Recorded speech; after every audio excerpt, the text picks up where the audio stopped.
feel so free. It's ridiculous. And then we just kind of watched like our names pop up on the screen. It was pretty sweet. It was a huge sigh of relief. All the hard work we did just finally paid off. We were kind of going nuts.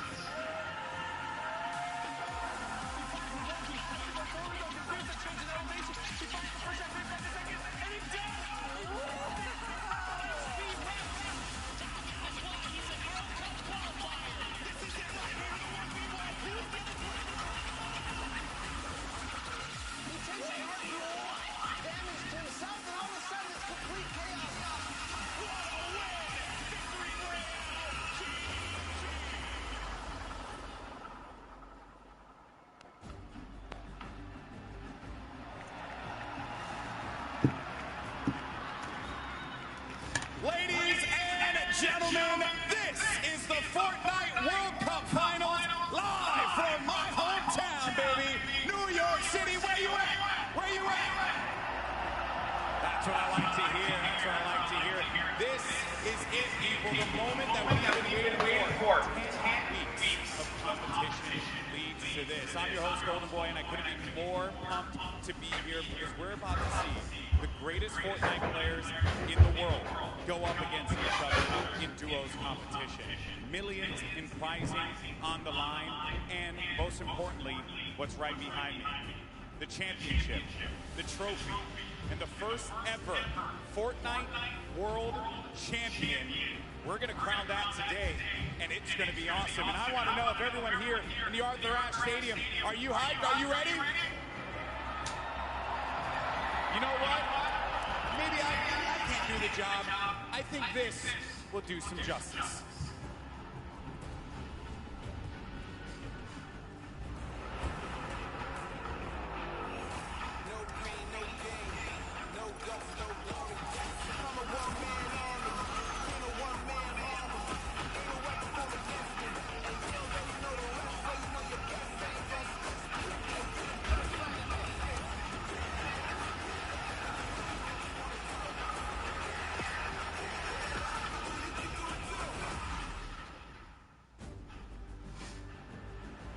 Now, I know everyone here is excited to get to the games, and we're going to do so in a little bit. The players are gearing up and getting ready to go. You know that each and every one of you inside of this stadium, you're just pumped. You've had your opportunity to go out to the festival. You've managed to meet up with your friends and enjoy some great times here in New York City.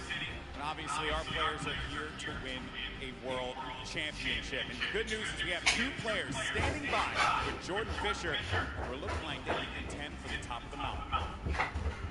Thank you, GB. You are a handsome man. Now, I'm going to be super honest and very forward right now when I say that I've got two of my favorite people in this stadium right now that are competing together. Two of my favorite people to play with, two of my favorite people to watch and study. We have Sean and Aiden. Aiden, one of the most dominating controller players in the world, and he's proved it time and time again. With Sean on mouse and keyboard, one of the most mechanically skilled and gifted players in all of Fortnite. Now, with this combination of one of you on a controller and one of you on mouse and keyboard, there's got to be some pretty unique strategy that you guys can pull together. Can you talk to me a little bit about that? Yeah, our synergy is great. Like you said, he's one of the best mechanical players. His tunnels are insane. Like, it's just insane watching him play. And just, you know, me being an aggressive player and having good aim, we really combo together well. I'm hoping we're going to do good. 1000%. Now, Sean, you both competed in the Pro-Am yesterday, which was a lot of fun. We all know that was very sweaty. But your thought process, your strategy going into the day, tell me how that differs from yesterday and your performance there. Well, I think yesterday was like super fast-paced. You had to get kills to place well. But today we're going to go for endgame, play super slow, and so we can kill endgame. Fantastic. Well, we're all so excited to see you guys. GB, what do you have for us? Always a pleasure to hear from the Ghost duo. They're going to look to go to the top, and they very well might do that. Now, I asked you guys earlier, I said, are you ready? So I'm going to ask you again, New York City, are you ready? Oh, no, I got to take the earpiece off. New York City, this is my hometown, and I know we can make some noise, so I'm going to ask you one more time. Are you ready?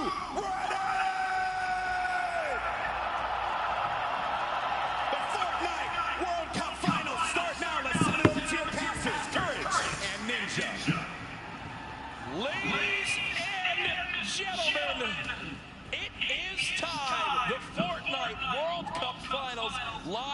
New York City. Everything on the line here today. My name is Jack Courage Dunlop. And well, guess what? I'm joined by a surprise guest appearance, Tyler Ninja Blevins. I am so excited for today's action. Ninja, the emotion here is insane. You have no idea, man. These guys have been playing for months, practicing, doing nothing but thinking, eating, sleeping, breathing Fortnite. That's it, and it's all led to this. I know the nerves absolutely at an all-time. I'm nervous right now. I'm just asking. I'm not even playing.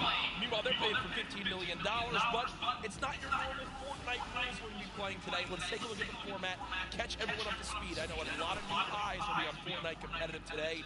And Ninja, here's the format for points. So, this is duos. If you place in the top 15 duos in this game, they earn 3 points.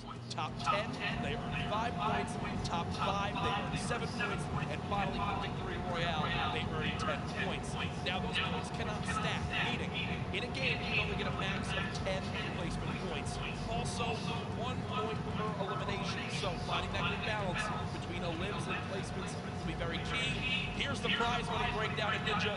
You've been involved in competitive gaming for a long, long time. Have you ever seen anything like this? No. I mean, you're looking at first place for $1 million. I mean, heck, I'd even settle for third at one point. Settle for 1 point. I'll settle. No, we've been playing, we've both been competing for a long time. I've been competing for almost 10 years. Prize pool's never even come close to this. This is life-changing. Yeah, absolutely mind-blowing numbers right there. Again, everyone who made it this far, $50,000 in their pocket, but their eyes are on that top 10. They want to jump up that prize money ladder. Again, we are live right now from the Fortnite World Cup Finals. There are so many talented players here today from across the world. We want to hear your thoughts on Twitter. Use the hashtag Fortnite World Cup. Really, anybody can use hashtags. I know we both have our predictions. Absolutely. You want to go first? No. You go first. Who for you is your standout that you're looking to see if they can take it home today? Dude, man, I mean, I gotta give it up to Markael and Nitro. I think they're gonna definitely close it out. They've been, I really am just super interested to see how they play. Been watching a lot of their World Cups after they've already qualified. Hands down, one of the most aggressive duos throughout, the qualifications. What are they gonna do that here? Are they gonna go for placement, or are they gonna still WP like they've always been doing? That's typically been their gameplay of choice. There's a look again at Markael and Nitro, both qualifying for Europe. You see, last time they played in the week they qualified, their drop of choice was Loot Lake. So will that remain the same today? These early game battles, these fights for the different points of interest will be so key. You go with a European duo. I'm picking a European duo as well. Another young squad, Mr. Savage M and Benji Fishy. Dude, Mr. Savage M is cold-blooded. Every time I met him, I'm scared of him. And they're absolutely insane, as you can see right here on the screen. We'll get those pictures fixed, don't worry. But either way, these guys are two absolute tanks. And Ninja, I mean, you've watched all these guys. You're absolutely one of the best players in the world, but it's almost like these guys are in a class of their own. They are, man. I mean, I've competed against some of these guys in some other online tournaments as well, and I mean, literally watching Benji just slay out an entire lobby by himself in squads it's like it's art, man. What these guys do, it's art, so enjoy.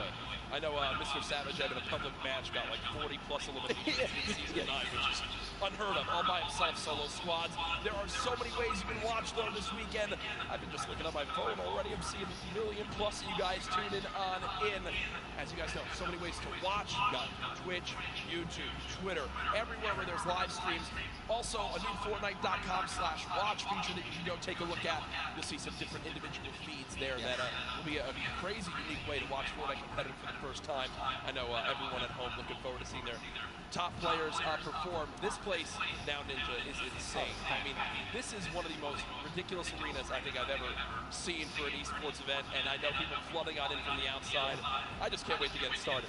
Dude, this is literally what I've been waiting for like 3-4 months. The best of the best, all in the same lobby. All right, in the qualifying matches on Sunday, you're playing against, in a lobby, maybe like 4 or 5 of the teams who are actually here right now, but now this is going to be all of them in the same lobby. Every single battle is going to be the best players in the world fighting against one another. I'm excited to watch the early game when they're landing in their spots. I'm excited to watch the mid game during the rotations. I'm going to be taking notes, and you guys should too. Yeah. Also, other things that note to take to bring up.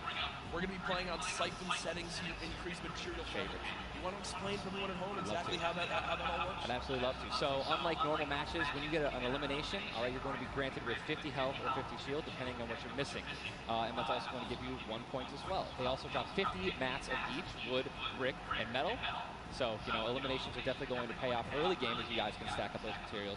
Yep, and remember, that is when you get a full elimination, not when you knock down an opponent. Correct. So if I knock a player, you'll see in this, a lot more times teams will immediately try to finish that elimination, get the help, go pick up the materials, maybe secure some extra loot. There's a look at the lobby screen. And, you know, Ninja, I was laughing with you earlier. Players were warming up earlier today because they got some warm-up games in. Obviously, for many of them, it's their first time in a major LAN event. They wound up going through and they were just sitting at the spawn island like they were right now. I mean, look at the build battles happening on spawn island. They're all editing, they're all aiming. None of them are just sitting still. The nerves running through them insane. The average age in today's tournament, 16 years old. Some of these guys are going to walk away with $1 million+ this weekend. At 16, what would you have spent your money on? I don't even want to know. I don't even ask that. 16, man? Just a bunch of candy and energy, man. I didn't really. So basically the same as today. Exactly. Nothing really would change. Nothing's changed. No, it's so much fun, man. Again, people flowing on into the venue, looking at these duos, looking at these contested areas, right? Blue Lake has been a very hot topic. Yeah, man. You know, Aiden had been landing up around all qualifiers. You see, you know, Mongrel and Mitro, I've been hearing some notes about, you know, Tilted Towers and, or Neo Tilted, as it's now called, of where they're going to go. In your opinion, right now, you play 6 games. You know how detrimental it could be to your mental state if you have one where you kind of drop right off spawn and get taken out. Yeah. What is your game plan? Going for it, you don't care how many people land there, you just go and play your game, or I think shy away, what do you do? Oh man, these guys have been practicing. They know. They know that they're going to be contested. They know that, and they're not, you know, if they're, you know, intelligent players, they're going to play exactly how they've been practicing the last 10 World Cup qualifiers. They're going to go exactly where they go. They're going to push where they're going to push, and you know they're not going to care who it's going to be. Now me, honestly, I'd like to say that that's how I play, but dude, in a situation like this, I think that if I saw someone contesting my drop, I'd definitely defer and try to go somewhere else. Yeah. But you know, I mean, you have one bad game, getting over that, that's going to be a huge mental obstacle, right? You get knocked first, that's going to be something that you're going to be thinking about in the second game, the third game. Oh my gosh, should we change our landing spots? And then if you're thinking like that, it's over. Yeah, and I keep seeing you look down, you're like eagerly wanting to talk about this map. We have what the first map is going to be in front of us, but again, guys, there's so many exciting things going on in the world of Fortnite right now. One of the new limited time modes that is actually going on. Prop Hunt, we watched a little bit of it yesterday, but again, made by Stray Kite. It's a fun little, you know, hide and go seek game almost, Ninja. Prop Hunt is the greatest thing that Fortnite has created from creative. It is amazing. It is hilarious. I mean, we were literally getting like angry and like also just laughing hysterically right when we're about to, you know, make it into the incinerator and get our points. It's just so fun. I mean, you could be a toilet. You know, you want to be anything. You want to be a pink flamingo, a bus. Go for it. Go for it. Just go for it. Yeah, we've had some fun games of Prop Fun that we played. But again, right now, live in the gameplay for free, Prop Fun. A little bit different than the competitive settings. Obviously, Arena, it's been talked about, Ninja. This is the most played in qualifier for a tournament ever in the history of gaming. 40 million competitors, down to the top 200. To be exact, 178 because of the double qualified players. That is, you can't even put in like your head just how insane those numbers are. I think it's just important to show and let everyone know that, man. Just Epic continues to change the game. Making these qualifiers online, it just allowed so many of these kids to be here today because they've been able to play it, you know, from the comfort and safety of their home instead of traveling across the world just to qualify. So I think this is one of the first times we've seen something like this, a qualifying like this. I'm just excited to watch these kids dominate the next freaking 4 hours, 6 hours. I'm ready to stay here all night. Hey, I'm down to stay here all night. I have no problem with that. I'm sure the arena is as well. When you talk about LAN events, right, you have so much competitive experience. You've been to so many across different games and genres. The one thing that stands out to me, though, it will never feel the exact same as it does as playing at home. So for these guys, what are some tips that you can share you think that they should kind of take into account as they're playing, maybe on LAN for the first time?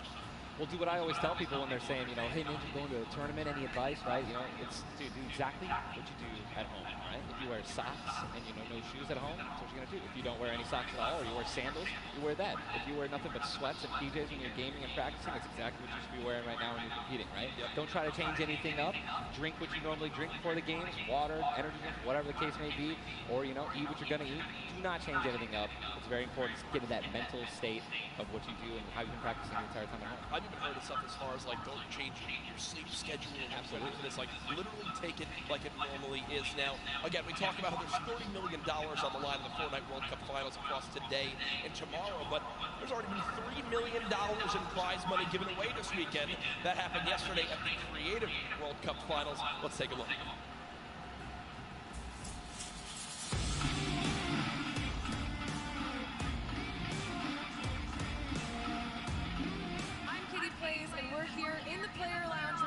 Joined by the winners of the Creative World Cup. First of all, congratulations. Now, Scissors, how does it feel now to solidify that title? It's kind of awesome considering I love creative mode. It's thriving, it's awesome, I love it. Now, Tyler, did you ever believe that you guys would secure the position here today? Yeah, I always knew we had it in the bag. You know, we're the week 1 qualifiers. We're the most sexy. There's no competition. Just when the last map was a death run, I knew we had that in the bag. We got some good players here. I used that in clutch up, and we did just that. You could tell he lifted the finger. He said, we need 1 coin. Just grab this coin right down here. If he can do this without being eliminated. There it is. The win. Oh, Mississippi gets it with the trap trigger. You realize that one jump won this group here an extra $1 million. It's unreal. If you want to practice with death runs, you need to do it slow. Don't go in blindly, try and change everything you do every time you fail. Suzu, can you see yourself doing even more with creative? I mean, the success of today. Will you continue to go and play creative maps? I think I would definitely stay consistent with creative because I feel like there's a lot of potential in creative still, and yeah, definitely this is my thing. But I want to go down the line and see what each of you guys plan on doing with that prize. I would probably end up saving most of the money, maybe some investments. He's 18, and he just won $336,000. What are you going to do with the prize? Ren? Yeah, I think Ren. I'm going to be responsible. I'm going to save my money. I am going to be responsible. I'll probably just invest most of it and try and get even more money back. All right, guys. Congratulations again. Absolutely outstanding job. Thank you guys so much for tuning in, and I cannot wait to see what the future of Creative Fortnite looks like.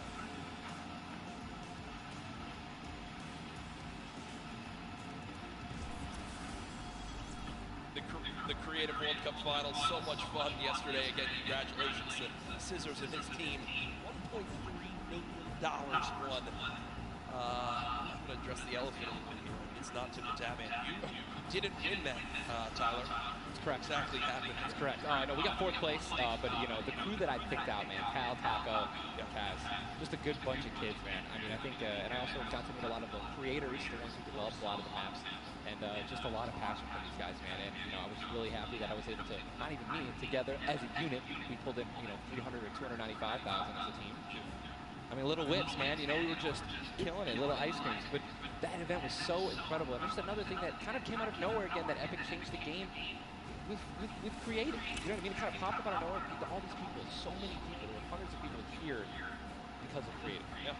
And again, I know I talked to Scissors about it too. He can't believe just how far it's gone from his original runs he made to now. It kind of inspired one of the 3 maps yesterday. For you, what was your favorite? Was it kind of the prop hunt mode? Was it the run? Junkyard Juke, bro. Okay. Hands down, Junkyard Juke is the most fun game I've ever played. I mean, if you're going to go in with a crew of 32 people, if you can even muster up a crew of 32 people, I want that to be a playlist where I can just go and play Junkyard Juke, and it just fills in 32 people. It's so much fun, man. How about that? What about should we get the whole squad together? We totally should. We should get a massive content creation squad and just go into that. It'd be the most funny thing in the world. I mean, there's nothing greater when you're a little teddy bear and you're just walking around trying to make it in. It's amazing. It's all fun and games here. Obviously, the theme of this weekend. Things going on outside of the fan festival. There's also the Battle Pass redemption. Everyone here has got tickets, has the commemorative tickets. So many things to look back on and remember these moments. For a lot of people here, whether they're players or the individuals and fans who travel, it's their first time in New York City. Such a legendary, iconic place to have this major event. You see again the crowd continuing to fill on in, just getting some final things set up for the games. We can get it all launched for you, but trust me, we're all eagerly awaiting the start as well. So many organizations represented throughout the weekend, and I have just received the word that we want, Ninja. The game is ready to go. I'm ready. The first Vicroy, man. Who's it going to be, guys? All right, I want you guys to scream out your favorite duos right now, man. Let's make some noise. Who do you think's going to win tonight? Scream it, man. I want to hear it. Oh, it's gibberish. What a gibberish. I think I hear Mongrel, Mitro. Here we go. Ladies gentlemen, the Fortnite World Cup Finals duo competition begins right now. Jesus, this is going to be intense. I mean, there's nothing more, honestly, nerve-wracking than the initial launch. Off the bus, man, you're flying. Someone's going to die. Someone's going to be eliminated. Who's going to be the first one? Yep. You don't want to be the first one knocked out of the World Cup. I mean, literally, I knocked him like, it was the first game in the Pro-Am, and that was just amazing. You can't live that down. I don't want to be the first person knocking this. No, for sure. As now we immediately hop on board with my pick to dominate today, Benji Fishy and Mr. Savage, and they're heading right towards Happy Hamlet, a place they've called home so many times, and this is contested. Contested. You're flying on into here, Ninja. The early game's so key, and already Benji Fishy trying to put shots down range with that revolver, but area is contested. You see they're kind of split from each other right now. What are their comms like in this exact moment? I mean, I think right now they're just going to be trying to hear exactly where these guys are, footsteps, any type of information they can pass off to one another is going to be very important. They've been practicing this landing. I'm pretty sure I've watched these guys play literally every week because they're from the U, so they were before NA qualifiers. And yeah, this is exactly where they normally land. Savage and Benji, they don't always land on top of one another. And you're honestly at a disadvantage if you do land in the same house because you're going to be getting less shields of one another, right? Less chances of getting shotguns and things like that. And I'm just interested to see how they're going to play this out. Are they going to be aggressive? Are they going to back down? Well, we just saw the first zone has been revealed. It is a northern side zone, so anyone in Happy Hamlet not safe. They peek across the flights, Paradise Palms, Lucky Landing, all not safe. Continue to keep an eye on this fight. 98 players remaining right now in this game. Now, we mentioned the increased material farming right now, so you're hitting a couple trees, you're getting 20, 30 materials like it's nothing. Let's shift our focus, though, towards the middle of the map here at Dusty Divot, and it looks like Landjock and Punisher go out very, very early in this first game to Tetra and road members. They're wasting a lot of material right now. You can already see it. 10 builds. These early game fights are so detrimental. You have to be very, very, very particular with how many mats you're trying to ramp rush somebody, because if you make it there and they shoot you out and you have no mats, I mean, you're left with literally nothing to protect yourself with. And look at the advantage that you now have. Tetra hasn't found any shield, but because 2 eliminations come on through, he gets both. That's 50 shield per elim, putting him at max HP, and now he can completely change how he takes this fight. It's not like the normal games where you're still stuck at 100 health and you might second guess what you want to do. You might play a little more passively. No, because of those early elims, they now have Dusty Divot to themselves. They pushed out the Asian duo, pushing towards that top Dusty Divot side of XXM and Mend, and now they're sitting pretty. Divot all themselves. They've got metal galore here as well as wood. The one material that really be lacking is going to be stone. Yeah, definitely going to be lacking stone. They can get a 500 metal, which is going to be their most valuable asset here, landing in Dusty. What I'm just interested to see is, they have no rotation items when you're looking over there, so hopefully they find something that's going to help them rotate later. There are no balls that spawn in Dusty, so no ballers. It's going to be very difficult to make the late game if you guys don't have some sort of crazy rotation. Here's another fight going on towards Fatal Fields, and with how little materials there are, you got to think these players down low who are already just on white HP are in a tough spot, and there it is. Scarlet and his duo, Bell, get the quick elimination on the Brush. And that's going to push back Brush's duo into Fatal Fields and try to hide for a brief moment. Another rough start right there. So much stone in Fatal Fields. I feel like Fatal Fields is an underrated landing spot. I think you can get everything at Fatal Fields. You definitely get wood and brick very quickly, and there's definitely some metal that you can gather around. There's a bunch of cars and things like that. Some tractors there in the sticks. But listen, man, I'm really curious as to why they're not pushing Sizz. Well, it's kind of a double-edged sword too, because yes, Sizz is by himself, but we've all experienced how easily you can hide in that brush there in the cornfields. And Sizz Lucky, these top players who ran Fatal Fields know how to actually navigate the loop in the corn without breaking the corn. So I need to break the corn every time. Right. I'm not good enough to know, but there's a certain path you can go on, and Sizz Lucky will actually be able to go back and pick up Brush's cards. So this is key. Reboot Vans. Remember, when you get brought back, you only have 100 HP and a common pistol. That will bring a lot of attention over. If you are Scarlet and Bell, are you straight back over that fight? I think so. Now it's off the back though. But engagement going out between KBB, Yuang, and their duo up against Vinny and Zetro, and there's the knock right there. Jump shotgun's very powerful. It's definitely underrated. You can get inside something one by one right there. I mean, there's another knock with a jump shotgun, just absolutely wreaking havoc. Ewing trying to take this wall. I think his teammate's not going to be able to stay alive, so it's going to be Zex and Yu. He's got the shield advantage. All he has to do is play this patient. I'm going to be pretty sure that these guys don't have that many materials, so just needs to spray it out and hopefully find a chance to take him down, but he's healing up. Yeah, Zexro has minis as well as big shield, so we'll be able to get back to full shield. And Ewing now in a tough spot. Do I try to go? Zex definitely could interrupt this now. He took too long to circle with the res, but it looks like he's just going to be going for the reloads, taking his time, and he might be dipping out. Maybe trying to. He's definitely staying aggressive, but he's going to get the revive off, and now it's a 2-on-1 again. Zexro staying confident though, knowing right now still at over 150 HP. The teammate has to be 30 health. The wall comes through, trying to spray, and it's not going to happen. And you see Zexro right there, hands right to his head. Some solid damage done, but Ewing dropped down to 59 HP. But with that elimination, we'll bump back up to over 100.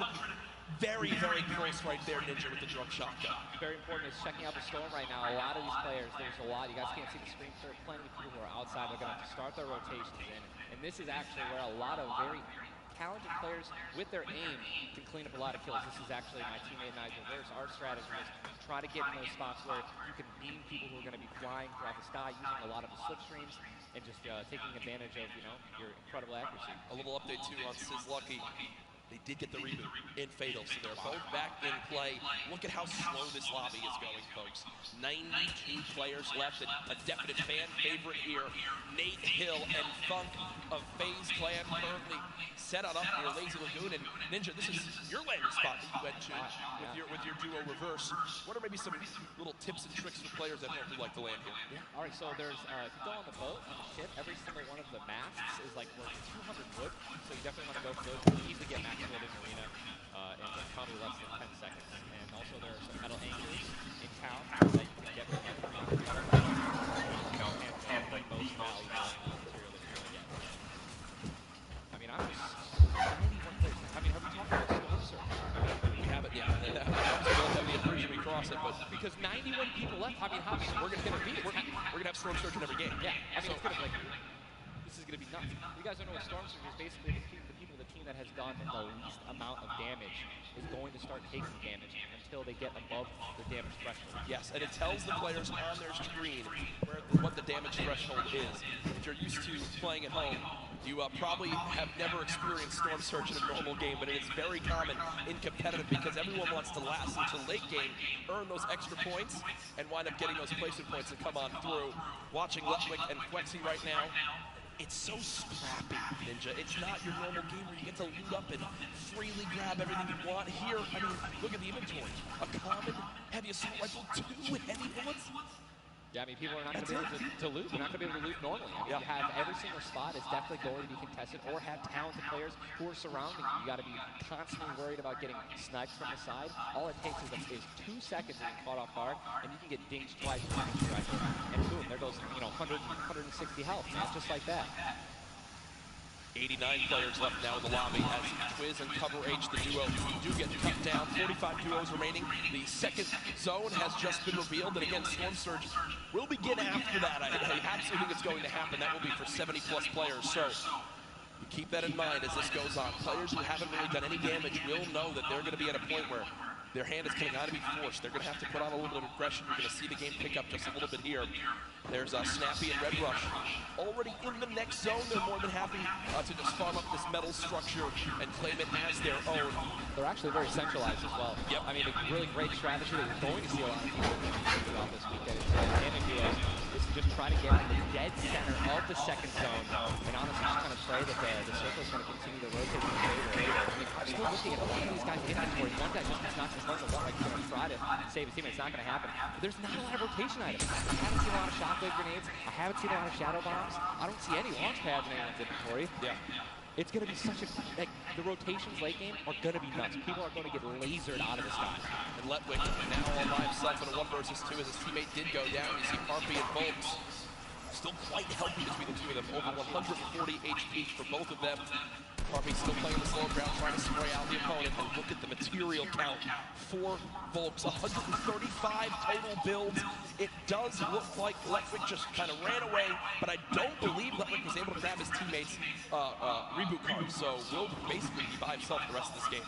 You know, it's going to be almost impossible to perform alone when your teammate is knocked. And there's the Storm Surge warning. These guys are 106 above it. You guys can see that, which means that there's somebody who has 106 damage less than them that is currently below the threshold that they are going to need to hit some people, deal some damage. And that's actually the beauty of Storm Surge, right? You don't necessarily only want people kind of just lingering around in their one-by-ones, praying that the circle moves to them. You're gonna see some fights that are gonna be forced to break out because players need to get above that or they're gonna die. They're not gonna be able to make it. Now moving towards the Dusty Divot Diner. You see Clicks and Skeptic. Yeah, the very young duo from NA East, and you just said yourself, I didn't even know you could farm this.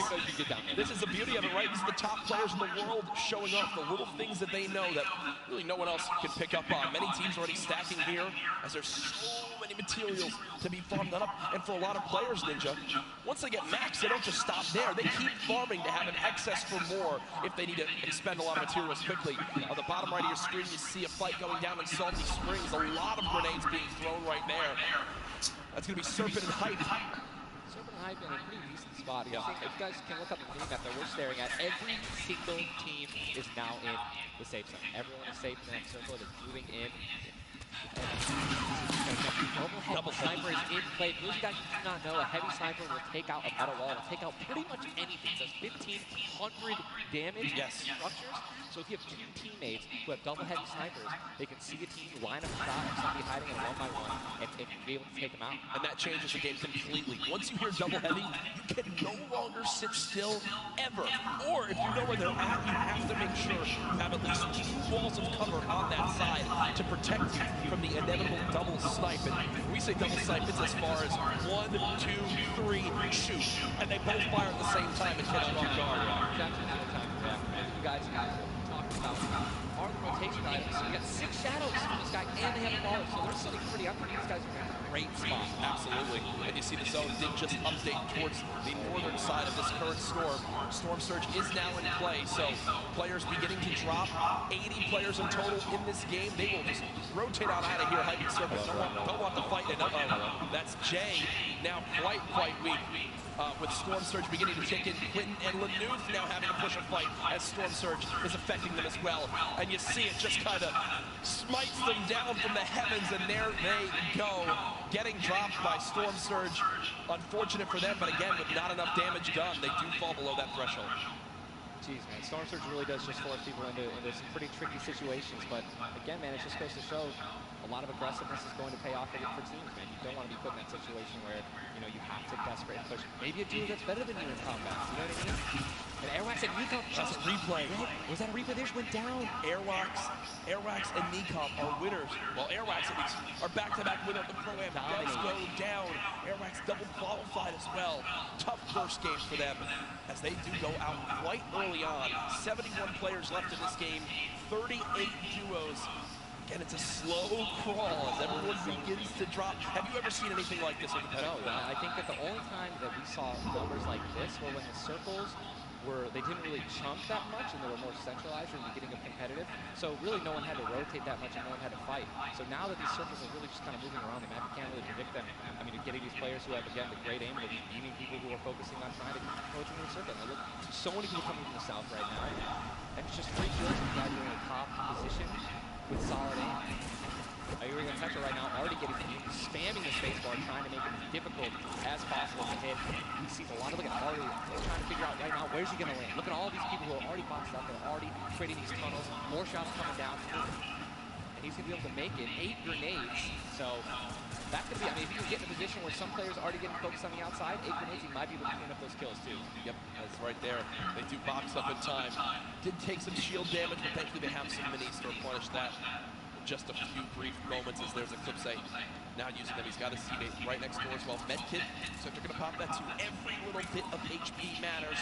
Saving the campfire for the late game, it appears. Ronaldo in the elimination feed right there. Here's a look at Markael earlier with his duo, Nitro. They're set up currently in this zone. 68 players left. Love watching this guy play, man. I'm serious. I mean, here's just check his inventory. Only got 2 guns right now, which is inventory on a combat shotgun. So he has no spray guns. All right, spray guns are anything to an SMG, tactical assault rifle, SCAR, anything like that.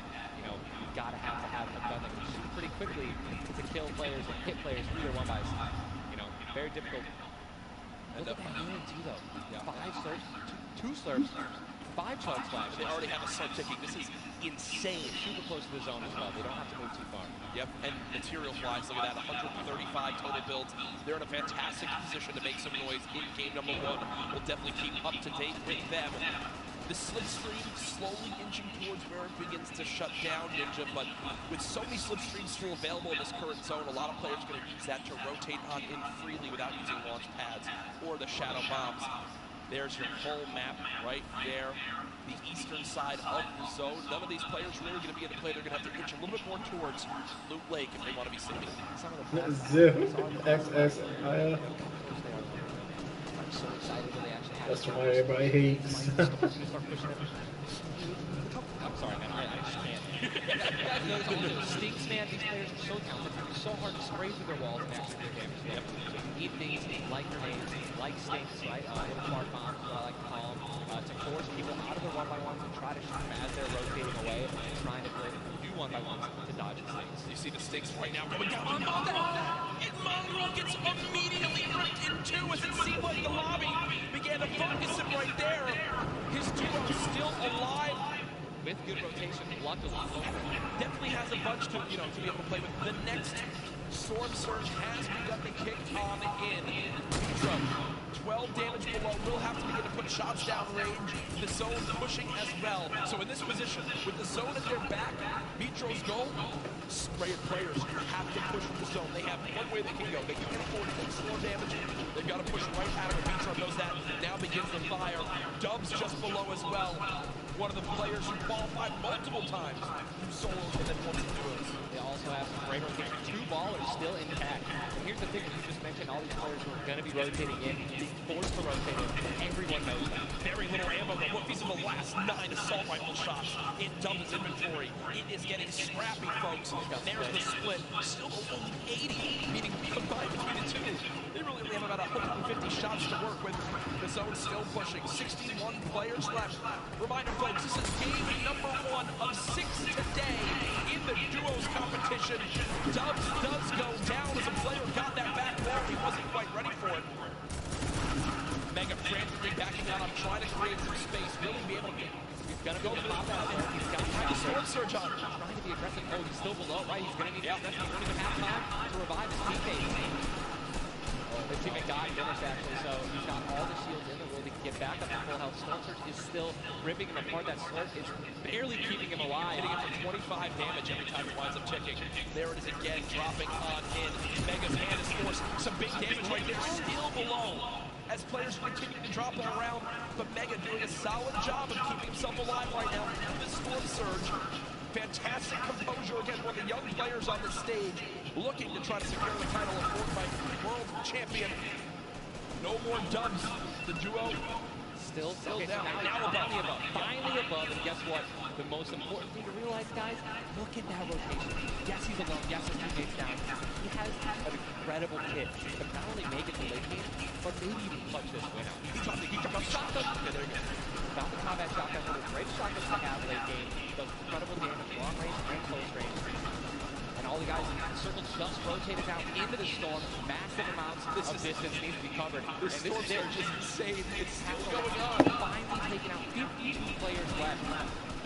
And this is where things are about to get serious. Thomas drops from ammo right there for his teammate.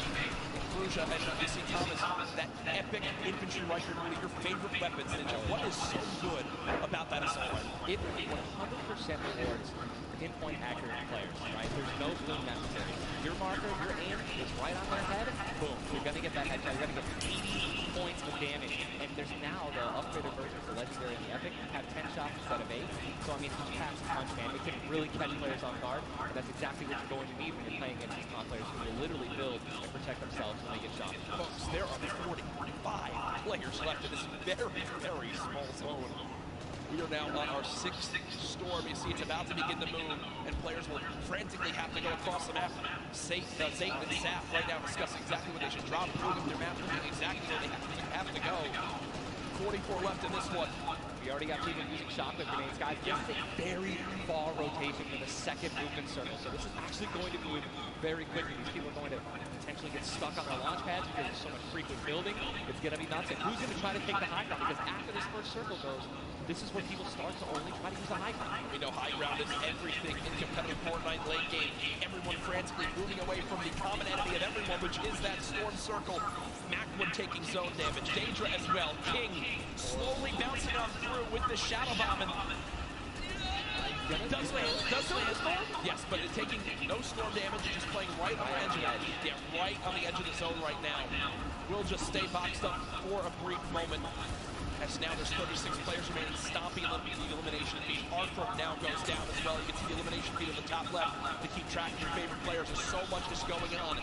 This is what tunneling is. When you hear players mention tunneling, this is it right here. You move with the zone, you tunnel your way and get yourself covered, but not a lot of materials left. Only 22 builds, and this zone is stacked. But look who's on the high ground. It's Mr. Savage and Benji Fishing. That would be your 2 picks, so good for you. All right, I have to owe you a bet there, man. That, all right. Mongo, unfortunately, he's still in with Feature's still alive. I mean, listen, people are dying left and right, being eliminated. More Savage just using another shotgun grenade. He already had a high ground, though.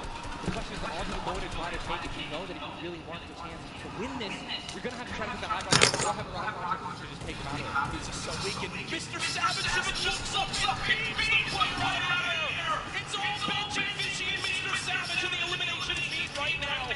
24 players left in this one. But 20 duos, there's almost no duos remaining in it. It's all solos, and this is kind of what's going to happen, man. Mr. Savage goes down. It's up to Benji, and listen, Benji's been in this position before. We know he can handle it. Nitro's still in the game. I I just saw him. He looks incredibly healthy, but now taking some storm damage. Benji's just going to try it. Look at the materials. Not a lot left. They're only using the shadows. I think he has 1 build left. That's it. That's all he has. He's got 10 total builds. 10 total builds. Just try to outlast as many players as possible. Remember these placement points. We made it into our top 10 duos. Now into our top 8. Zayn and Saf now. Zayn and Saf now on the high ground.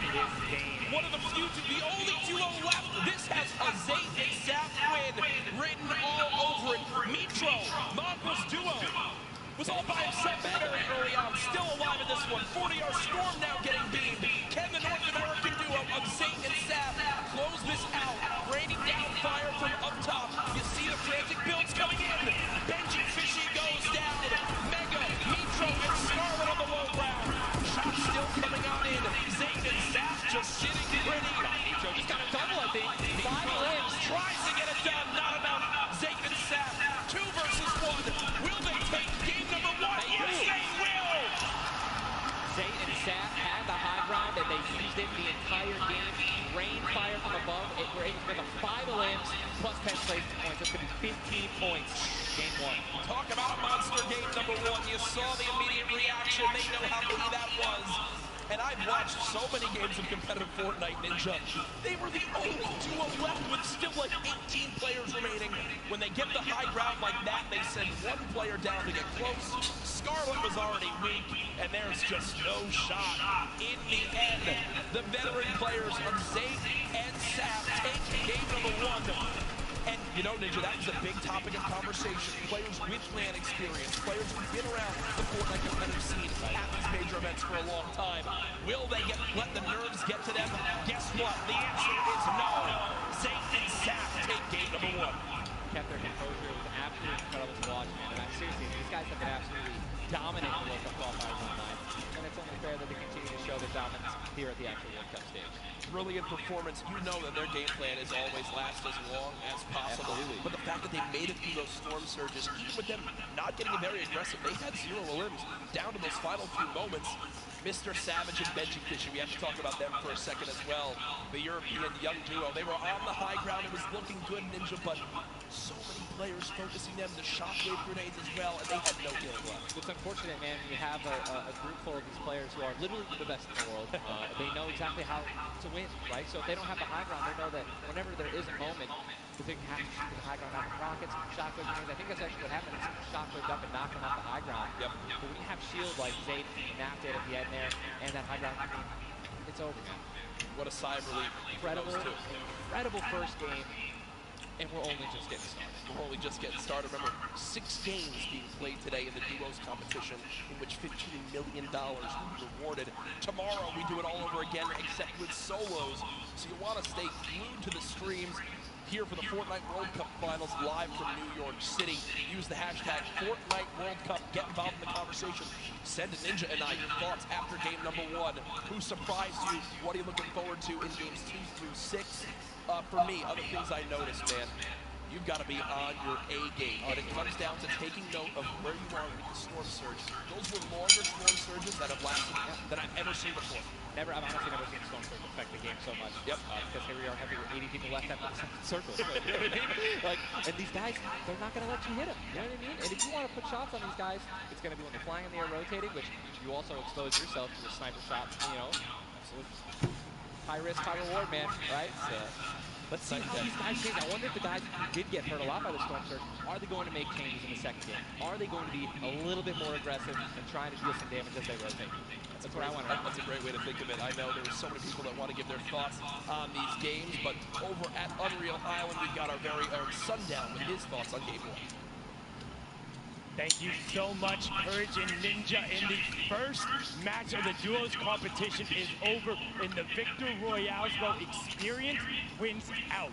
We talked about Energy Zay and Ghost Sap and how they've been playing so long together, and that endgame was a prime example of textbook Zay and Sap. We're going to re-roll it one more time, and we're going to break down kind of how they were able to keep the control. Now, pay attention right away. You can see on the backside, Sap has one angle while Zay is going forward, and they're moving back over the targets they've already established, but the angles they take make sure they're covering everything. They hear the shots below, they're putting the fire down towards them, and Scarlet is able to pick up Mitro, but doesn't have enough to get out.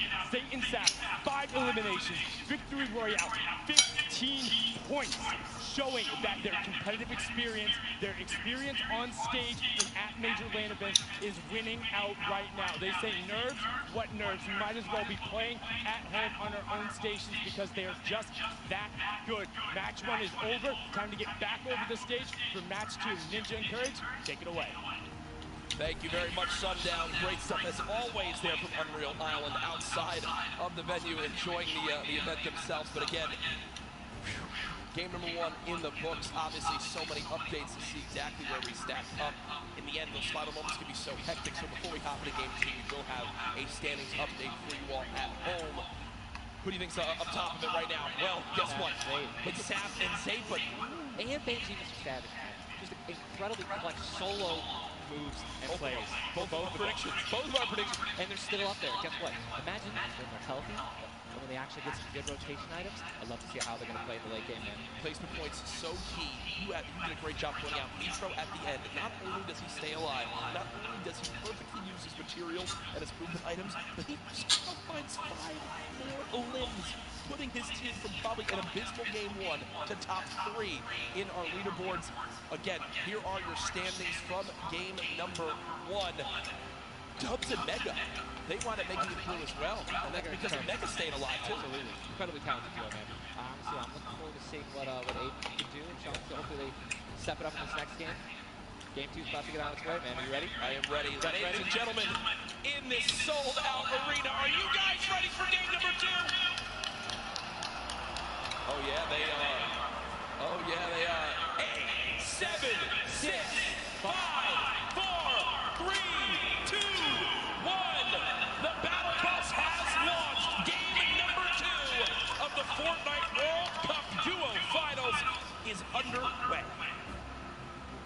Again, I'm just going to keep saying it, the most nerve-wracking part of any competition, but definitely Fortnite for me, is the second you jump out of that bus. Yep. Right? Once you hit the ground, once these players hit the ground, they're going to definitely have hopefully less nerves, going to get back into the flow, back into the farming mentality. And man, I'm looking at these llamas on my screen. I'm just hoping that they find them. There's nothing greater than finding the new upgraded llamas with 350 mats. Dude, they're insane. And they're everywhere. And look, can we look at the map? Look at the north side. Got 50 llamas in a very small area. And many players have gotten better at spotting llamas from very, very far away. I mean, one thing I was telling my teammate Markael, I was like, listen, man, sometimes you just actually have to tell yourself, hey, we should probably look for llamas as we're flying in because, you know, usually you're looking for players who's going to be landing next to you. But if you actually keep an eye out for that adorable pink, purple, and blue llama. And there's one. I mean, look, you're just going to get rewarded with shield, rotation. There's shadow bombs, campfires, minis. I mean, these are incredibly valuable. And remember, materials get capped at 500 of each type. So when you get 350, it's done its job for you. You can spend much less time looting and, farming, and much more time looting. And look at Zay perfectly using the Shadow Bomb Ninja. For players at home who are wondering how he just use it for way more than the 6 seconds it actually lets you use it for, explain a little bit of staying on the side of the mountain. Yeah, all you have to do is just continue that jump animation. That's going to trigger the double jump.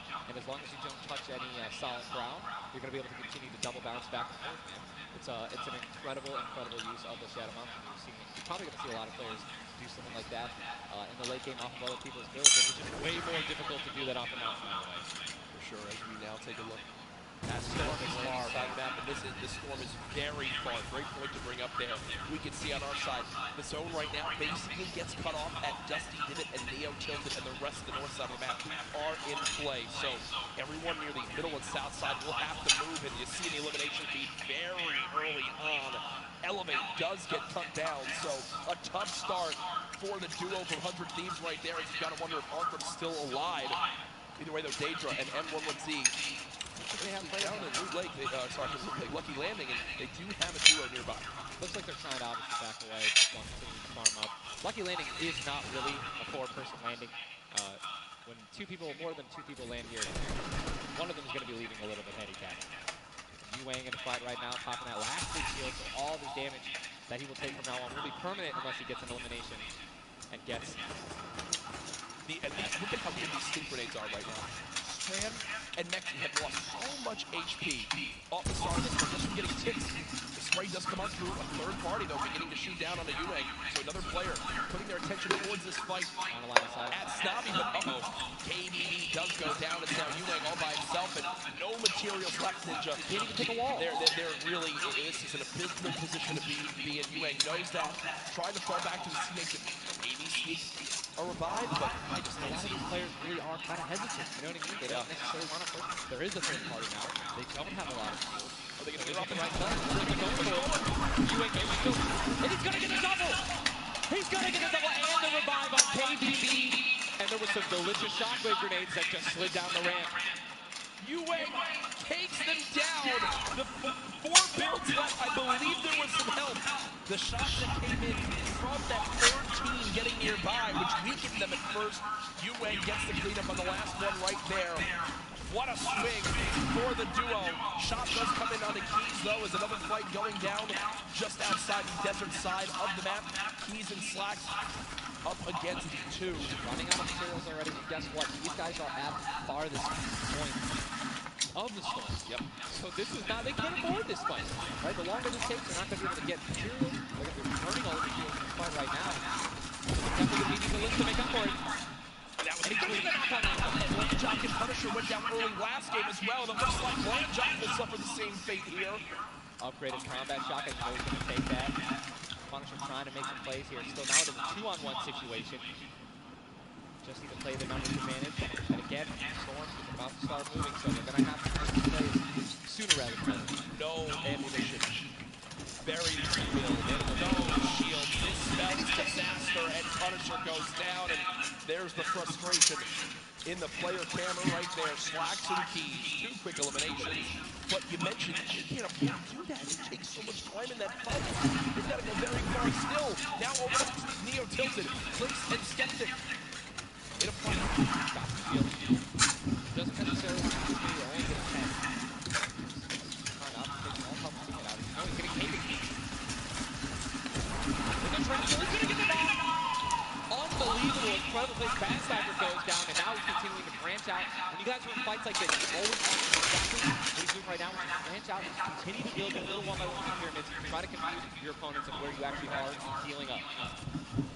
Skeptic has 8 builds left. They're trying to stay alive right now. They do have the number advantage. Clips has time to pop 1 mini, and it looks like they're going to go for it right now. They made the conscious decision to try to build out, but no. They back up for a moment. Finally get the shot. Yep. Grenades now as well. They want to go for the second elimination. We take the oh my God! We got the shot. Did he just take the elimination?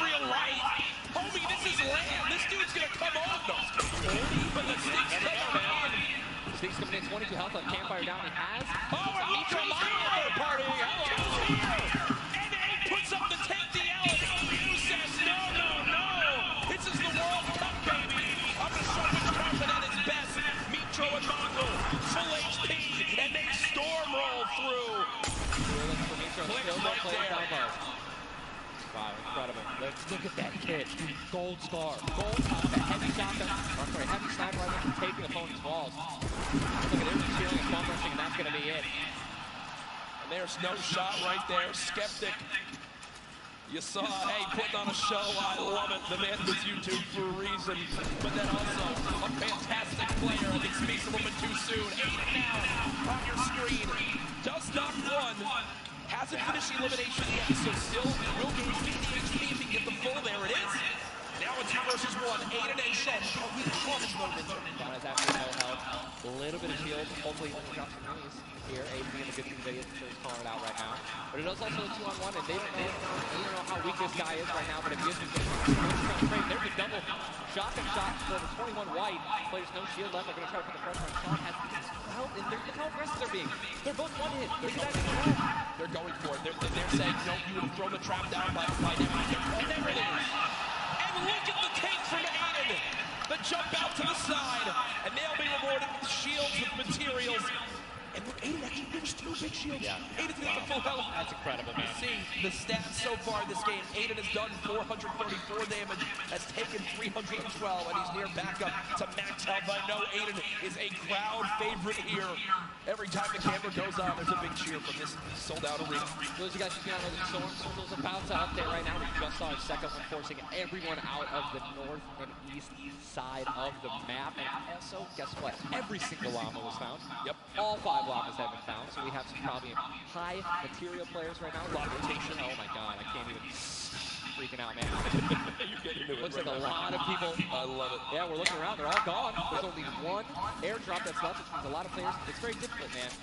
Going for airdrops is super risky, but it looks like everyone in the World Cup here is taking their chances. And what's kind of funny with this zone, as you see it on the bottom right side of your map, the slipstreams are there to basically help everyone get from the southeast, east, and south side of the map easily into this zone. So if you kind of sit outside and wait for players to move into the slipstream, you might be able to deal a lot of damage. And remember, you might think, oh, well, there's no way you're going to get that elimination. I'm not going to talk about that. I'm saying 3 damage for Storm Surge. Right. And that comes into play because it is going to happen very, very soon here. We're about a minute away. It literally looks like we've been watching.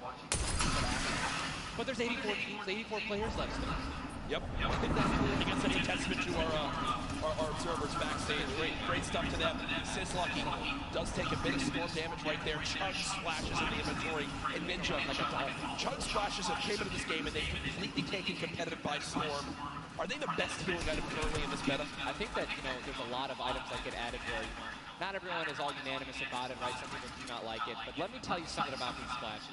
I don't think I've ever seen more positive, reactions from an item being added than when Chug splashes were added. I mean, nothing but positivity on Twitter. It was absolutely incredible. I woke up to just delightful posts. Delightful posts. Yeah. Those of you guys who don't know what they are, each one splash, they come in packs of 2, you can stack up to 6, they give you 20 health, 4 shield, whatever you're doing. And they're down, and they can be used to heal you and your teammates around you, as well as if you really want to be a troll to your enemies. That's not. Here are Markael and Mitro in the zone. You talked about this inventory. I'm going to come out and say it right now. There is no way someone in this lobby has a better inventory than what Markael has right now. And when you come into this, they were already in your top 3. So they're in a position right now, where if they have a pop-off performance right here, with only 6 games being played after the first 2, they could be your leaders. Absolutely. I mean, they were only 2 points away from first. Yep. They didn't even win the game. And Markael went down early before placement points were even rewarded. So, another fight with Quentin and his squad. Sean trying to hit some walls here. And he's out of light ammo. Materials. And he's out of materials. So he can't even spray right now. The only thing you can do is spray an AR, and that's not really effective against top players for actually trying to take walls. Well, the players trying to draw a trap down low to bait Aiden, but Aiden does not fall sophomore, the seasoned veteran, trying to cover his back. Players beginning to spray on through. Stink bomb dropping, and there's one of them. Another shot comes in. Gets his shield, that's why he went for the thirst. Yep. And grabbed the max. 365 max now. He is on more than that. He's got Stinks. They've got to get out of the stinks. So weak 2 Look at how weak they are. And don't they can get both Sean and Aiden. They got I think that's exactly what they should have split up. Now he's trying to take them one by one. Get pushed by more than one person. Quick reaction from Aiden, but this looks like it could spell disaster for the duo. Damage down to 639. He does go down on the quick edit. Plays. Now it's up to Sean. Can he clutch it? Only 2 HP. Got some picked up some ammunition now for his minigun. But looks like Spades is way more healthy. And obviously there's been 3 other players there around him as well. So what's he going to do? Looks like he's going for high ground. Smart play, but he's got to advance. Oh no, he does. It's got what he's going to do. He's both freaked out. Put himself in a nice pyramid. For you guys who don't know what a brick or a metal pyramid. Big thing to know, look at his own. He has to push. That's it. He has to push. He has 52 health, but the zone is right at his back. He's got to go. Don't even worry about Storm Surge. They're 446 of solid as well. Has a shot list to take it down. I mean, that's just the worst position to be in any competitive game is being weak, low materials, low health, and being forced to push in. Every time you watch Aiden, and whoever he's playing with, they are always the most aggressive, it appears. If you remember the famous moment, I think for me, the argument for the most famous moments in Fortnite competitive history was the Nick Merckx and Aiden duo, where they made it a big bonus about a year ago, and a crowd popped off. Well, they're always scrappy getting into eliminations. Here, the stat popped up for a second. Aiden and Sean had done 680 damage in the game. The average in the lobby was 80. They were 600 above in this lobby already. Unfortunately, though, when you fight that much, there's a higher chance of you going down. Speaking of potential fights, here's Sislucky and Brush, who we saw earlier on in the last game at Fatal Fields struggle to stay alive. Now in another tough spot as they're both low on shields and low on health. Decent rotation items and shadows with launch pad. Again, I always want to keep stressing that. You guys have some launch pads. One shadow can get you into another zone. Yep. Hopefully get you in this place to position to get some eliminations. But yeah, as you said with Aiden, you mentioned, are people going to change how they're going to play it, right? Are they going to do anything different here in the World Cup? Guess what? I'm pretty sure we can say that Aiden squad is not doing anything different. They're being incredibly aggressive. They're putting the game down. And unfortunately, there were just too many players who took advantage that they were winning. And that was the top 5 leading into this game. You see it updated again right there on your screen of where the leaderboard is at the moment. Mitro and Monfort staying alive, holding this pyramid edit. And for people at home who might not know, he's not exposed right there, right? He's peeking through his build. Correct. You guys are through a pyramid, you hit edit on it. Cannot be seen, right? You can also see the very amazing feature. Fortnite, Battle Royale. The Battle Royale, the Ultimate Battle Royale experience. Ultimate Battle Royale experience, man. Blue T is in the storm, taking damage, a lot of damage, and he's still going to be rotating. Rogue taking damage as well. Thomas gonna have to make some plays. And there goes Rogue, he actually just got knocked. 66 players remain, and this storm is kind of moving a little bit away from point mark, but it's, once you have a high ground mountain in play, I mean, I'm wondering if it's gonna go north. There's 3 high ground mountains in play, and really mixes it up and a drone ship that people can wind up going on top of, and those are brilliant to use. Oh, absolutely. If you guys can get up on top of those, guess what? You have ultimate high ground on the map without having to place any mats. Yep. It's incredible. You can't get sniped from above and you deal much damage as well. Also, it's incredibly difficult to shoot players that are up there. But it's important to know that after the 5th circle closes in, those air vents will stop working. So if you don't have any rotation to get down, glide or read a voice, anything like that, yikes. That's a massive yikes. So you have to pray that someone can launch pad down underneath it somehow. Yep. And go for it. Yeah, let's risk it all. Most of these teams will mess that up now. We talked about our Game 1 winners, the team that took home the Victory Royale, which is, again, 10 placement points, the max you can get for placement in these games. It was Saint and Saf, and they're currently set on up in this zone for the moment. Did they just get the zone as well? Are they the yellow team? I mean, they're close enough for sure. See, I think, no, actually, no, they got to rotate a little bit, but they got 4 shockwave grenades. Yep. And they'll be all right. They'll be able to make it happen. Here we go. They have to rotate the farthest. Look how many stack players are on this side of the lobby right now, and they're all going to have to move very soon. Yeah. Arthur and Falcon have a tough rotation ahead. Watch them fight a little bit earlier on against Landjock and Punisher. Heels to his teammate comes in. Yep. No, he's one. No, teammate's full. Teammate's full.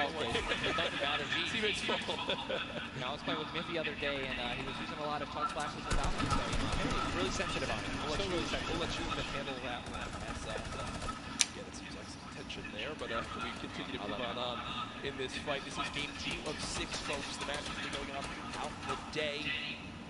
62 players left in this one, 35 duos. And you see Archer and Falcon. It looks like they did a duo shockwave to try to fly across the map together. Good teamwork. As the frantic rotation begins to move on in, more Storm Surge will soon begin to come to play as well. Jack, I have a question for you, man. Yes. Once these circles start closing up so small, what do you think is the play? To rotate it right away once it's revealed if you're far out, or to wait and be the last? For me, it completely comes down to what you have left, what you have in your inventory, where you are at the leaderboards as well. If I'm in a position where I know I need to make some ground up on the leaderboards, I want to rotate early and try to begin to spray back on the opponents to get some free eliminations. If you get the zone on you, you begin to just build on up and get that height so you can spray on down as well. In this one, though, again, all comes down to rotation. If you have nothing to rotate with and you're far away, I think you play late and hope someone else drops a launch pad near you and use that community pad to your advantage. Yeah, we're looking over here doing 3 eliminations, sitting here with some very good materials, and it's definitely a very delicious loadout. Anyone with a heavy sniper and a blue SMG in a combat. And remember, he started the game at Stony Shores with that clutch when KBB did go down, so they're still in this one because has that beautiful blue combat where he clutches it, man. Yes, he does, and all the materials he could ever ask for, nearly 100 builds in this one. See, they're marking right now. I think they have a double heavy sniper combo. They're either marking double heavy or they're saying, focus this, the zone's closing there. We're going to find out soon enough. It literally looks like he's marking exactly. He's trying to look and see. Yep. Oh, they do a double heavy sniper.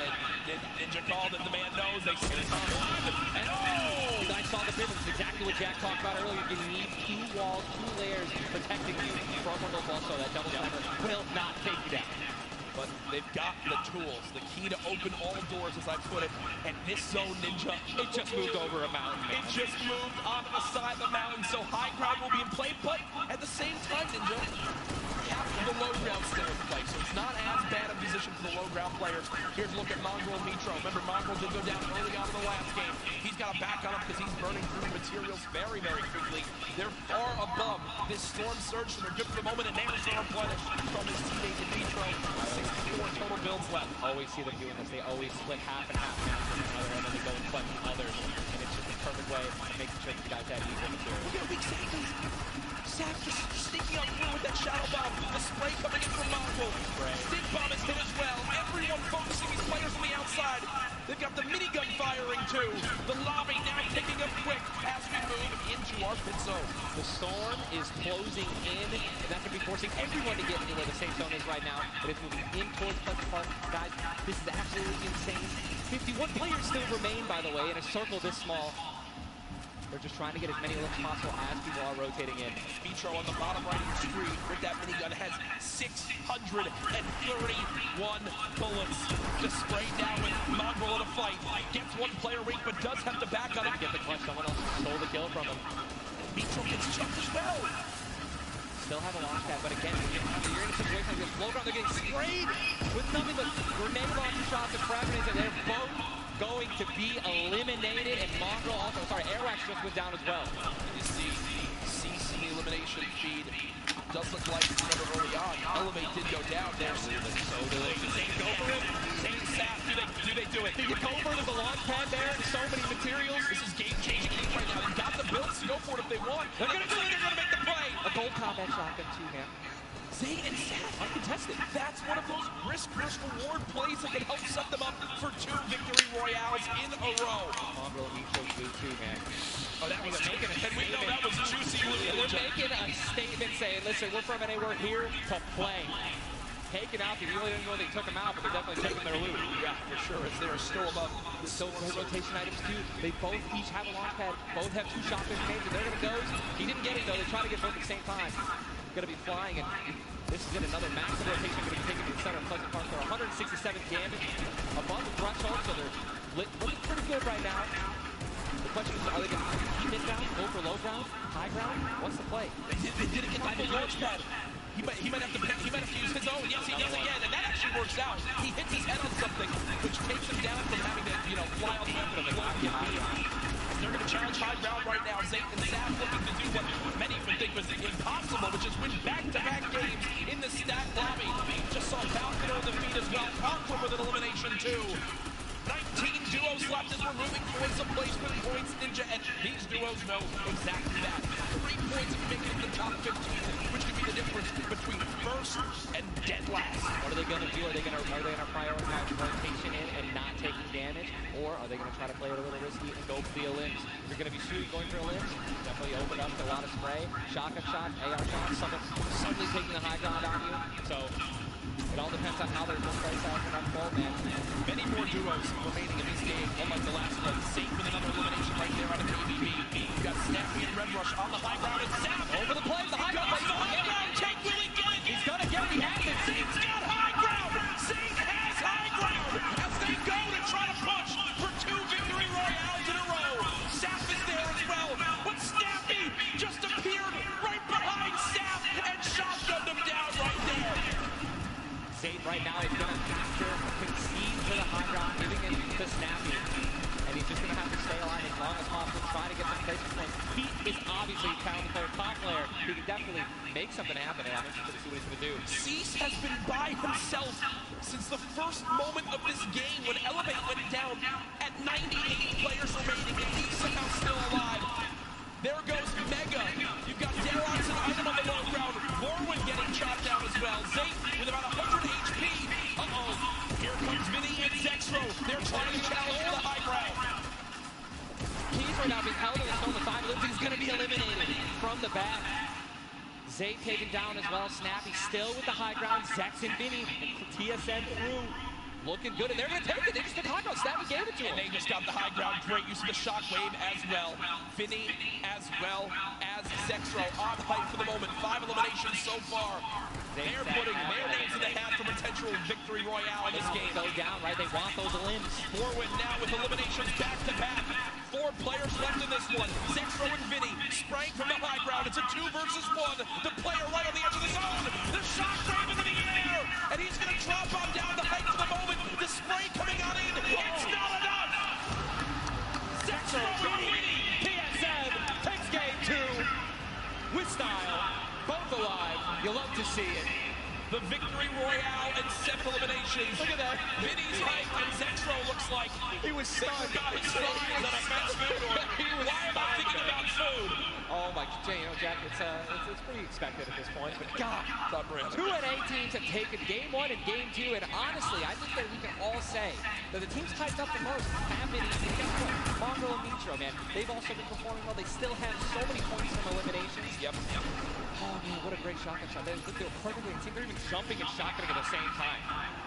Vinny pop off, man. You love the pop off. So Zexro's about to start cranking 90s or default dancing in the lobby. Trying to talk about literally what are they going to do in the next game. Yeah. That's what that focus is. That reminds me, I've been in this situation where he grabbed his hand and took it for himself, man. That's a top teammate, man.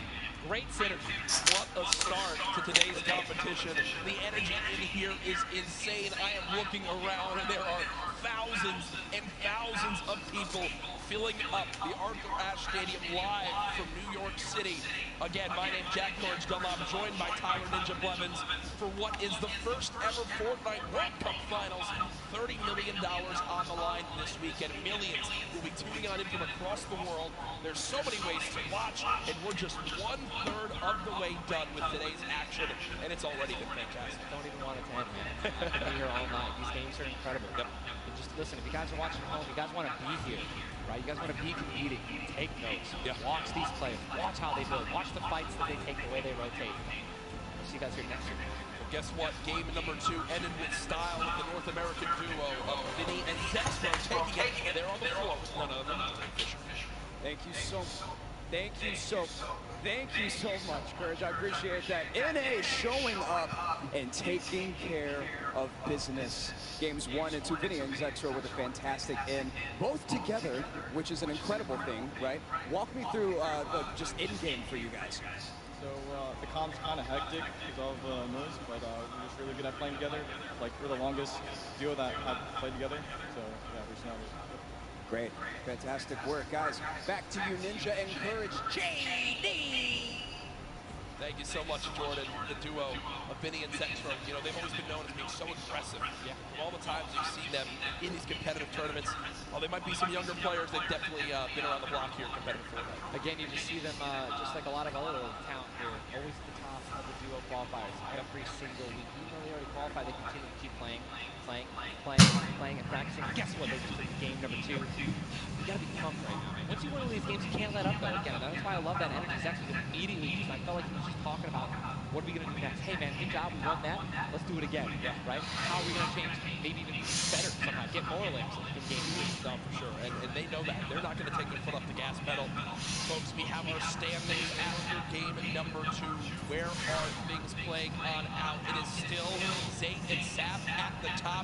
Dubs and Mega at 18 points in second. Zexro and Vinny with that performance go from 0 points up to 17, Ninja. And that is the beauty of how this plays on out. Anyone can have a pop-off game and come right back. Mongrel and Mitro still in your top 5, as well as Serpent, Hype, Darox, Item, Corwin, and Tux, Snappy, and Red Rush all there. While the Zate and Sap have a nice little lead right now, nobody is safe from the rest of this lobby, I'll tell you that right now. I mean, just take a look at the points, Courage. You got 11 points, right? Benzino and Savage that fell out of the top 10. But look at that. Storm and Epic Whale, 12 points. Daydream, F11Z, 12 points, 12 points, 12 points. All they need is 2 or 3 points, 2 or 3 extra eliminations right there, and boom, they'll move up 6 places. You know what I mean? So it's still anyone's game, all right? 2 pop-off games, 1 pop-off game, boom, you're already in the top 5. Remember, if you get 50th place or 11th place, from that whole time in between, you win $100,000 as a duo. Still. But if you go from 10th up to 1st, it jumps all the way to $3 million. So everyone, eyes on that top prize. We are just 1/3 of the way through the action today, but I know we've had a lot of fun up here, Ninja. What an absolute blast. Ladies and gentlemen, can we give a round of applause to Ninja for hopping in for some guest casting? What a great job.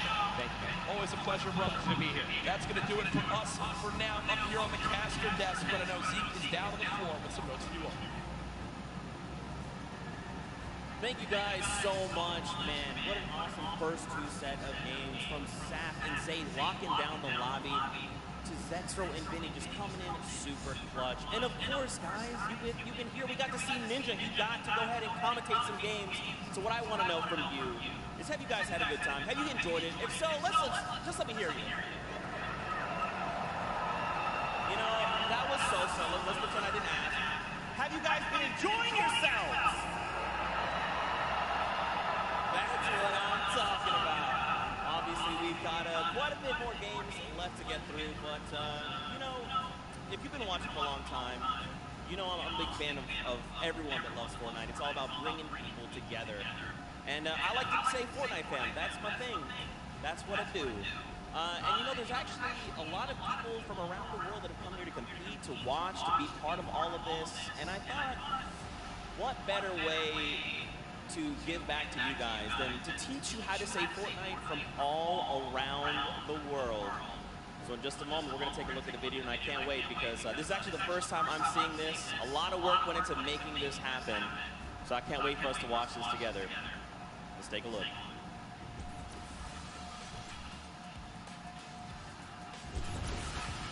Hello Fortnite fans.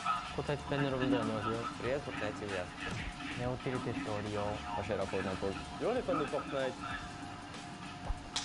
What's up, Fortnite fam? Fortnite 팬 여러분들 안녕하세요. What's up Fortnite fam? Hej, 저는 Fortnite fan. What's up Fortnite fan? Vad skriver Fortnite-freunde? What's up Fortnite fam? Yo, what's up Fortnite fam? Wait, I'm the boss? Sorry, I'm texting. What's up Fortnite fam? What's up Fortnite fam? What's up Fortnite fam? What's up, Fortnite fam? E aí galera do Fortnite? What's up, Fortnite fam? G'day, Fortnite fam. Bonjour, comment ça va les fans de Fortnite? G'day, Fortnite fam. Cheer off Fortnite fam. What up, boys?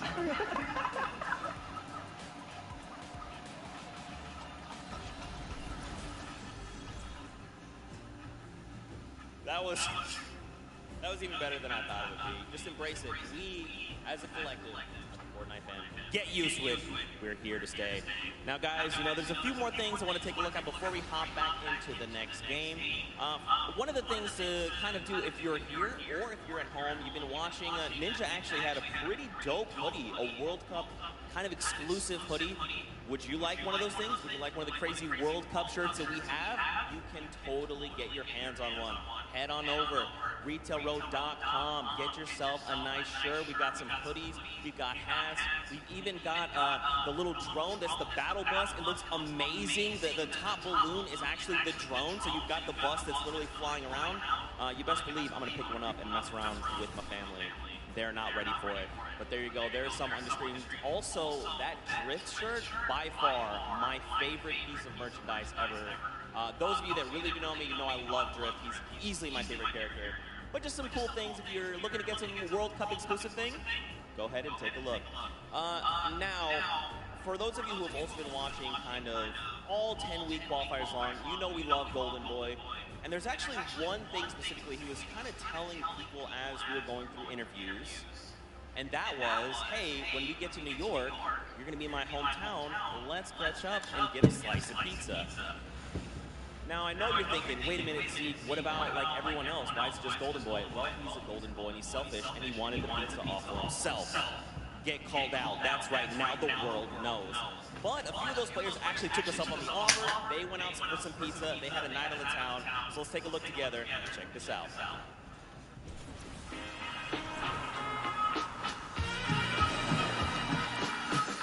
New York City. We got the Statue of Liberty, Central Park, the Empire State Building, and the first ever Fortnite World Cup final. I couldn't be more excited about the greatest Fortnite players from around the world coming to my hometown to duke it out. But before the action started, I took World Cup qualifying players Aiden and Chinkin out to show them the Big Apple, starting with PC Gaming Cafe, Waypoint. What's up, boys? Welcome to Waypoint. Good to see you. Good to meet you. All right, fellas, let's go and grab a drink. Let's go. All right.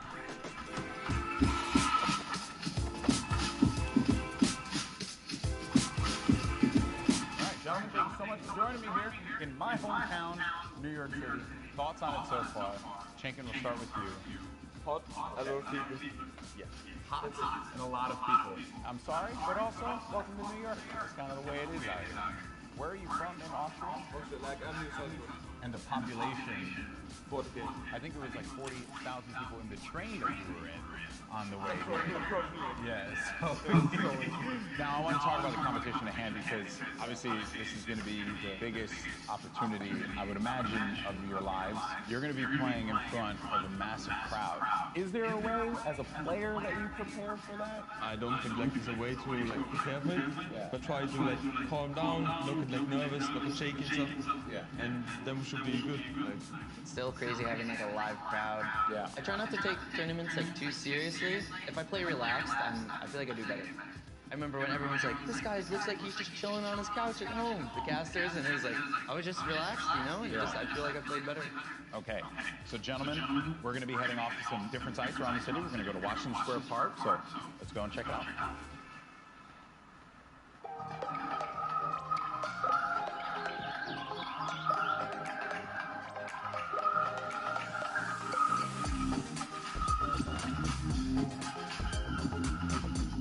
So now here we are, Washington Square Park, gentlemen.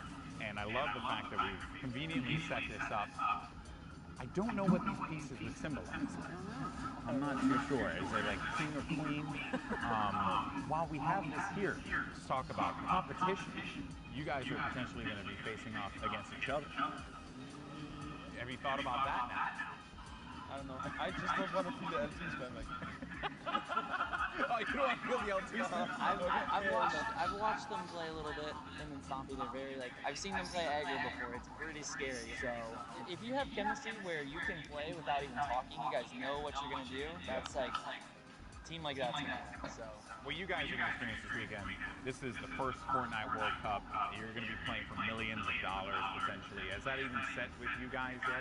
Even if it's not me, I'm thinking there's going to be millionaires after this tournament. Yeah. There's going to be millionaires. Life-changing money. I try not to be, I'm not like greedy about it or anything. It's really nice to see like people that nobody know about and they could just blow up off of this. All right, I'm going to dive more into that, but I think it's time to get a slice of pizza.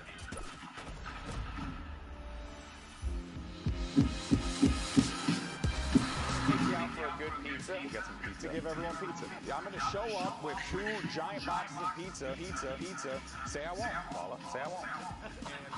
I kept telling people, hey, I want to get a slice of pizza with you, all the players. And they all ignored me, So thank you guys so much for coming out. I really appreciate it. Obviously, this has been an incredible journey for you all. You're now on the precipice of one of the biggest events in the history of all competitive gaming. I'm happy that it was a fair chance for everybody, open qualifiers.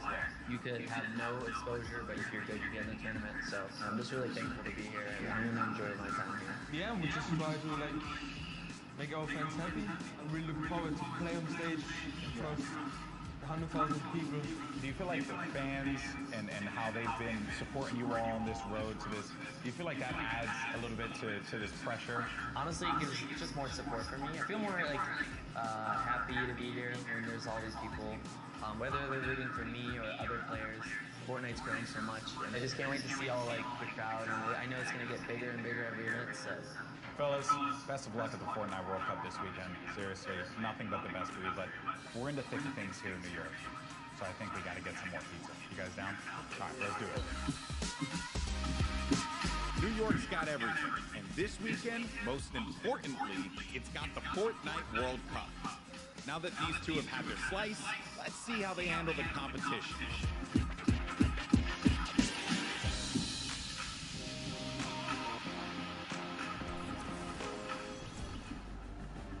Good guy, golden boy. You gotta love him. You can't not. He's just the best, and it's really cool that he got to go out, hang out with Aiden, get some pizza, and just tour New York. You love to see it. You love to see it. Now, guys, there is actually a dynamic duo that we want to talk to. We actually have Jordan Fisher standing by. He's going to be chatting with Nix and PFC. These guys qualified back from the Brazilian region, and they've got some things to say. So, Jordan, let's go over you. Thank you, my friend. I've got Nix and PFC here. Nix, you have been absolutely dominating in the last few weeks, especially where the solos and the duos are concerned, being the first Brazilian player to qualify for the World Cup. Can you talk to me a little bit about the dynamic that the two of you share as partners? Nix, você estava dominando nas últimas semanas, principalmente para os qualifiers da World Cup. Você pode falar um pouco sobre a dinâmica de vocês? Eu e o PFzinho costuma jogar bem agressivo e tentar pegar o máximo de eliminações possível. PFZ and I will try to play as aggressively as possible and get as many eliminations as we can. As you should in the name of Battle Royale right now. PFC, you seem to balance out the fiery kind of loose cannon nature of Nix, who is obviously a dominant player, kind of helping him set up for a solid end game. What's it been like to work with such a young and fiery player like Nix? PFzinho, você parece que você consegue contrabalançar o estilo bem incendiante do Nix. Então, como é que é isso para você fazer esse lado mais balanceado da dupla? Basicamente eu tenho uma role de suporte, então eu meio que fico nas backlines e ele vai na frente. Quando a gente tem o high ground, por exemplo, ele tem a função de ficar embaixo matando todo mundo e eu controlando o high ground. Basicamente é um lado mais estratégico, enquanto ele é o lado mais agressivo. Basically I have more of a support role. Whenever we're in the high ground, I'm just more in the background, supporting him. Like he has a more aggressive role. Setting him up. Yeah. To fire the loose cannon at the end. It reminds me of the very WQNA West that I play on all the time, and that has really just got me cranking my knees on a regular basis. You know about that courage, right? All right. Back to you. Whoa! Jordan's right to me. Come on, courage. He's just found the chicken parmesan. Someone whispered the word and he went running. He you see it. Also, big shout out to Nix and PFZen. I actually chatted with Nix very quickly. He walked up and was like, "Hi, I'm Nix," and I'm thinking this guy knows how to talk. So I talked a bunch of stuff, told him how much I loved him. Turns out he didn't understand any of it. So I had to get a translator and tell him that I love him. But that's how things go. Now, of course, guys, I know what you want. You want more games. We have 4 more on deck. So I think for now, we're going to send it back up to Golden Boy and Monster. They're going to get us into these games. So, how's CJ Mike Brown? Play us in.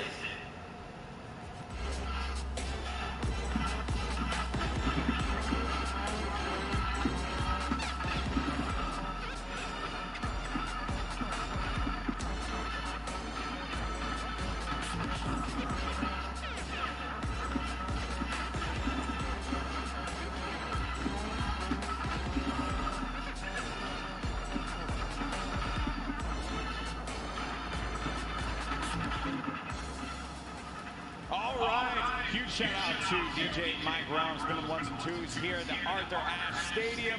Golden Boy alongside Monster D-Face, Boricua Boys back at it again, looking to bring you the fun as we have games 3 and 4 on deck. And so far, this has been one of the most exciting events I've ever been to. That game 1 was ridiculous. Game 2 did not disappoint as well, Monster. No, it didn't. I thought for a second there we're going to see back-to-back performances from Zay and Sap. And I mean, we honestly did. Everyone that was in the top 10 contestant, even Miz and Daedra, they were performing. We saw them cut it all the way through. And it's that level of consistency that's going to cut the difference and making it all the way to the top 10 and being a World Cup winner. What I've loved seeing is that standings page, top 10. International through and through.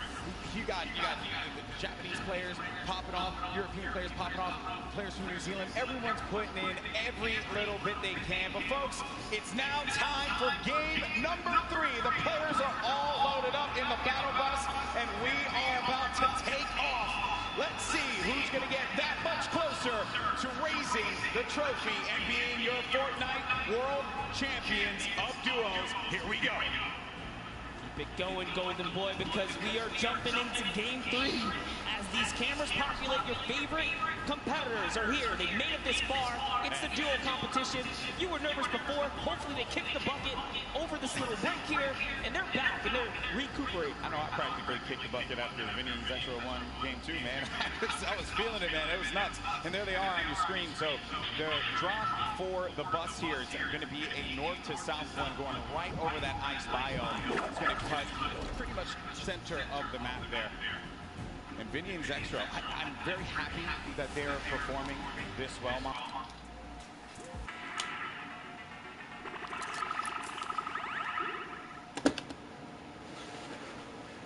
They could even win the whole thing. Yeah. And tragedy struck as Zexro had a few problems with arthritis and different things with his hands. And I'm making sure I'm getting that right. And I'm just bummed out about that. Good to see them here showing up, man. That's huge. I mean, that's what you expect of our competitive veterans, specifically Zexro, Vinny. They go back to as many of the LAN tournaments that we've seen, as does Zay and Sap. But anyways, look, in here we have UA KBB. He's going to take down Mexi. Is Scram close by? Is he close enough? And this is a battle going down in Snobby Shores. So off the rip here, we have players getting dropped. That's actually our first elimination. Lucky for us to catch that one, but there's shots coming in from the Viking Island right up above, and he just kind of turns a corner, sweeps him up, catches that full elim there. So that's his now. Yellow toe actually go the boy. Very rough situation being here, but Zexro now looking to engage in this one. Essentially here, he's gonna go over to his POV now. Kind of getting, it's a little wild, man. It's like just getting the bearings all together here, I think, for the players as well. That moment where they can just have that conversation. What are they going to do? How are they going to just implement their strategy going into the next game? What is that strategy going to be? Do you mix it up? Do you change the drop spots? These are things that are going to be so important for these players. The time that they can take to just communicate with one another. Now, Scram looking to be essentially in a world of hurt here. We heard from Nix gives in earlier on. This is the Brazilian duo. They know that So Scram, they're going to be on the hunt for him. So they know he's around here. They're just trying to sniff him out. Yeah, and if you were in the players' lounge, you could feel the tension, specifically when we brought up the Brazilian duos, the Brazilian players. These guys qualified, and they qualified with heavy elimination. Nix especially being one of our only players to, like, literally qualify as hard as you can in the, you know, for the He was at it each and every week. You constantly saw him at the top every single time. It was so impressive. And also qualified for solo, so we'll be seeing Nix tomorrow. Then you got Scram.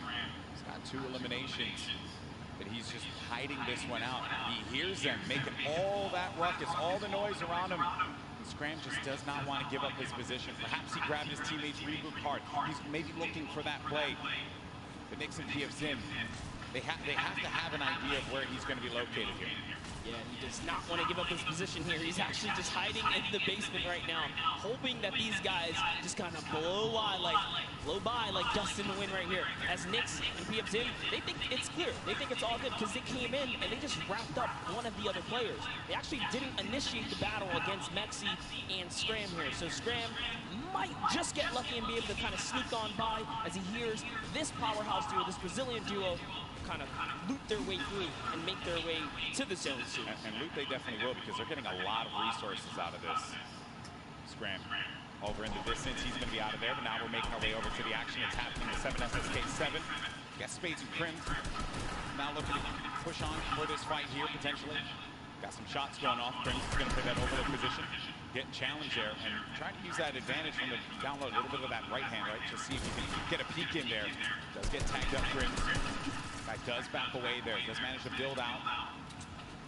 Spades is going to force him out. There you go. So they're just right now playing for that positioning, and I like the fact that they're using these, the natural high grounds, right? Get to the top, hold it down. Don't really focus too much on just trying to get in their face quite yet. Give yourself that moment of opportunity and really get a lay of the land, and then going for the engagement. Yeah, absolutely. The best duos will try their best to isolate their opponents, really force them into, you know, very weird situations like this, force the 1v1s, and hopefully get those free shots, and then pursue the push here. So again, look at how now they're split up again. So Spades and Crims are doing a great job here pressuring and isolating their opponents right now. And so far, they're definitely dictating the pace of battle here. Yeah, that's what they want to continue to do. They're suffocating them. Plain and simple, right? Not letting them get any kind of movement there. Jam side and 7SSK7. They're having a conversation of what the play is. What is the movement going to be? But Crims and Spades are not going to allow them that opportunity to breathe. That's going to be the down there. Crims managing to knock down Jam side. He's looking for 7SSK7 around the corner. And that's going to be the elimination registered. Both players are going to be out of there. And a big win there for Crimson Spades. What a clean push right there. Crimson Spades have so much to prove here, because when they qualified, they were kind of looked down on like, wait a second, was it luck? Was it not? No, they're here to show it off and show why they're at the World Cup Finals. But now, hopping back with Liz and Daedra, we saw them have a great game one, came out top 10, and they're still in the running. They're in about the top 10 right now as well, based off of eliminations. Not necessarily picking up too many placement points. They're heavily dependent on just piping up these players at these points of interest. And looks like Lucky Landings is theirs right now. They'll have that, but let's see. Liz and Daedra. They linger about it. I love the fact that you go to this hot spot here, so there is going to be a bunch of free items that you're going to be able to pick up on. Also, you're going to have that circle advantage. It's right there. You don't got to worry too much. You can continue to focus on looting. High ground has been lost, though. Miz, so be careful. Where's Daedra? He's going to be right next to him, trying to get these angles. So they have to stick together. Looking for the sound cues right here. Can they find their opponent? Catch a nice little low ground peek right here. Low ground is definitely underrated. If you can just kind of peek out, catch a big shot, you're almost guaranteed a headshot, which is a big multiplier. Yeah, players don't really think about that, right? Like you always see Fortnite players go after the high ground. That's the bread and butter for a lot of players that play this game. But you know better than most that the low ground can pay dividends for you if you know how to take advantage of that positioning, and maybe some overzealous players to try and get aggressive on you. We got Gustavo along with Wishy. I'm actually very interested to see if Gustavo's going to lead this push here, because specifically between these two players right here, this duo, this Brazilian duo, Gustavo doesn't necessarily lead the pushes. It's Wishy. Wishy's the aggressive one here, so he has the ultimate high. He's always looking for the shot. What are they going to do? It's just a nice standoff. Yeah, that's this whole event, right? Players have just been very cautious about what they want to do. They're not trying to get too aggressive in these fights. They know what's on the line here. Millions in pricing is on the line. You do not want to make a bad decision. Be one of those teams that are eliminated out early on. But Gustavo's going to be putting shots down. Focusing this player, forcing back to build up. He has no build to work with as well. 19 HP remaining, and just a hope and a prayer, but unfortunately for him, that was not going to be enough there. Gustavo's out. Richie isn't going to happen for him either. And Miz, he's feeling it. That's going to be 2 elims for this duo. You gotta love the snarky little smirk right there on his face when you get those 2 points. He feels so good. It's really good. It feels really good. And then Volks and Parpy. And look at this. Parpy actually dealing with this battle. And this other player that actually got the high ground against him was focus firing on Volks. Parpy pushing back here. I wonder, you get split up like this, but Volks and Parpy, they love playing a very aggressive style. They'll get your face. They'll box you out if they need to. Yeah, without a doubt, this duo was unmatched when it came down to eliminations in the qualifying rounds. They had the most, actually, and even on the consecutive 5 victories in 8 games to qualify for one of the weekends. Volks and Parpy, another kind of reference to Game 1. They had a great Game 1. We saw them picking up duos, but we haven't seen them necessarily make it through the end game. All they have to do is kind of slow it down here, and that's what they're trying to do, but being split up is terrible. Also, in the distance, I just want to make note, Wolfie's a very aggro controller player. He's another one. I think that we've seen a fun mixture of players that look to get that safe approach to the game, and then others that just want to take early fights, get some points early on, because maybe they're playing that early game strategy rather than like focusing so hard. Like, if you get late in this race, you do want to rack up a few eliminations. Look how low the points are that have been thus far in games 1 and 2. Get yourself a few elims, and then maybe manage to make it to that top 15, which is very hard given how many players have stayed alive in this game. Games 1 and 2, we were at what, like circle 5, or circle 5. I think we were sitting at like 45, 46 players are just waiting for movement. Yeah, and that's where that storm surge kicks in, right? Does damage to players. That's Ruin Chapels, one of my picks to watch. Had sort of been struggling in the format so far. I guess when the real pressure's on, the environment shifts, right? Everything changes. That's right. Everything changes here, and Crew does manage to get that shot off, or attempted to, with that tactical shotgun. It was not going to get the connection necessary there, but it did put the view of the player to have to back away. Both players, well, respecting the space from one another. The stinkers come out. Crew and Chadwick's having to get out of there, and they're going to use those, I believe, the shockwave nades to just fly on out of there. Didn't see the purple over their bodies there, but they were able to fly on out of that fight. Could have gotten real risky for them. I was going to say, that was a respectful disengage. You only got 6 games here, 2 of which have happened. That's they right. need big performances. They have to push towards placement and endgame. So good on them to kind of back up. And when you have stinkers, there's no defense against it. You get chunked down right through your build. It really is annoying to go against.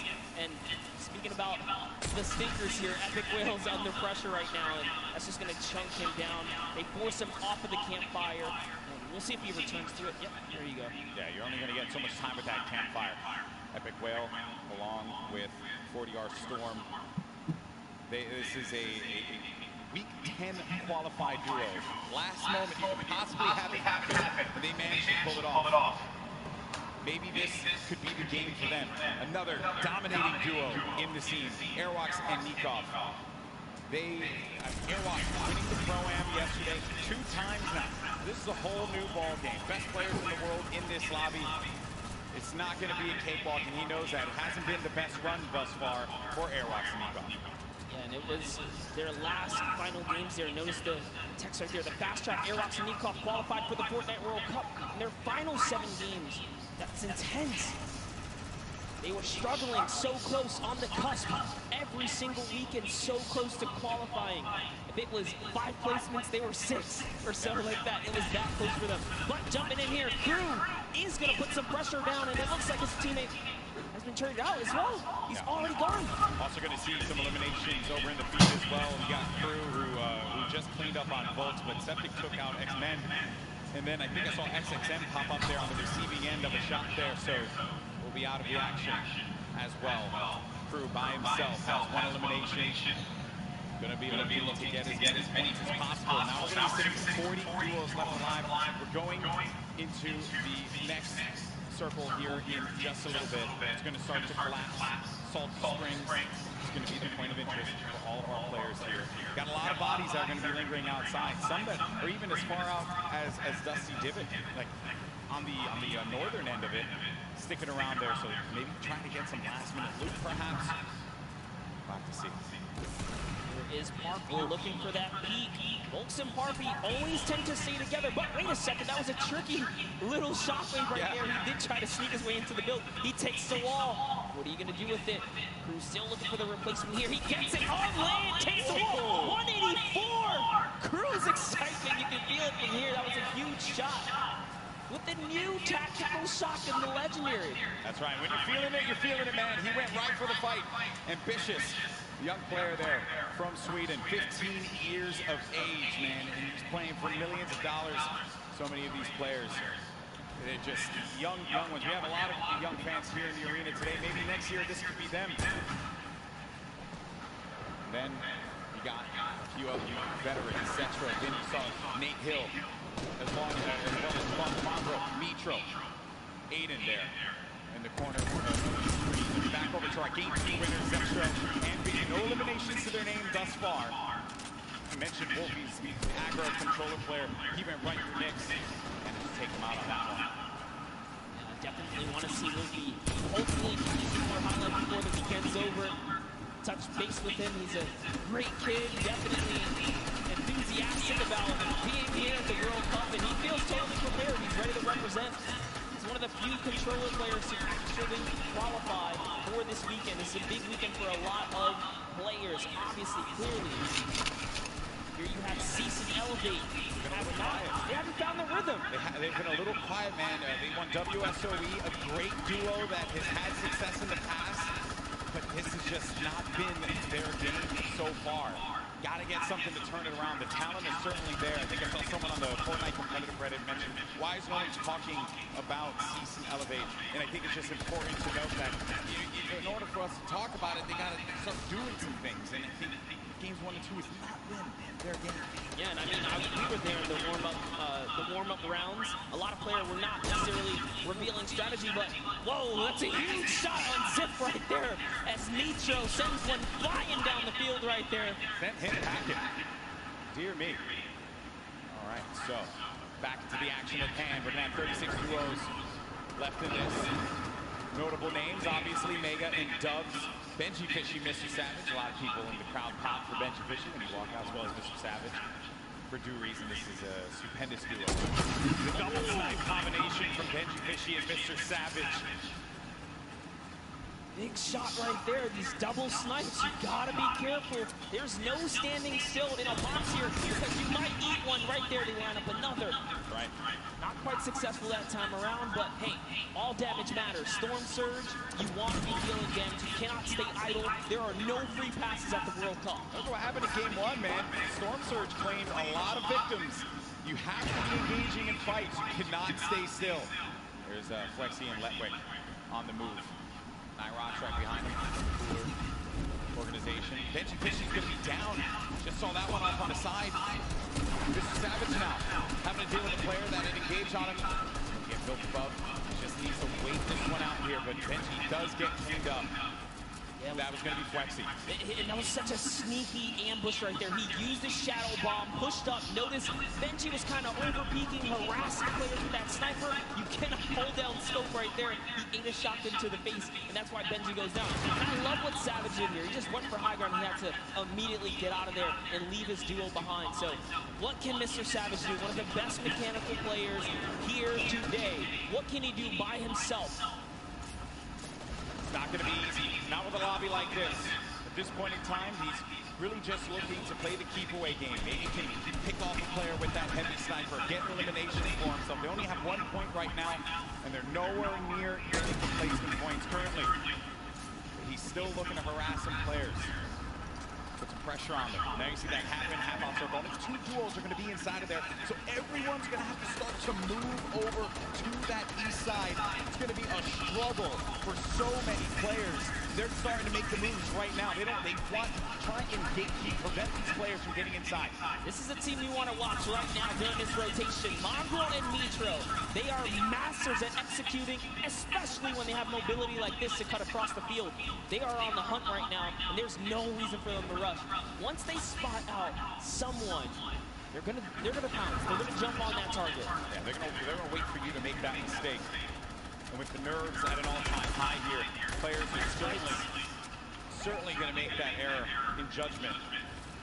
Saw it happen in scrims when we were looking at players just getting warmed up. So much at stake here, but there's the launch pad. It's going to go out now.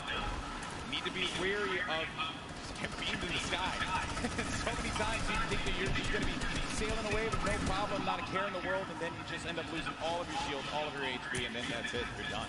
I've seen it countless number of times. People tweet out, you know, you fly across, you get taken out the sky, but it's all about timing. Neither Mitro nor Markael was shot once on that rotation. It was masterfully done right there. And whoa, it looks like they're tracking so beautifully. Catches someone trying to just kind of rotate on by in the shadow bomb, but that was not enough. You are not safe from the shadows there, buddy. Another thing, too, was that when they were out of position for a brief moment, the way that they were able to just get back together, right? That patience with one another, the communication, you need to have it when you're getting down to these final moments. 25 duos are going to still be standing here. You got Calculator and Macwood. They're going to have that high ground up above. You shouldn't be comfortable just yet, because anything can happen here. Look at where that next circle is going to be going. Moves need to be made.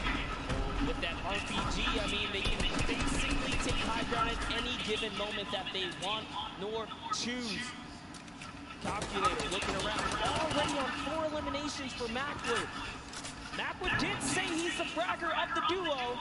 We'll see if Calculator can keep up right now. I am just poking this fun because Calculator loves to talk a big game on the social medias. He really does.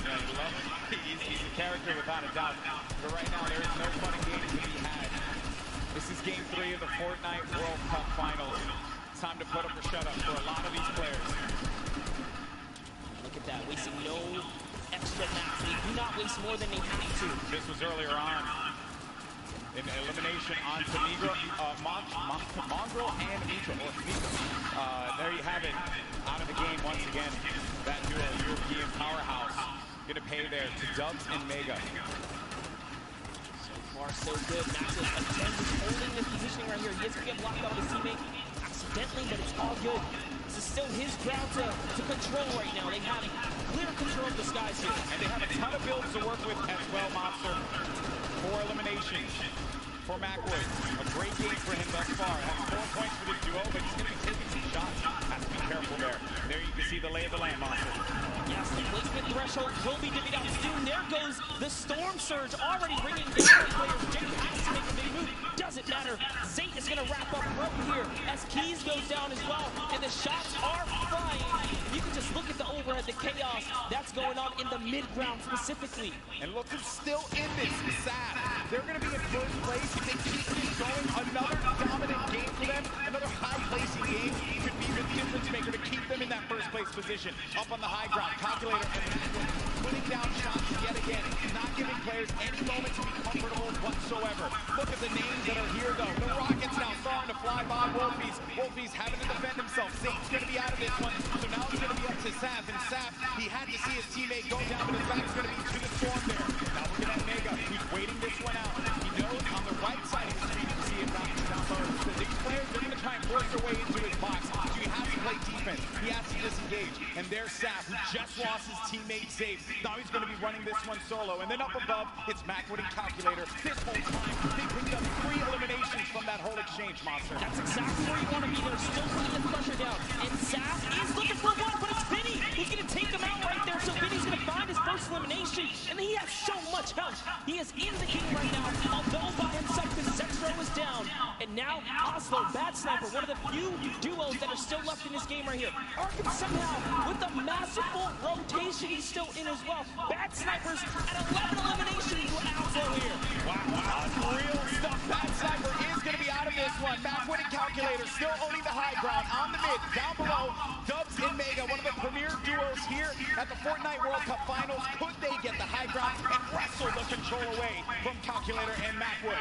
Oslo waiting for Vinny. You can see that engagement down low, but we got to focus on what's going on above here because Macwood and Calculator, they have their eyes on Dubs and Mega, and they do not want to give them that freedom to dictate where they want to go. They want to try and cringe for them. Arkrum just eliminated Vinny on that, and it's going to be Oslo and Arkrum down low, but you're going to have a clash, a 2v2 in the high and in the mid ground, and Dubs and Mega feeling that pressure, needing to just dial back here, wait a minute, because I think what they're doing is they're trying to see if they're going to run out of bullets. Essentially, the play here certainly has just been defense, defense, defense. Yes, that's right. Oslo's not left by himself. All he has to do is time this firefight, so long as he doesn't bother them. But Dubs and Mega try to go for the high ground and make a fatal error. They fall to the low here, Golden Boy. This isn't looking good there. Mega and Dubs, they have the low ground, the ultimate low ground. Oslo's going to be outside, but they get the elimination. Calculator and Macwood, they're holding the high ground, and that's the victory royale. Macwood pops off in game 3. 7 eliminations for him, 2 for Calculator, 9 total, plus the victory royale. 19 points for that duo. Crushed it. There was just something about the loadout. Seeing that RPG once they already were holding the best point, the high ground. You just pressure, and that's what Macwood did there. Was it 7 eliminations? Hey, shout out to Calculator too. He got a couple at the end. Yeah, he had his back. Most importantly, Dubs and Mega constantly playing that defense. Credit to Macwood and Calculator for the way that they continue to apply the pressure. And then it was the shock, sending them down low, forcing them into that engagement. Credit to Oslo now, who two traps instantly to see maybe he can get a cheeky trap elimination. Didn't work out for him there, but a top 3 placing for him. Certainly got to be happy with that one. And then it came down to the final moment when Calculator and Macwood together were able to push his player with their combat shotties. Boom, that's the game. And look how happy they were there. So good. Gotta love their reactions right there. Whew. What a game that was. Had a little bit of a slow ramper, you know, but that's what Fortnite will do to you. You're just talking, you're having a conversation about where the positioning is going to be, and then out of nowhere, boom, you're in the action, you're in the fight, and things start to get wild. Great game there for Macwood and Calculator. Calculator winning on the world stage, man. Look at that. Eat your heart out, Reddit. I gotta say, you know, I'm sure he's proved a lot of people wrong, and you have to respect it. Yeah. But, Golden Boy, I want to see where we stand here. Where are we right now? So at the top, it's still going to be Saf and Zate with 38 points. They have that victory royale from game 1 and 16 eliminations. Mega, Dubs, second place, looking pretty.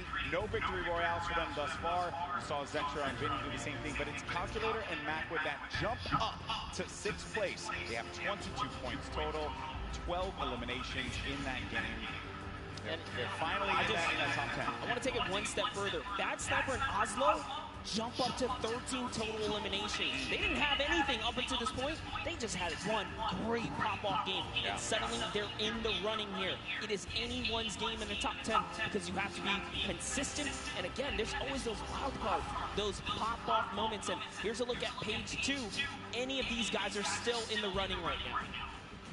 We got Bell and Scarlet, who've been wrestled out of the top 10. The Japanese duo who had a premier game in game number 1. Benji Fishy, Mr. Savage saw their demise earlier on. They're going to have 13 points there, but you saw the standings, and we're in game 3. And these games are going to be so critical. Games 3 and 4 really set that tone. Because once you get into like game 5, a lot of players are going to be down low. Like, there's an opportunity for you to try and get your way into that top 20, which is where you're really going to start to get a lot into prizing. But for the folks that are going to be sitting in top 10 right now, they're going to be feeling very nice about their current standings. For game 3 to be in 2nd place, Dubs and Mega, and then Saf and Zate still performing so well. And that's the crazy part. Dubs and Mega everyone has been rooting for them. They're like that wild card that came out of nowhere, and they really sweat the competitive community hard lately. That's right. So I did get word. We have Jordan standing by with our winners from Game 3. Jordan, take it away. NA really showing up and showing off today. It's amazing, seemingly tapping in that nail in the coffin. Such a please pardon the pun, I have to say, calculated game here from Calculator and Macwood. Guys, well-matted, well-utilized. You dominated high ground, seemingly all of that in-game there.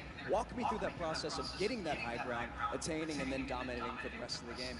Well, we were able to pick up 2 lucky eliminations on that outer circle of 4th zone, I think it is, and we were able to use our mats to build up. We were lucky enough to get half and half, and we were able to just beam people out of the air, hold high, and got lucky with a couple zones. Amazing. Well, I mean, again, you had 3 games left to go. The strategy, is it going to continue to shift around a little bit, or are you guys going to maintain what you've been working on thus far? I didn't hear the question. Strategy, maintaining thus far. You guys have a very calculated and very patient game, seemingly leading all the way up to the end of the end game. Right. Walk me through your strategy for the end of the next 3 games. Shoot them in the head. Shoot them in the head. You heard it here first. Back to you, GB and Monster. Calculator gets one opportunity to show the world his prowess and knowledge of Fortnite and just says shoot them in the head. You gotta respect. You know, some people, it's just that simple, and hey man, maybe he's just wired that way, right? We're all wired a little differently. Calculator has clearly got his head on his shoulders. He's ready to just shoot things. Yeah, but Macwood was the one doing a bulk of the shooting in that last game. 7 eliminations for Macwood. He looked so great, and you would expect the young Calculator to be the one that leads the charge on slaying, but Macwood, man, holding it down. And let's not get ahead of ourselves here. I mean, you know, Macwood not that much older, right? But I think it's just important to note that you have to have teammates at any point in time that just pop off. Like, you need that. It's so necessary. Got to trust in your teammate. That's what makes a lot of these duos so successful. Yes, I mean, we've seen it from the start of every round. Some teams are just more aggressive than others, and they know how to stick together. A lot of great moments in that game, and good news for us is that we got Sundown standing by to break it all down. Sundown, over to you. Thank you so much, Golden Boy and Monster. Now, we talked about Safe and Zat. We just got to talk with Macwood and Calculator, but Dubs and Mega had an incredible game from the early into the mid that they transitioned into a top 2 performance. So let's dive right on in and see what allowed to make them into the top 3. First, notice that he lifts the bottom corner, but the rifle fired together. The second they see the shield is down, able to pick up one. Mega is the one who is leading the charge here. He picks up all 4 of their first elims. You can see Waller picked up, and the trap is so intelligent. Double ticks going through, places the ramp so it's phased. Knowing the yellow is there, pushes in 2 more elims, Chubb splashes. Dubs stays up with just barely enough HP. You can see he's trying to trap the floor every single time. Gets the mid-ground control. 5th elim for Mega. We talked about how high their ceiling was, unfortunately using the shockwave to go down and end up at a low ground disadvantage. Calculator and Macwood able to ride it out, but now Mega and Dubs have pushed into that top 3, challenging to be the first ever World Championship duo. The team who has possibly the highest ceiling, full qualified solos and duos. The question is, in the last half, the last 3 games, will they be able to keep it up? Will NA stay on top? Will Serpent and Hype represent Oceania and upset the apple cart? I'm about ready to see some hype myself. Let's throw it back inside for the last 3 games. Gentlemen, take it away. Well, if you want hype, got you covered, baby, because these games have been incredible. And if you're just joining us for the first time, welcome to the Fortnite World Cup Finals live from New York City. We're in the Arthur Ashe Stadium. Game 3 just concluded. We had 3 different winners across 3 different games. This is our duos competition. These players are playing for a lot of money in prizing. So much on the line here. Lives will change forever after today for those players that are on the stage and some of the folks you're seeing on your screen right now in, well, I would say, in a different situations than they would find themselves in. You got Vinny and Zexro, they're right there. Zayt and Saf, 3 games in, still holding on to first place. It has been wild stuff. Welcome on Golden Boy alongside with Monster D-Face here, and it's been a great day. Really, there's nothing more than you could possibly say about it. And as I had mentioned before, the prizing, the money that these guys are battling it out for, this is it. First place will take home $3 million. second place gets $2.2 million. Like, that's just absurd. You get in the, where is this here? 4 millionaire duos before the weekend is over. Not to mention all the fame and clout that comes with it. So I think you'll be pretty well off at that point. But everyone's a winner here. We're here to celebrate all of the competitors that made it this far to the Fortnite World Cup final stage, because those 10 weekends of qualifications were not easy. Yeah, when you get into 10th place, that's where you really start to rack up the coin. But game 4 now about to begin. Here we go, folks. Let's see who's going to come out on top. We've had 3 different winners, but our top performers have been consistent through and through. Are we going to see a repeat winner? Are we going to get a new one to add to the list? It's now time. The battle bus is loaded up. Let's start game 4. And you know what? Every game so far, we've seen a new winner. I love that. Same thing with the Pro-Am. There was always some new duo showing that, hey, we've been playing this game. We're ready to take a victory. Everyone here has the potential to come out on top, and you see it unfold in those final moments. Throughout the weekend, we've been doing interviews, meeting with fans, and talking to people, and a lot of folks have asked, who do you think is going to win? And I know it sounds like a cop-out answer, but I'm very irritable. I have no freaking idea. Because it truly is up. It's up in the air. This is a battle royale game. At any point in time, you can have Markael and Calculator just having the game of their lives in game 3, and now look, boom, they're going to be sitting in the top 10. I mean, how do you even predict that? We nearly saw it with Zay and Saf. I think anyone with good logic can clearly put their money on people that have had prior experience, but even that is not enough, because Markael and Calculator showing that, hey, you know what? We don't even need that. We're here to slay. Dubs and Mega, they're in second place. They made their names in these qualifiers that led us up to this point. They did not find themselves in land. This is the first time these young men are up there playing on this stage. When I was their age, I couldn't even believe that I would be capable of doing something like that. And they're doing it, and they're doing it with style. And then, to make matters worse for everyone else in the server, they've been so consistent. Deadly free. Yeah, that's right. And they're in second place, no victory royale. So just showing that if you step to their box, you're gonna get hurt. We saw Mega with the masterful, and I mean beautiful performance under storm surge pressure. He didn't even blink an eye, still fighting other players, fighting his way out of that desperate situation. Volks and Parfy, let's just hop into this duo right here. We'll talk about them a little bit. They are known for sticking to the hip in PvP. Earlier today, we saw Volks get traded out, but it wasn't just like an easy trade. They were actually winning the engagement up until that point, just showing that they have the skill. And that's the OCE region, right? One of the most feared regions here at the qualifiers, because of the fact that you just had to get a ton of elims. You had to be #1 in the region. When talking to players, I would ask them, what are you looking to report? And every time, if it was, the NAU players, they would say, I'm just trying to avoid OCE or Brazil. I don't want to have to deal with that. Because they play the hyper aggro style, and they just don't care who you are. They're going to go for the fight. I mean, you saw Scarlet and Bell in that first game. I truly thought they were going to take the whole thing. It was so close. Even Sinnoh on the Pro-Am yesterday, another top player. Finished second. Finished second.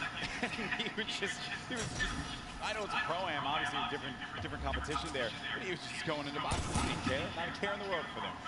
Now, Volks and Harvey, we find a player. Love here, the jet stream. And he hit him once for whites already, so that means there is no shield on that player. You can have up to 100 effective shield. That player's dangerously weak, and folks just keep an eye on him. He doesn't know if he slipped out already, and says, you know what, I'm going to go back to my teammate. It's a little too risky getting split up here. Play for the mid to late game in this situation. Now the 7SSK is going to be dealing once again with Spades and Crimson. Seems like just a constant for them. They cannot seem to win out on this fight. Crimson's going to be down though, so the advantage could be going in the favor of Jamside and 7SSK. Spades going to have the high ground, now having to deal with a 1v2. Does he have what it takes to pull this one off? He doesn't own that wall. He has no more builds to work with as well. They're going to push out, and Spades couldn't deal with it, and that's going to be the win there for those two.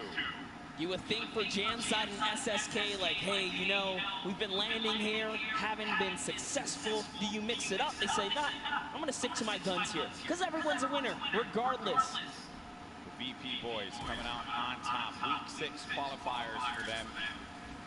They just need that game, that one game. So many of these players, that one game that catapults them into the top 10. Then the momentum shifts, the confidence starts to rise up. You think to yourself, I am capable of being able to do this. Girl looking for it right here. Love this dual perspective right now. Mongo's actually looking for a side angle. He's going for the offense, pushing out. Is he tracking this player down? It's really hard to tell. They're getting into, really just going deeper into Neo Tilted. If you hang on the outskirts or by the slips, you're at a huge risk for getting dived onto. It looks like they say, you know what? We're just going to continue to push on through. Those guys dive off, and those markers are actually the trackers. They say, hey, you're going this way. Mongo still wants a piece of this. Keep it up with where players are moving in the crowded Neo Tilted. A new area that was introduced just a little while ago. Some players made Tilted Towers their home. This was a drop spot for so many, the likes of Big Mercs, Aiden, right? But ever since it changed, you started to see players second guess whether or not they wanted to go to the new Tilted. Talking to Aiden earlier, actually when we went out to go get pizza and stuff, he had mentioned that Tilted's just a whole different beast. Just not something that he really would want to deal with. That's why you don't really see it going that way anymore. Yeah, it's just a different lay of the land.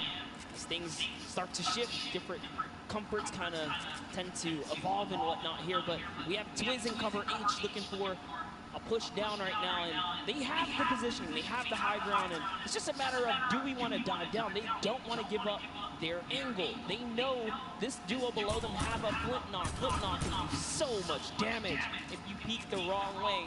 Minimal's gonna hit you for about 80.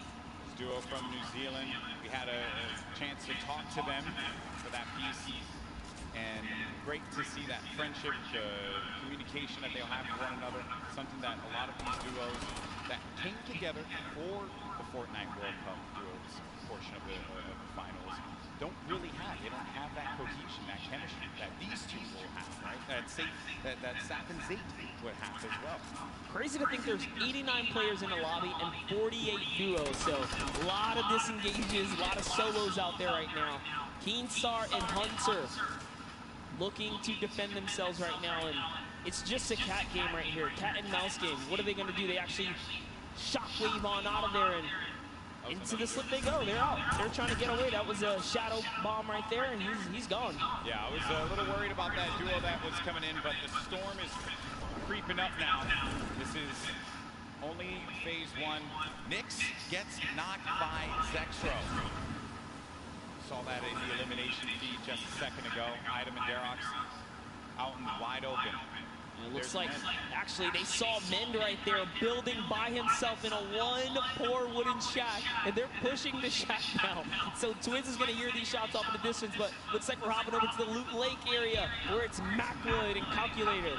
Going against Daedra and Miz. This is a top 10 contenders right here. The Game 3 winners now having to deal with Daedra and Miz. Shots as well, snipe shot, you just heard that one, squeak by Daedra. Need to be careful, there's some more shots being laid out. Disengage as well. And they're just really pushing them away from you because you've got to get to that safe zone. Don't want to have to deal with the storm, obviously. It's still early games here, so you're not going to get ticked for too much. But you're really looking for this next zone, where you're going to start to move here. And this, again, the game is going to be so slow in the start because as you get closer and closer to the end, game 4, critical game, Monster. So many points you can earn from this. Flying into the top 10 potentially if we have a new winner that was outside of it. This is where players start to, I guess it really sets in on them that they're going to be playing for $3 million in prizes. Yeah, if it hasn't already, I don't know what world they're living in, but here it is. Twiz goes for the shockwave overhead, and it's Deros who eats a chunky one right there. Cover H looking to shot this bad boy down. In comes the Synchros. Is it going to be enough, though? The pressure is so real right here. Twiz and Cover H doing it not only for themselves, doing it for New Zealand, their families, and everyone watching them at home. And that is going to be one elimination through. I saw that one pop up. That's number 1 for the duo. The challenge comes in, and that's the win there. 2 Elans total. Twiz gets them both. tried to get out there and play the trap play, but it was not enough. 7 SSK and Jamside have rotated in from Paradise Found. Oh, no. Oh, no. Down comes the build. Oh, no. They should be close enough. Yeah, he is going to be able to catch himself, and the build battle goes off, Golden Boy. Coverage is going to be down. Jamside, 7 SSK7. You're looking at Jam's perspective here. He's going in for the fight, and after winning that one out, it's going to be Jam and 7 SSK7 that get the better of the boys from New Zealand. They found their stride coming into game 4 so far, and that means they're in the running right now. 4 elims is enough to put you on just about page 2, top 20, and we talked about it. You can make it to that top 20 bracket. You're still in the running so far because there are several more games left before this thing is over here. This Calculator finds himself very high in the sky right here. He's got a nice little base. They're just waiting. Yeah, waiting it out. Norwood's going to be beneath them. And those are the players that are close. Not before. Oh, no. Starting to hear the explosions. Knocking him out. Wow, he actually sent a shot when the explode came in and hit Cease with that? What? How was Cease knocked right there? Just, again, when it comes to Fortnite, you never know what you're really going to expect. Your players will always pull something out of the hat and surprise you each and every time. I was looking over at Markael, who's playing defense, Calculator. Now really having to deal with 2 players angling shots at him. Markael back into a fighting position, a fighting posture to help his buddy out. And it's so unfortunate because they were just about to push to seal the deal and elevate there, and that third party up on the mountain ruined that push. Slows things down. Elevated Seas having to deal with the Stinkers and will be moving out of the fight now. I love it right there. He uses the Stinkers to back him off, and since he doesn't take any damage from it, he pushes right into enemy territory here. He's so offensive. He's on the enemy tracks. Oh, man. Markael gets owned right there. Not what you wanted to see happen after winning game number 3, but Elevate and Seas, we mentioned them before. They just need that moment to pop off so everyone here in New York can see what they're capable of. Such a great duo, but now having to deal with another fight with Elevate. What a shot there on Calculator, sending him packing. Calculator did a great job, though. He did win it straight off against Cease. Ronaldo and Zip are just nearby, though. Looks like they heard the commotion. They're getting closer. It's nowhere. Talking about. He was like, you know what, getting closer, trying to see what he can do here. And Zip's going to fall down here because of the shockwave. Yeah, Norwood was the one down low, hearing all of the action happening. Zip and Ronaldo now in front of us. They managed to get this ball, just get ownership of it, but the ramp is going to be placed, giving him time to wiggle out of that moment of time. And Norwood actually used all of his shockwaves there to disengage. It's not really worth it by herself, evidently. Oh, man. And that's Norwood. Norwood tried. He did not get far at all, my friend, but there's the other duo right in front of him. Zip and Ronaldo have him in the sights. Ronaldo's going to be on the other side now. Engaging in the fight, not taking any damage. Such a good job, though. Good job by Zip here to come in and back up his teammate right now. He is trying desperately to get to his teammate here. This is great teamwork. Now they have the pitch lined up, and the trap is down. That's a siphon for Elevate right there. That's like the difference maker for him. Zip doesn't have any shields. He needs to take a moment to just pop the minis.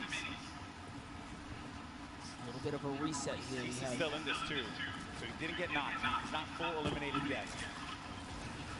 Which is rough. If you don't convert the Elam, you don't get the point either here. This Elevate is doing a great job on defense, but the Campfire heals down players as well. This is actually really, really smart of them to sit on the Campfire right now and just wait and buy time. Always looking to set up the phase through right there, trying to get through the build. Some shockwave comes out, and close but no cigar. Such an intense fight between these two. Oh no, someone thirsted. Snappy, he went for the shot from the distance. There, you see him right there along with Red Rush. And then Zip down low on this island, using not only the rocks, but also this metal that he had just built up for himself to get out of this. Zip is the target of the server at the moment, as everywhere he moves, he cannot seem to catch a break, but he is going to find a little bit of that high ground real estate right here and hopefully ease up the burden, but nope, has to change layers again. Now let's go ahead and take a look. Oh, and Zip is out of here. Funk, think I could have sworn I saw a bump there, but no, I think that was Elevate. Apologies, that was Elevate that did get that. But the secure was there. Moving on now, taking a look at the other side of the map. We have Stompy and Shinken still in the game. Mongra and Mitro, Benji and Savage, Aqua. All of these duos, very, very powerhouse duos here. Close by right now. 4 eliminations for Benji Fishy. 36 duos remaining. It's going to be a loot late circle. So some water. Players will just have to build over. Nothing that these guys can't handle. Oh, a lot of open air though. Lots of open air. Benji's at 4 eliminations here. He's been having a good game. They've been playing well. Playing very good. 4 elims. Final moments, right? This early in the game to have 4 elims is actually huge. And I love what they're doing right now. Just fishing for damage because Storm Surge. You never want to be under the pressure of the Storm Surge. They know that with 50 players in the lobby, dependent on the zone, Storm Surge will activate. It will activate, excuse me. So 4 Sinkers is the perfect to have. Can take some damage down on any of these players, getting comfortable inside of a box. Now looking at this, got Vinny down low in a campfire. Saw Aiden and Sean there too. Had a few good moments for Aiden and Sean. It hasn't really been their event so far. 6 elims. It's insane. Having 60 eliminations already. Take a look at this stat right here. Damage dealt, 842. The match average, every other player on average, 176. That's not even enough to take out a player with shield and health. So they're doing a lot of work on this lobby right now. And they are here to play. Looks like they're going to find themselves another spot. This is actually an interesting spot, but it's all good because they have launch pads. They can get up and over this cliff lip right here. And they're backside safe, so all they have to do is protect their forward angles. I understand we did get some moments of Mongo earlier on. He's trying to see what players are going to start to make some moves. Let's go ahead and take a look at that. And we'll come back and see where they are here.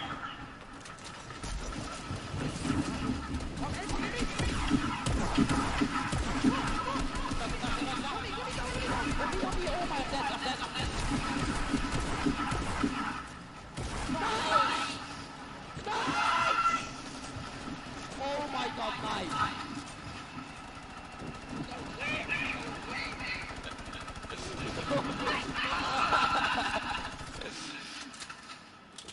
And that's why this is one of the best duos in Fortnite. Way to clutch up in those moments, man. Yeah, the nerves, they have to be shaking there. But Mongo, just a steely stare. Love it. Love to see it. Get out there and get yourself a duo that's going to clutch up for you today in the Fortnite game. Friend ain't doing it, drop it. You don't need it. That's right, but you heard him. He said, we're going to win, loud and confidently. Mongrel and Mitro are here. And they're here to win this game. That's the mission. But everyone else, all 33 duos that remain here have that same objective in mind. Luckily for them, that circle does work out for them just a tad. And there it is, Storm Surge. It's now live. And it's going to hurt some people. You either have to do damage or less than 50 players have to be in the lobby. So 6 players, 6 individual players right now are under it. Yep, that's it. Gustavo gets owned right there. Is Wishy going to be able to do something about it? Storm Surge in effect. Dubs and Mega once again. They're in 2nd place in the leaderboard. 3 games have worked out very, very well for them. They can see that effect. You can see the Storm Surge around you. 51 players, only one.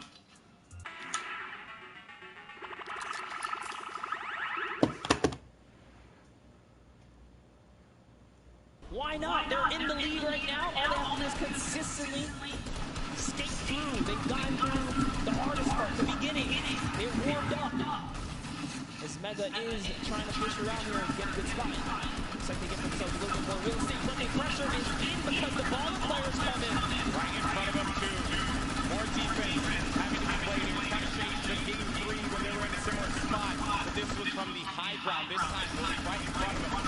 The action has cooled, though. They can take a moment to reset. But it did cost a fair amount of metal right there. Mega now on 300 medals, trying to inch his way to that fence nearby. Just doing a little bit of a material swap right there. Back to Mr. Savage and Benji Fishy with the minigun. The minigun's so good for pressure plays. Spread out a few of those materials. Get ready for the potential movement. The snaking as what you hear players often mention. They tunnel out, give themselves some coverage, need a lot of materials for that. Then the artillery strike from above, a new item that was added. You can build around it and give yourself some defense, so really it's just waiting it out rather than having to move out of blast area. 5 elims for Mr. Savage and Benji Fishy. 6 for Mitro and Mongrel. This has certainly been a dominant game for EU thus far. Yeah, for sure. Yuang takes out Rote right there. EU player is going to go down.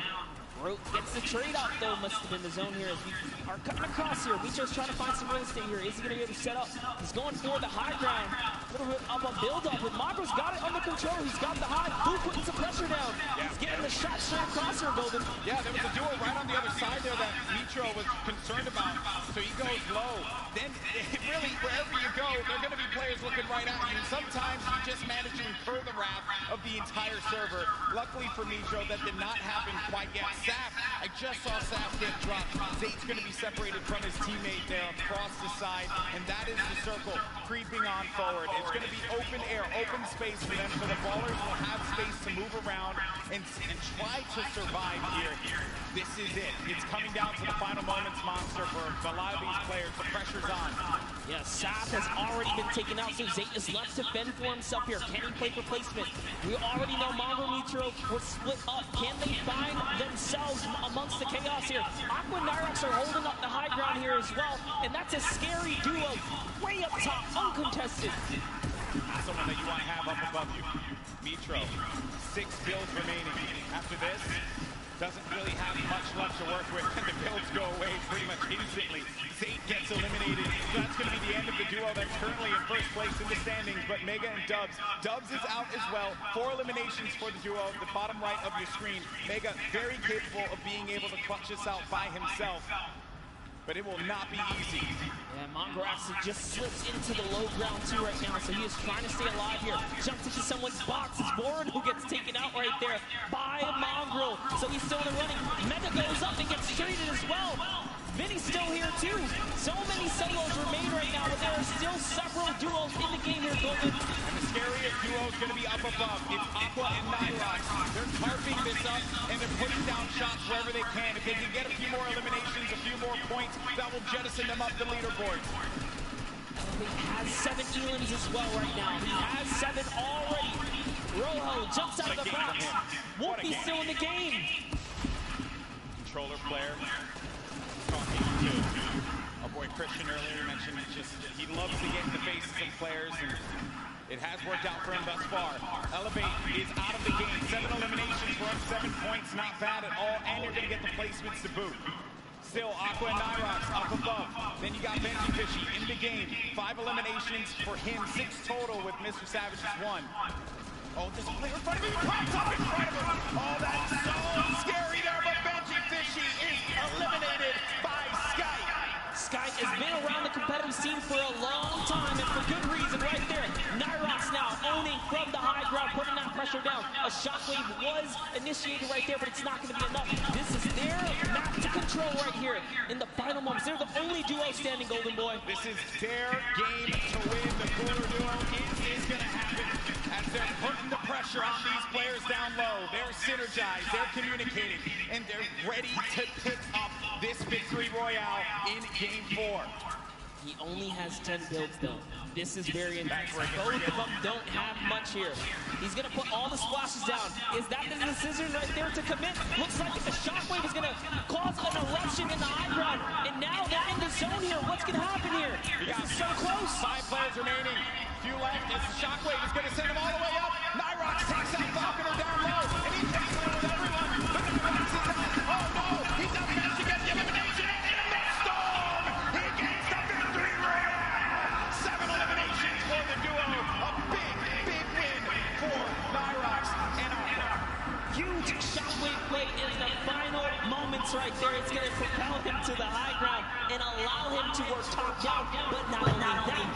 everyone into the zone for a couple of seconds right there. So it truly was the ultimate disruption right there.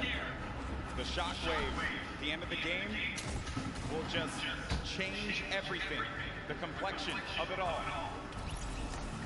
And just everything that had happened right at the end here. Look at Nyrox. He just went down low. He wanted to get scrappy with him. He goes down. That's Scotty Chappics. And then it's Aqua, who follows it up.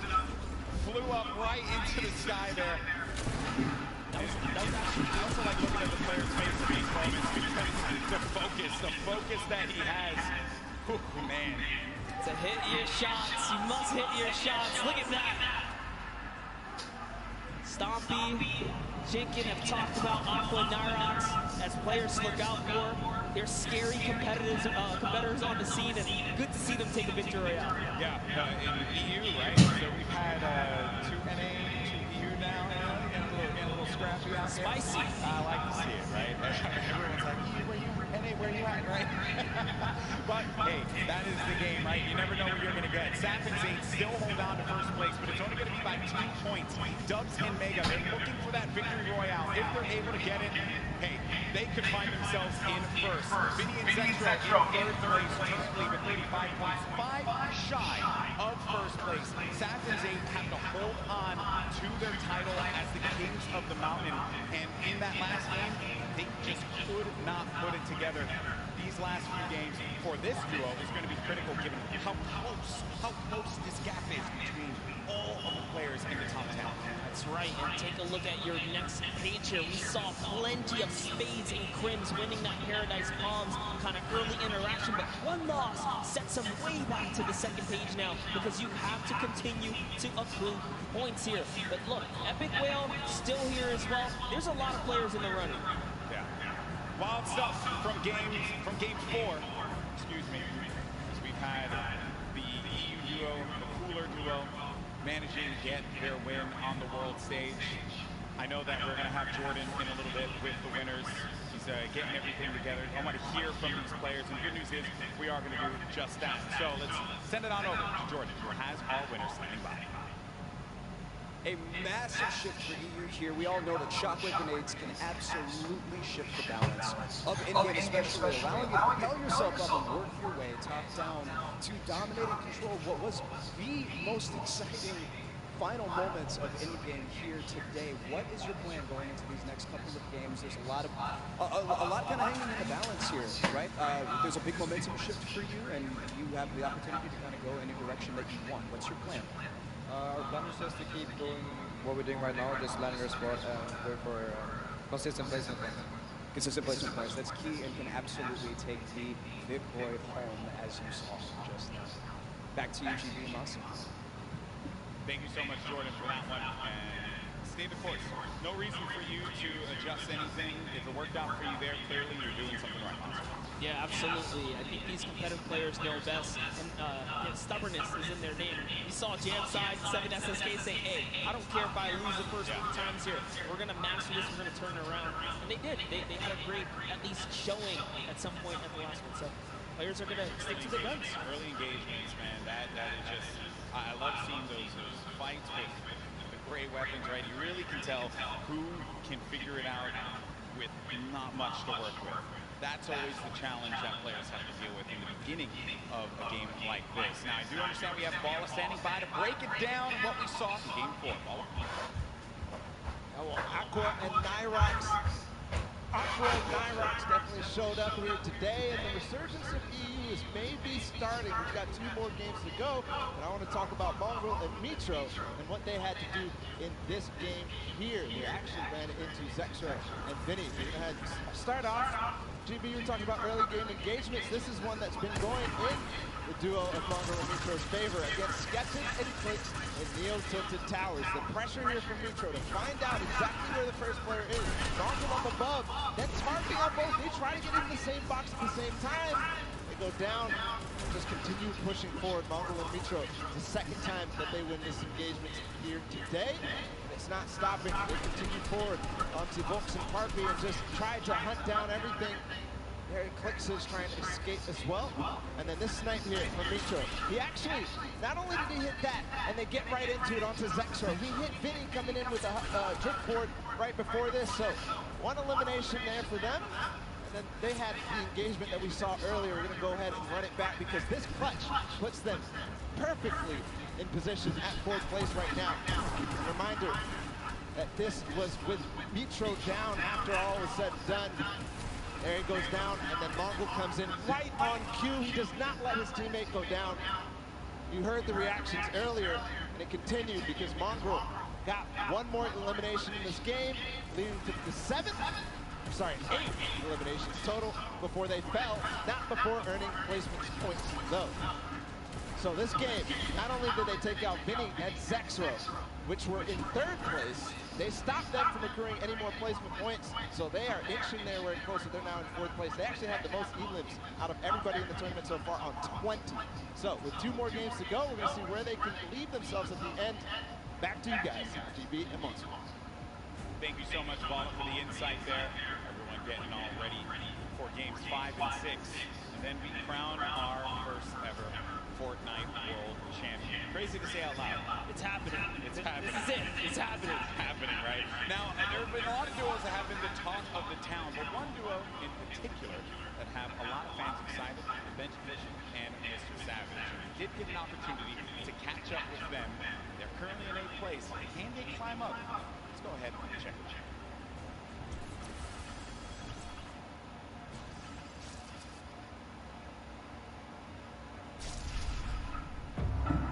This is a scary duo. Benji Fishy and Mr. Savage. Our communication is probably the best in the world. I'm gonna recuss. Yeah, go. I just think we're on another level. Behind you. Absolute destruction. This dual partnership has changed our lives. We've been able to accomplish so much more together.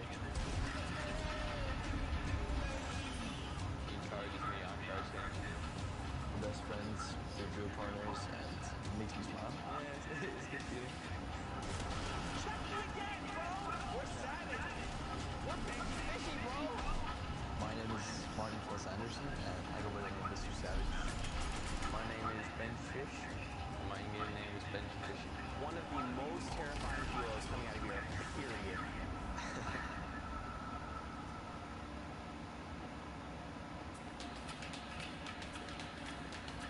We live in different places, but we talk every day online. I live in Oslo, Norway, and I live in Surrey in the UK.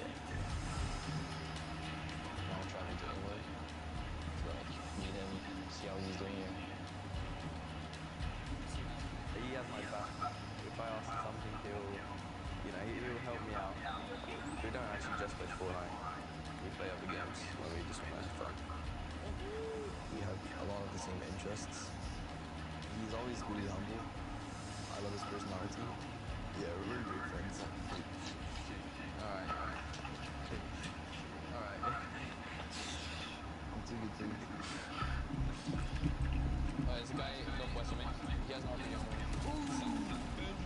The reason why we're so good at playing duos is because we both have super good mechanical skills, good chemistry, and communication. Everybody knew in me that Savage was one of the best players in the world. He knows the game really well, so he makes really good calls.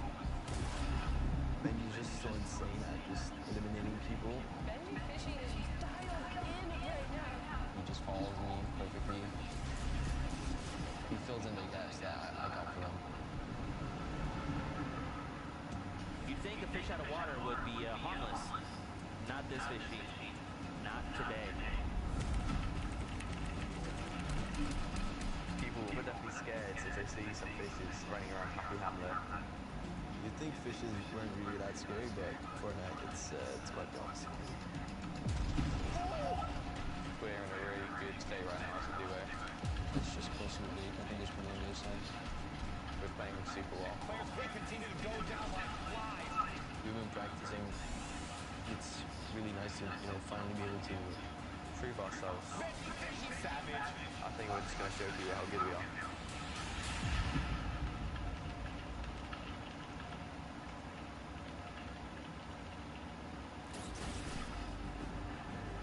Hey, look at that right there. Some fans of Mr. Savage and Benji Fishy. They were diabolical in the online qualifiers. Maybe, just maybe, with these last 2 games, they could pull it up and get themselves into top 3, maybe even first place. How crazy would that be? Let's be honest, we've seen them do very well so far. Maybe not the performance they were looking for. I know they want to pull a victory. They have everything it takes. They can muscle up from 8th. Yeah. They'll be up there. It's going to be a challenge for not them, but every single player. But we're going to go to a quick break. When we come back, games 5 and 6, and then we crown our first ever Fortnite World Champions. We'll see you on the other side.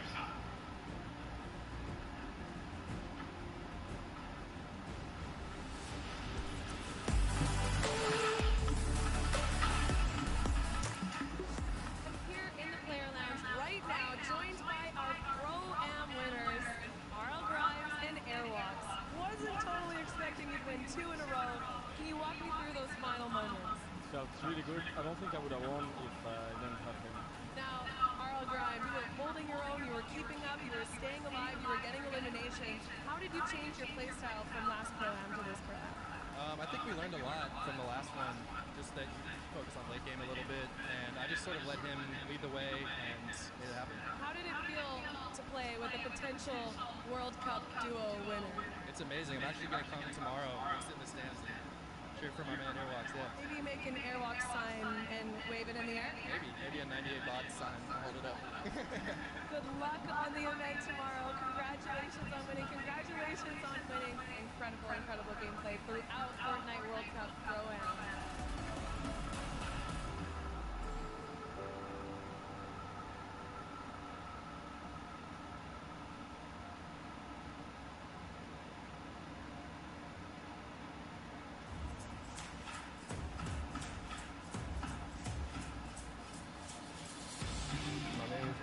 My name is Serpent. We qualified at Under last week. Week 10, boys. It was pretty crazy. We knew it was the last opportunity we had, so we were just completely focused the entire time, and it was just a huge relief after we qualified. Yeah, it was such a relief. I was ready for this moment the whole time. Well, before the leaderboard updated, we was almost positive. We were freaking out, and then when we finally saw the leaderboard update, we just started screaming the entire house down. We started playing back in like season 3 of Fortnite. We just found each other through a Discord community and joined a squad team together, and we just stuck with each other ever since. Yeah, pretty much. I've never ever played with another girl besides Serpent, so since day one.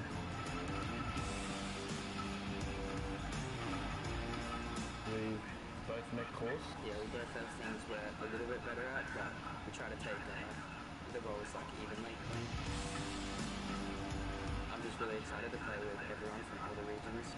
Yeah, I would say from what we've seen, OCE is a lot more aggressive play style because we go for a lot higher point games, whereas NA and EU, they have like way more passive play style than us, I think. It's a dream come true, to be honest. It's all I've wanted to do is just play games, and to have a huge opportunity like this is amazing. Yeah, it's pretty much the same, but yeah, just crazy opportunity to be able to play against the best players around the world.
我来自中国。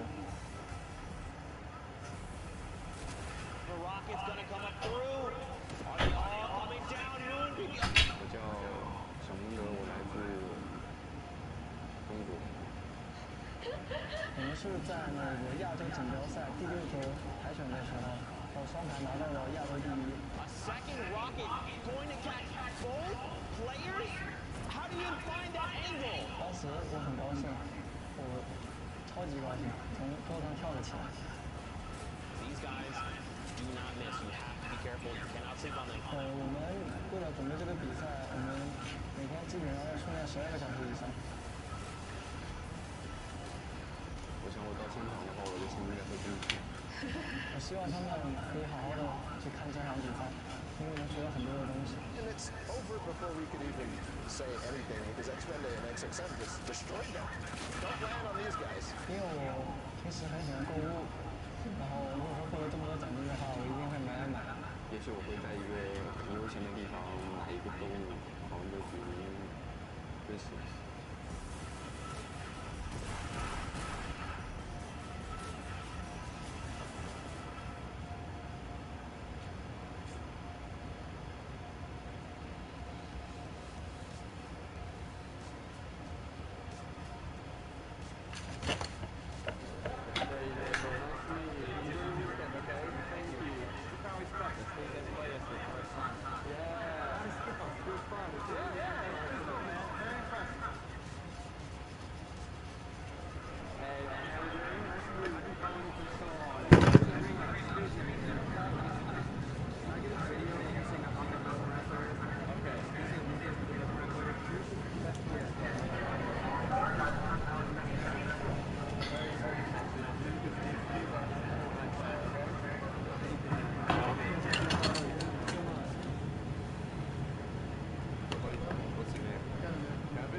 People ask me questions on a daily, like, how do you find the right sensitivity? And I feel like that's obviously the big mechanical way for the game. So I just tell people to stick in one sensitivity and just work your way at it. That really comes a long way with my aim, my building, everything like that. I say practice with everything in life. Just I think at the end, the more you practice, the more you train creative, the more you'll learn mechanical and visualize and all that up. So I think practice.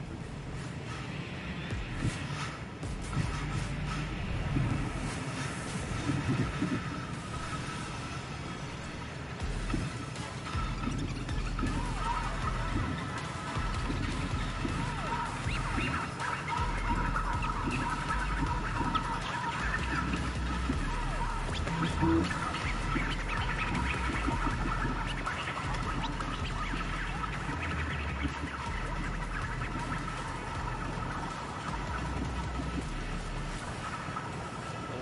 Ladies and gentlemen, welcome back. The World Cup Finals Duos competition. My name is Dr. Lupo, and I missed you dearly.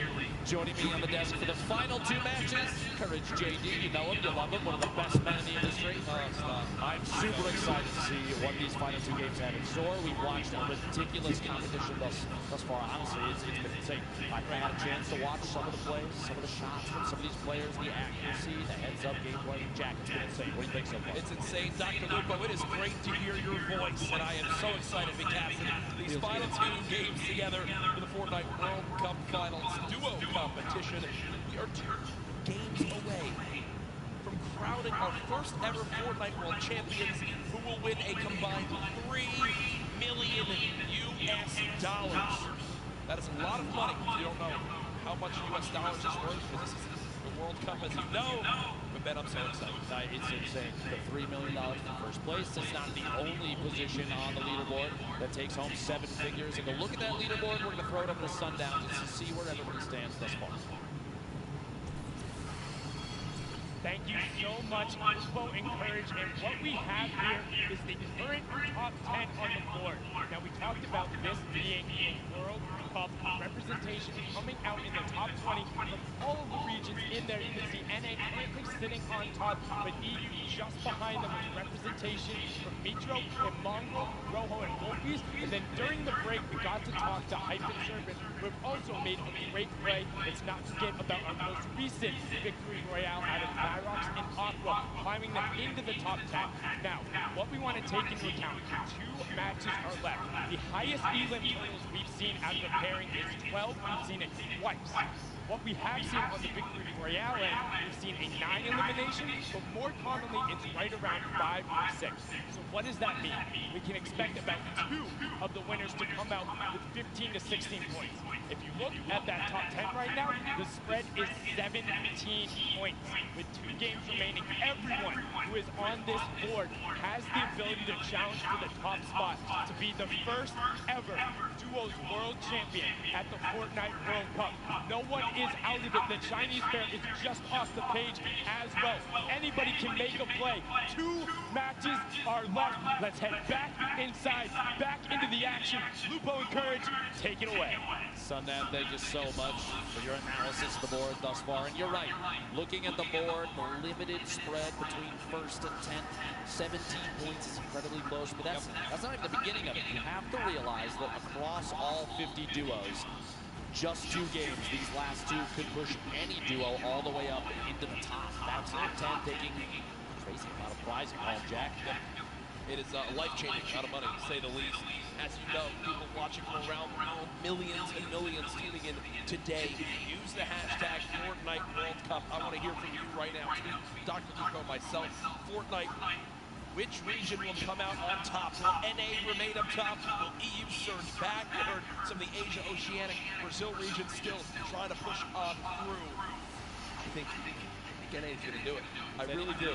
It's anybody's game, to be quite honest, but it's interesting to see trends from the qualifiers of previous weeks. You know, the 10 that we had leading up to this moment. Some of the names that were stars then, stars yet again here, and that consistency is going to shine through in a big ways. We go into late games. We've had some of the highest player count final circles that we've ever seen. We've had a lot of aggressive gameplay from people at clutch moments. And that's not the end, Jack. We've got 2 games left, and Game 5 is ready to go, Jack. Ladies and gentlemen, this crowd has been incredible live here at the Arthur Tennis Arena in New York City. Which region will reign supreme? 5, 4, 3, 2, 1. The battle bus has launched. Game 5 is underway.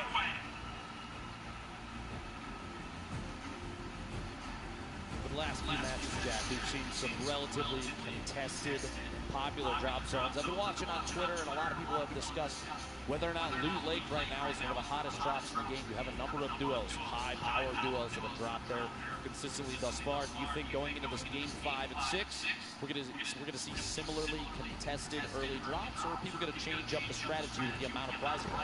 I think the thing that we've seen so far is the teams that stick to their strategy are the teams that are, staying out on top. It's why they're consistently placing Sap and Zayt, for example. Wouldn't be surprised to see people stick with their normal game one more time. Again, as Sundown did a great job of highlighting, Dr. Lupo. One big performance, 12 elims in a victory royale, 22-point game, way up the leaderboards. So you can't count yourself out yet, as we do see our last match winners currently on our screen. Contested there. Nyrox dropping in an early baller, a very pivotal piece for late game survival. Going to farm up all the materials on the cannon side. Not going to smash too much of the outside until maybe the last second, just to prevent any reveal of his own position. Just going to go through on that. Actually, does see targets down below. A couple attempted shots. That scope, they are accuracy at this level. Have to be very key if you're going to try and pick up an elimination that early. The scope might be exactly what Nyrox needs to establish yet another elimination to put himself higher in the leaderboard with his duo. Remember, scope, assault rifle, a hit scan weapon. You aim, you point, you shoot. If it's on him, it'll hit him. And these guys have pinpoint accuracy, as it's known. When you land on the southwest side of the map, if you don't land in, an exact big area, it's a very, very scrappy start. It's a lot around getting a ball, rotating on through, and just trying to pick up one chest here, loot one building here, and piece some things together. It's known how tough it can be, but Nyrox and Aqua currently on their way. Let's shift our focus towards Neo Tilted here. You see Mongo and Mitro, who so many times have been contested here with Clix and Skeptic. Clix and Skeptic so far, pretty quiet day today. I agree. 4 duos, though, in Tilted. Going to be interesting to see who opts to take an early out, maybe go for the ballers that spawn in that slipstream around the outside, or maybe get a little aggressive and push on another team that spawns in there. Potentially from an earlier game, though, Skeptic hopefully learned his lesson. You don't want to L the camera necessarily too early. Yep. Love to see the confidence, though. He's a very confident player, which does not surprise me. Extremely skilled, so that kind of gameplay, you're going to see it from Skeptic on and off the stream and on and off the land here. Arthur Ashe Stadium, one of the coolest streams I think we've ever witnessed. Oh, incredible. It's, you walk on through, you see all the tennis greats, and, I hope they put up a poster of the winner of the Fortnite World Cup there. Serena Williams, Sap and Zayt. Honestly, it would be incredible. It would be, I think that sounds good to me. I think that, people would be confused at all. But maybe it's the start of a great legacy here at this arena. But right now, you're going to point out Mongo and Mitro landing here every single game. 4 teams, though, still in Neo Tilted. Ben will, the battles begin. 97 players left. Every duo still represented. Crazy powerful loadout. You saw he has 4 shadow bombs this early in the game.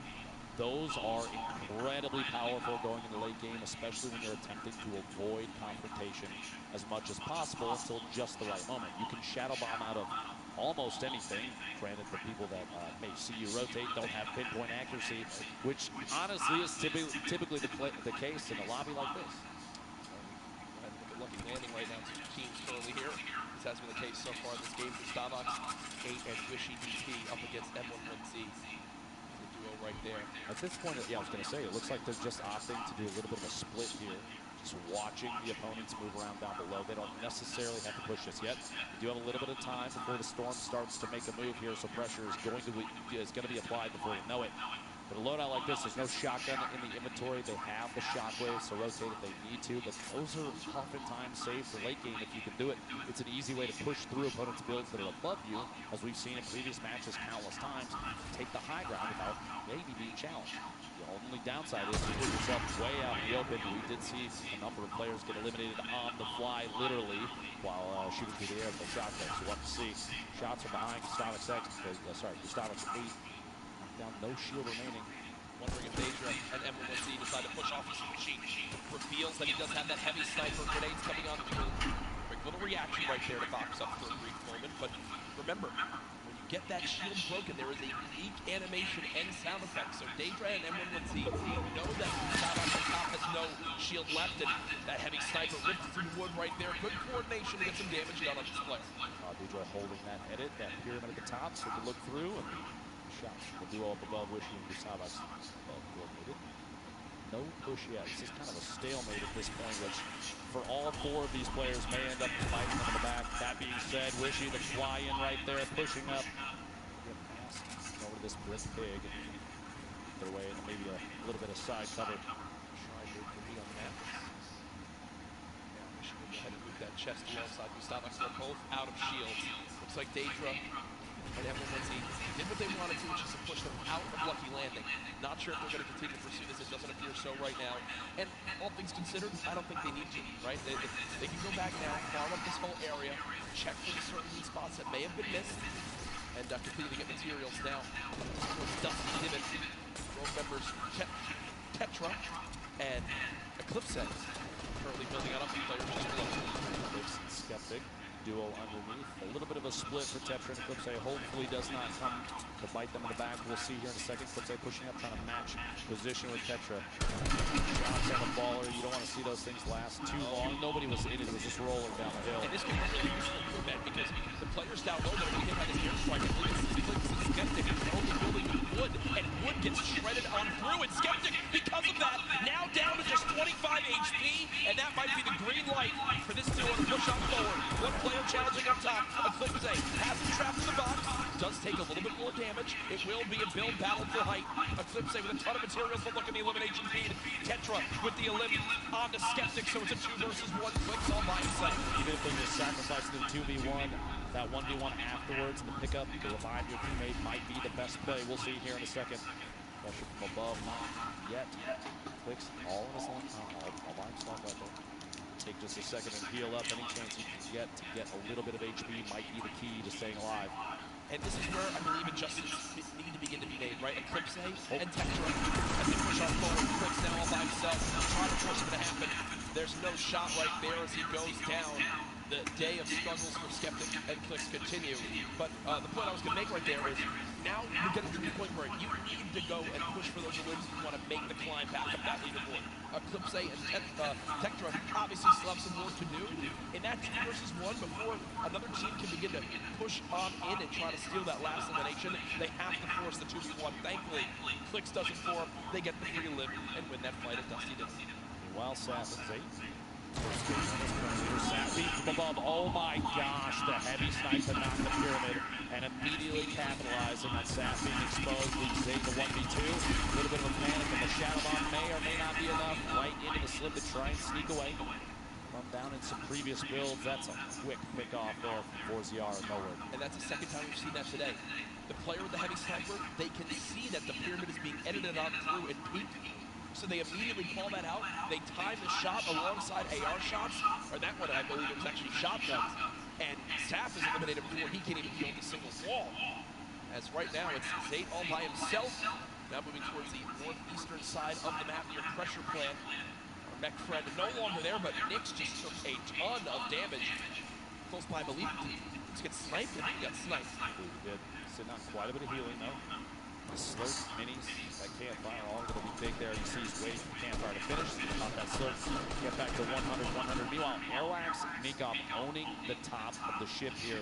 Just taking shots at anybody that rotates. That high ground advantage, even early game. Yeah, we look at it a lot. Late game. Yep. A lot of the build fights and late game rotations are capitalized by players that have the high ground advantage. But even early game, high ground gives the ability to scout. Sean goes down. Attempt to push on through and try and pick up the elimination on his opponent. Quinton inside the box there, does knock the wall out, picks up the materials. I was going to say, I think that the teammate was not, so it is a 1 versus 1 in this fight. Aiden at max HP, gets the high ground for a moment. Quinton, absolute the health disadvantage. Aiden most likely knows this, continues to push for this elimination, wants to clean this up as quickly as possible. Quinton has any traps right here, doesn't appear so as of right now. That edit was just missed by Quinton. Try to go back up to the high ground. Aiden rolls on in, spraying. Unfortunately not able to connect. Takes 44 damage right there. Quinton, a masterful fight so far. Aiden's health advantage now gone as they're about 15 HP between each other. But Aiden has the chunk splashes, and Dr. Lupo, they show off just how good they are right there. Stuck all the way up top, popping that med kit, trying to get back to 100 HP. Aiden and Quinton in a little standoff here, a back and forth of epic proportions. Quinton, there's the score. A bit of pressure, yeah. Up above, trying to watch that, holding that pyramid edit. Peak, tries to catch himself up inside the pyramid by resetting, can't quite do it. Does fight for high ground. Aiden on controller, don't forget that. One of the best controller players we've ever seen. 101 HP remaining. These inside the box fights, the combat for who can own a wall, the back and forth is insane. And the top down view, Aiden can't quite get that pyramid edit, gets caught in his own door. Did he miss? Yeah, because I think he missed the edit out, didn't wind up building a door, and Quentin makes it back in time to grab the reboot card. So Aiden and Sean go down quite early in game number 5. 74 players remaining. Storm Surge still currently in play. Zayt and Saf far above it. 385 damage above. Shouldn't really have to worry about that too much. As Zayt is in another skirmish right here. Dr. Lupo not deciding to get chug splashes to get that health up. An interesting note here, you see Zayt taking single swings the wall that he doesn't own. He's attempting to bait the player from stopping a heal. He wants him to disengage from that so he can basically force a fight. He doesn't want them to get any of that HP back. Get the floor shield. Oh my gosh, and Tux goes down. What an angle shot from Zayt. And that right there is Zayt baiting his opponent into making that exact move. What you just saw was why Zayt has remained one of the best players in competitive Fortnite from the very early days. He replaced the first wall before that fight even began. Then he moved towards his opponent, shot out the floor to push him towards the wall he already replaced. And once he did that, once the player ran the guard and was safe, he quickly hops on up, edits his own wall that he placed earlier, and gets the free elimination. It's one of those plays that separates Zayt from the millions of other players that play Fortnite. There's a reason they won that first game, Jack. It's going to show through throughout all these matches. Zip is on the screen there. Game 5. 2 matches remaining. It's a very Eastern Moso, Dr. Lupo, so you're looking towards it right now. Lonely Lodge will still narrowly be in play. Outside of that, just the drone ship from up above. The right side of your screen, don't get a format for these. Oh, Quinn goes down. I think he got caught with his build still in his hand. He wasn't expecting it. The blueprint out, you hate to see that. The victory royale of 10 points, top 5 is 7, top 10 is 5, top 15 gets you 3, and every elimination, that single point, and every elimination so valuable in 6 matches. We're not looking at the same 10 that we saw in the qualifying weeks. You have only the 6, but it's a guaranteed 6. You have to take advantage of every elim you can, because looking at the leaderboard like Sundown did earlier, 17 points at that time spread first to 10 points. Fights continue. Tyler 15 and Lanane in an awkward position right now as Tyler 15 has got down. There's pressure from both sides. You've got to think these players know exactly where they are, and that's what they're going to do. Already 4 eliminations towards the arc, as well as Noward, and they're trying to get the big all place. They've got one. Did he get the pyramid as well? I can't tell us right now. Interesting note about Tyler 15 and Lanane. They had planned to run just the first qualifier in week 2 together. And if they did not qualify for the World Cup, they agreed that they were going to try and hook up with their normal duos. And lo and behold, they qualified for the World Cup. So here they are. They have not spent a whole lot of time together. And it's amazing to say that because the cohesion between those two, oftentimes when we watch them, they're on top of each other's game the entire time. That's why they made it this far. 65 players left. The next one search could be happening soon. You see these shotgun grenades used as Prince right now. It's a rocket to the face, down to the 79 HP. Thankfully, if you're a Prince fan, he does have 5 minutes to pop 2 big shields. I'm sure Spades. Oh no, Spades is full health, so I'm sure Spades needs some They are good to go. They are good to go. Spades is needing more AR ammo to keep shooting Dr. Lava. Exactly. Hold down that left click and see what you can get. Especially in situations like this, we even saw that kind of thing happen in the Pro-Am. I think Tim the Tatman faced attacks from multiple sides, all in the box. It happened. A number of players know how that feels, and so the ammunition does get you through quite quickly. You see where all these players are stacked up. Rogue TW and Blue Team taking over that main lodge right now. Sid's Lucky. Don't see the duo anywhere, so Sid's Lucky might be all by himself at the moment. 62 players left. Zayt, remember, by himself. Saf did get cut down earlier on, and it looks like Vinny also all alone. Second earlier on in this game too. Going into these late games, especially when we're on the second to last. Pressure is at an all-time high for some of these players, especially the ones that have never experienced a LAN event like this. And this is the biggest one that Fortnite has ever had. Do you think they're going to be able to capitalize on that, take advantage of their own nerves, and use that to climb the leaderboard? I mean, or is it going to get the best of them? I'm just really, I can't even speak from experience on this. I mean, yeah, sure, I played in a few pro-ams, and sure outplaced you, Tim, Ninja, well, basically everyone yesterday as I got top 8, and that was an incredible performance that I'm truly proud of. Jack, you outplays us in both winnings and weight. But as we take a look at this again, I actually forget what I was going for this because I was complimenting myself so much, but Nate Hill and Slugbox, two players who had a very quiet day so far, up 4 points up to this game. They've matched that with Malone. They're at 8 overall, and well, that's that moment we're talking about. With the shield broken, the entire lobby has decided you are the player we're going to shoot at, and Nate Hill is burning through material. This is looking like it's going to end right here for this FaZe Clan duo. Nate trying to make it through. Just a frantic flint knock shot. At that point, it's desperation. 6 total builds, no healing, only 34 HP. Imagine if Nate had caught Wade. Did tag him. And no. Got from the side, was caught between multiple teams, players rotating in the zone, players that were originally taking shots. A tough break there in Game 5 for Nate Hill and Funkball. Keenstar and Hunter wind up finishing off that elimination with the help of Serpent crew. 57 players left now. This is home in the middle of basically a forest, but most movies are now down on the map right now. This is a pretty central zone where everything's remaining. So players on the outside when they're moving for ball areas, the zone pushing forward. Here are Mitro and Markael. A quiet game so far. 0 eliminations up to this point. The question remains, will EU climb up into the top 3? They're just on the outside right now.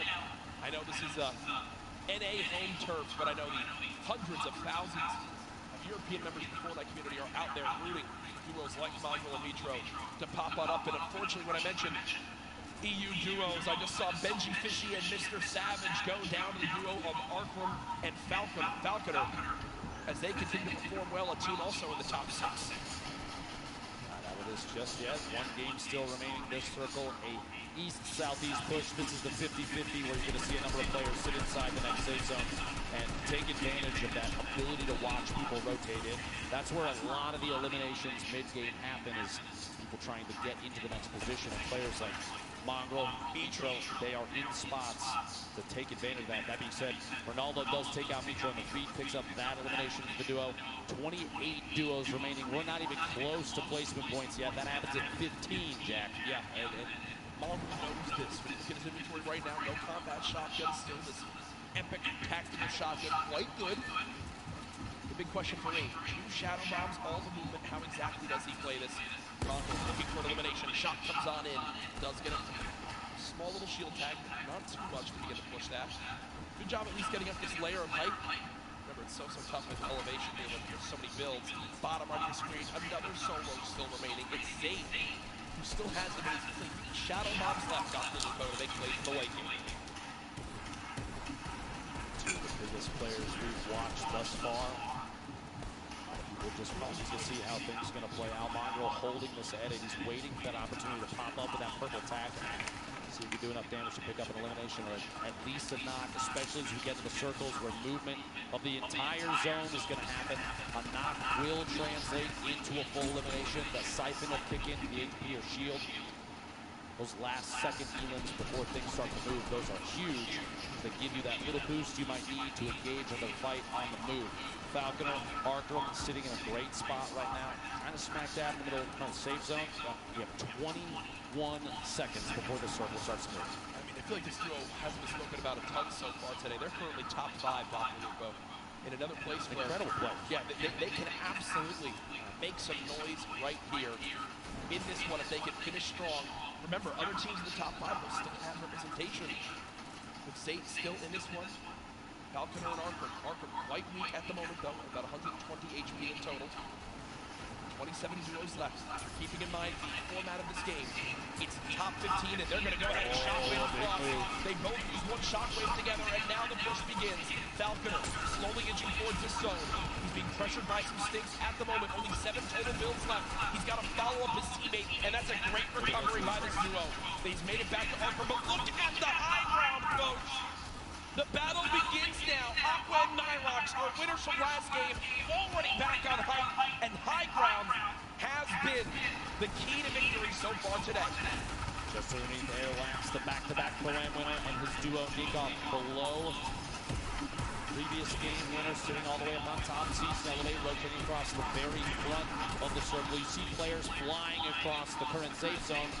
The shockwave grenades so key in movement late game right now in the current meta.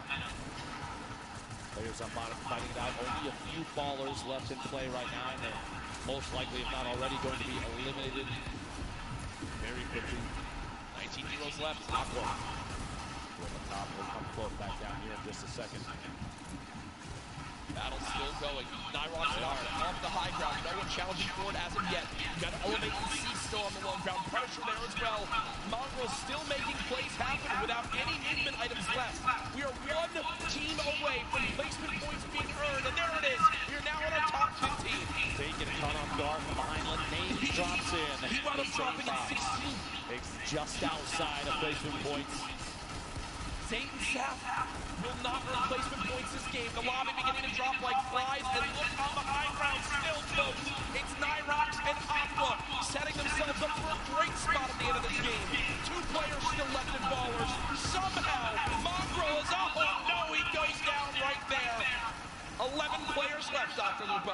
Players all the way to the high ground. Still Aqua and Nyrox. They have absolute ownership of everything underneath them so long as they stay on top of the material count. They don't get overzealous with those builds. You have to savor those because right now there's nothing left unless you pick it up from a player that gets eliminated. Item at the edge of the zone goes down. Spray from that minigun from Aqua. He is not letting anybody move unchallenged right now. So powerful. 2 duos left. It's Aqua and Nyrox, Cease and Elevate. The rest are all solos down low. Cluja with the elimination on the chat pick.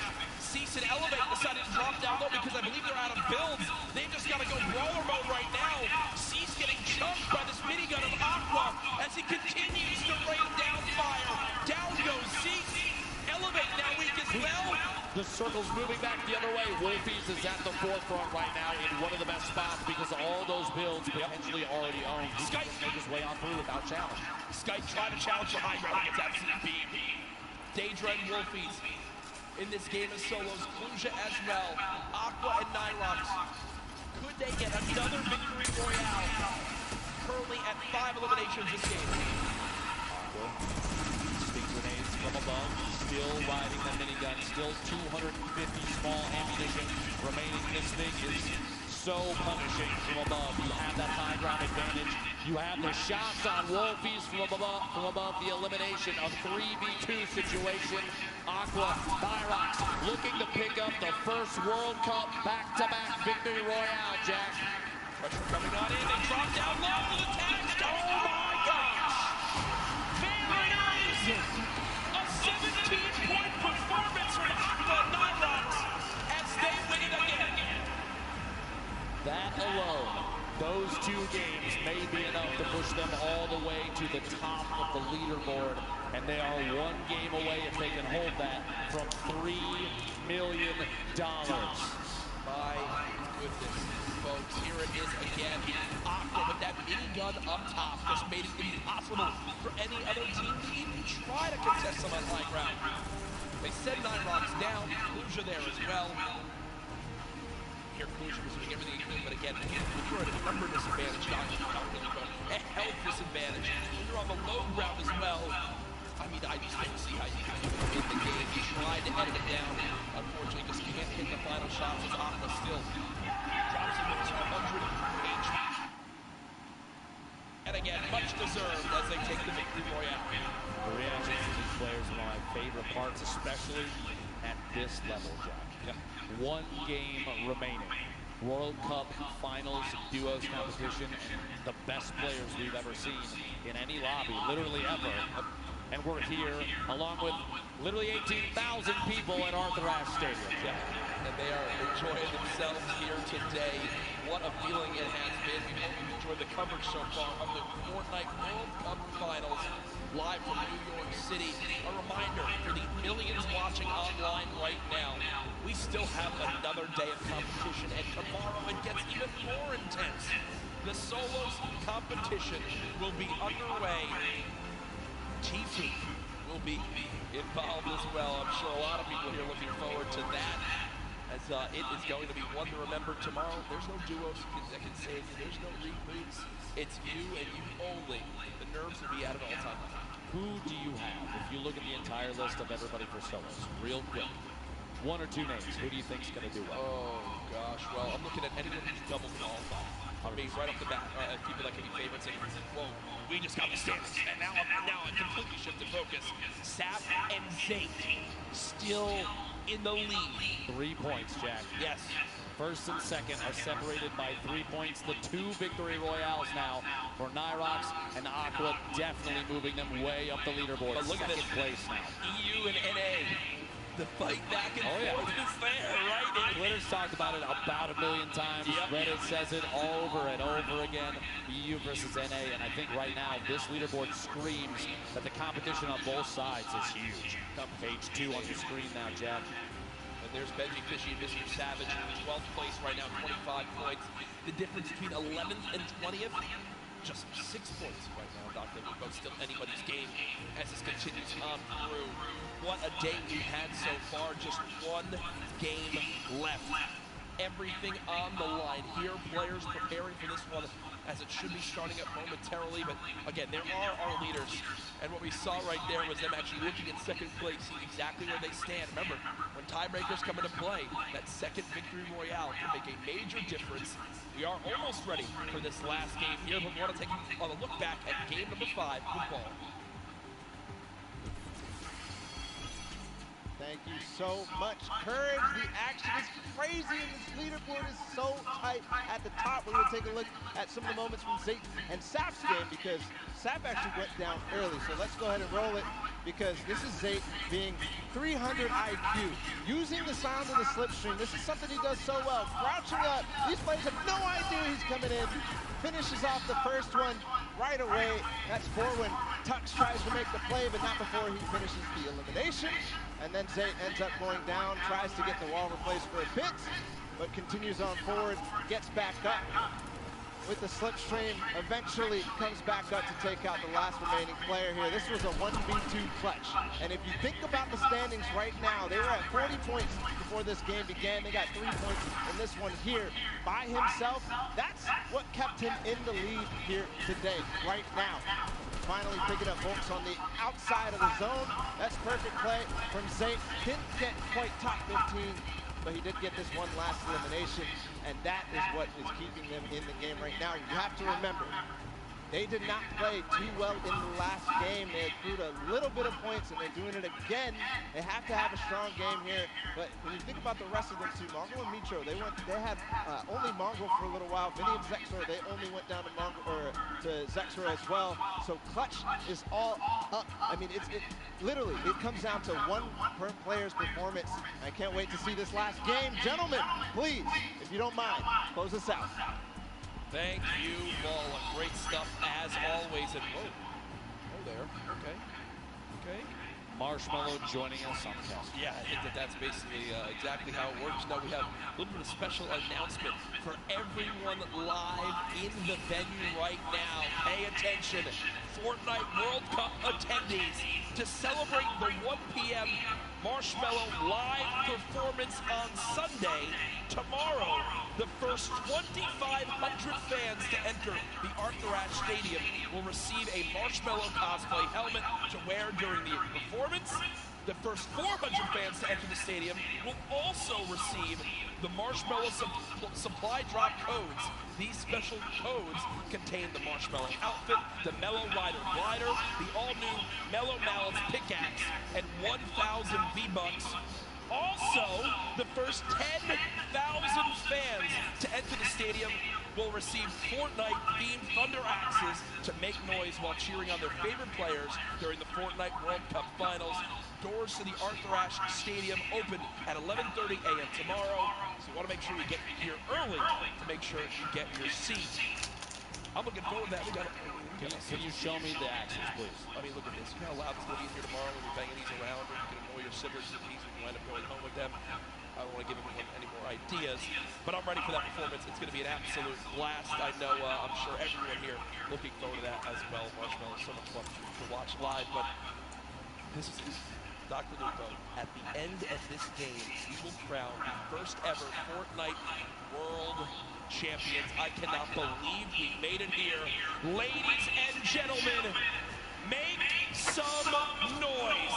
$15 million on the line here. This is it, y'all. This is it. We're gonna win the duos, baby. Jack, 10 weeks of practice, the qualifiers, constant hours of scrimmaging against each other. These players know each other's strategies. They know where they're going to drop. They know when they will and won't pressure. This is going to be intense. Everything comes down to this last match, and as we've seen from previous games, 20-plus points is easily attainable in a single match, which means tons of players still in contention for first place. Yep. Anyone can still make some moves here. The back-to-back winners, Nyrox, Aqua on your screen right now. Saw making a drop down to the southwest corner of the map. If it works, I think we'll stick with it. Right? I mean, if you're looking for these guys right now, who will win which region will take home the Fortnite World Champion title. And already the first player drop, Eclipse goes, Tetra goes. That will end their duos competition just like that before Aqua and Nyrox have even landed. That's tough. Feels bad, man. Trying their hardest on to the next one. You know, Aqua, quick little note there, dealt 1,152 damage in the last match. Over 3 times higher than the match average of 35. I think that goes to show just how involved Aqua and Nyrox love to get when combat situations arise. To third party, take shots at players on rotation. Yep. Those damage numbers add up in a big way. Most of the time through elimination, Jack, every unit's a point. Placement is huge as well. Lives in and mix. Brazil shots here. Players over at Snobby.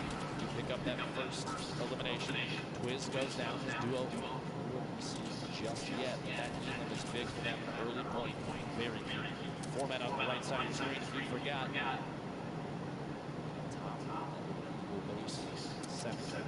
Bolt action sniper rifle. Temporarily vaulted, brought back a headshot as it knocked down 105 to the body. Big damage. Go, players now still fighting. Keatstar and Hunter.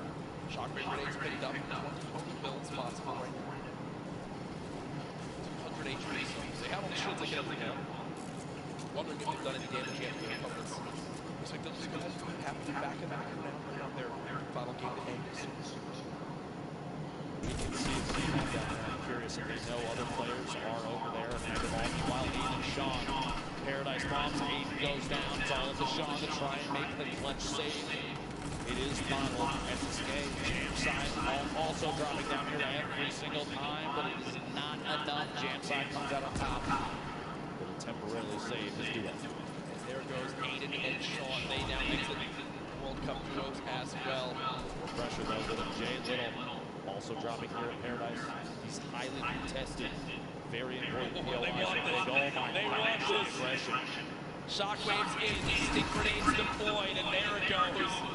The elimination comes out through as they got the scent of blood and like sharks in the water chase down their opponent. You can't really blame them either. Situations like this, especially the World Cup, you get a knockdown. If you're in a 2v1, you're even willing to sacrifice your teammate potentially in a situation like this, trying to get another. Already 3-4 dropping much quicker in this game. Oh, 100%. Already down to 7 duos eliminated for this one. 84 players left in total. And you might think we lost a lot of Fortnite, but trust me, right now, in a lobby like this, they're going quick. I will say this duo of Daedra and MZ, they can make it to late game with the assault rifles they have a legendary assault rifle, Dr. Lupo, and an epic infantry rifle. Both of those can shred. And as we know, editing out windows, finding a poacher, rotating, either a slipstream or a shadow storm. Some well-timed AR shots can mean quick damage and eliminations. See going into the late game, this aggressive gameplay continues. 30 seconds until the circle moves. Meanwhile, over at Yo Tilted, we've seen this 2v2 so many times. It's Clix and Skeptic versus Mongrel and Mitro. The high ground taken all the way up top, pressure from above. Clix looking to see if he can get a shot through the minute. 103 for Mongrel from underneath. Gonna edit out and try and take the high ground. At this point, no shield on Clix inside the box. Trying to get it, can't quite get it just yet. Here we go, opting to maybe fake a rotation away, maybe using the shadow to climb all the way up the high ground. Can't quite get it. He's gonna have to jump all the way to the bottom. Back out of the fight. Hits from underneath. He's gonna box up just a little bit, rotate for a better angle at this point. Meanwhile, Mitro in the baller. On the building, paired up together at this point. Mongrel actually, they're shifted buildings away from each other. And Clix and Skeptic have the ultimate high ground from above on this fight. Beaming that baller, can't quite see if it doesn't break just yet. But separated, Mongrel and Mitro not going to be as effective as Clix and Skeptic when it comes to solo, just applying pressure to a single target. And that's so important because if you can get a shield break, believe it or not, because you've shot the same target, like you beamed them down, you push your shots through their builds to try and counter it. It's so much easier when you're standing on top of each other. That might be pivotal in deciding who wins the current 2v2. Yeah, and they're going to go ahead and back that up. I will say, Skeptic basically saves Clix right there. He's down to 28 HP. Time they get to mini pop as well. Landjock and punishment defensively. Beginning of today, the scene they can end on a high note right now. One chunk splash moves to get up to 157 HP. Landjock with elimination. Down on the grenade. To continue to bust on through. 2 versus 1. Dead. They get the full elimination. Chunk splash, unfortunately missed right there. And their shockwave away, but he'll hop right back into help. That kind of 2v1 stuff, you're stuck inside the box with both opponents. There's kind of no way out, especially when some of the walls may not even necessarily. Clix and Skeptic run away from Tilted to not have to deal with a fight there, but instead push right into XXM and X-Men. Now the fight begins. Skeptic dropping it on back, trying to dodge a stick. Clix taking a ton of damage right there as well. And did they just get an elimination? The player was not. And the elimination was actually finished by the airstrike coming on through. Clix does get knocked by the sting. We hopped away from that at an unfortunate time, but we do get an update there as Skeptic now at 150 HP. He eats the sting grenade in the face again. And with only 2 builds left, Clix now knocked and nades flying on in. Oh my God! The 150 makes a difference! Can Skeptic clutch right now? You see the panic stick, he actually sticks himself right there. Skeptic with no builds, relying on just this hand cannon. And they get the dual elimination with the extra HP. It looks like they'll decide to fall back and eliminate Clix right now. Skeptic looking to try to cut down this player. They have got how many mounts we get. Well, total builds. What's the difference in this one? Well, Clix not going to emphasize it yet. Oh my gosh! The clutch from Skeptic. And you see he shakes his head right there, does get the job done. The one-shot headshot from the hand cannon, 150 to the dome, swings the battle in his favor. No match, no teammate, no problem, as Skeptic gets the job done. I said it before and I'll say it again, he's one of the most confident players that we have seen in the World Cup, and right there, literally standing in the open to bait a shot so he can hit that 150 with the hand cannon is huge. He knew he needed to do something to swing the tide of that battle. It's literally nearly impossible to win when 0 mats made the high ground. And guess what? As the player went down to first, his teammate, well, things worked in his favor as he hits the shot. Saf and Zayt had a 3-point lead on second place heading to this game. Early at 0 points earned so far, but still in a position they can earn a lot on placement and finish strong to be crowned world champions. We'll see if it goes their way. They do have 1 heavy sniper for shadow bombs. You see the inventory of Saf and a launch pad too, so a lot of items to use in the late game. Another player firing in, Bishi, Starbucks 8. Duo below Stompy, Shinken, a duo that I'm on my eyes on quite a bit. We see a quick little edit fight here through the wall, and they pick off Zexro and Vinny inside the lane. Zexro and Vinny, I believe, were top 3 or top 5 heading to this game, so an unfortunate ending for them. And all things considered, you know, Stompy and Chicken were a duo with an average placing the online qualifiers of 1.8 across the 5 weeks. I think it was the highest average of any duo. And we haven't really seen much of them today, so finally seen a little bit from that duo, as many people have very high expectations. Chapman's running away right now. Here by himself. Applying some pressure there, the ramp being built up. Chapman's kind of all by himself. Two throws here, Dubs and Mega. The heavy snipe to drop Dubs down. He's going to have to build back just a little bit, reconnect. Make sure your structures are held up by more than just one there, and somebody's got their eye on Dubs still. Gonna jump inside a pyramid, hold that edit. Mega sitting up on top of the windmill in a baller. Just kind of waiting at this point. They're just barely, you saw for just a second. Yeah. 67 damage above the threshold. But look, because of the 7th player threshold, this lobby has dropped quicker. Storm Shield pops up, one player gets eliminated and drop the lobby down to 69, and immediately the Storm Threat is over. So Storm Surge pops up for a second, but the Storm Surge shuts down on this second zone when the player count drops below 70. So only one player had to go down. That's exactly what happens. So the players below the damage threshold right there do just escape for the moment, as the threat is gone for right now. 1 minute remaining to the next circle. The final match for the duos competition here at the Fortnite World Cup. Still anybody's game. Like you said, $15 million on the line, and Saf and Zayt are really pushing for that first place position. Applying pressure from above, gonna drop down. A little bit of damage, but not the best spot to sit and try and fight that. Saf's gonna back up top and use that final mini, 149 total HP. And I was literally about to say, can still go down to a heavy snipe to the body, and that may be exactly what happened. Luckily at that range, Zayt can still pick Saf up. Less pressure comes in from that duo that just took that shot. We're just gonna update that Mitro was just eliminated, but remember folks, this is Zayt and Saf on your screen, who are our current leaders today. Saf knocked. It looks like Zayt's going to try to go for the revive, and no one's nearby. Talk about a perfect scenario for them to be able to get a revive in. That could have spelled disaster. But up off the ground goes Saf, and they can breathe a sigh of relief as they're both back in play. Looks like the players that took the shot sitting in that modern building at the lake north side there, still inside the safe zone. Meanwhile, the spread of all these players starting to tighten up just a little bit. Mongrel, one of the most popular EV players, all on his own right now. Mongrel, Mitro, 10 points behind first, 2 points behind fifth overall going into this match. They are so close to the top of the leaderboard, Jack. Saf and Zayt, by the way, first during this match. Keep watching exactly where the players stack up. All the players on one thing you can see, legendary rocket launcher. Wayne Mongrel makes the most incredible performance of his entire life is if he can somehow get high ground late game and use max ammo rocket launcher. Just fire down shots and eliminate. There's an 86 tag right away with that legendary infantry rifle. Sees the build down the bottom, just to take any shot he can, any damage he can deal. The eliminations, even just 1 or 2, maybe Peace is lucky, and Rush flying in.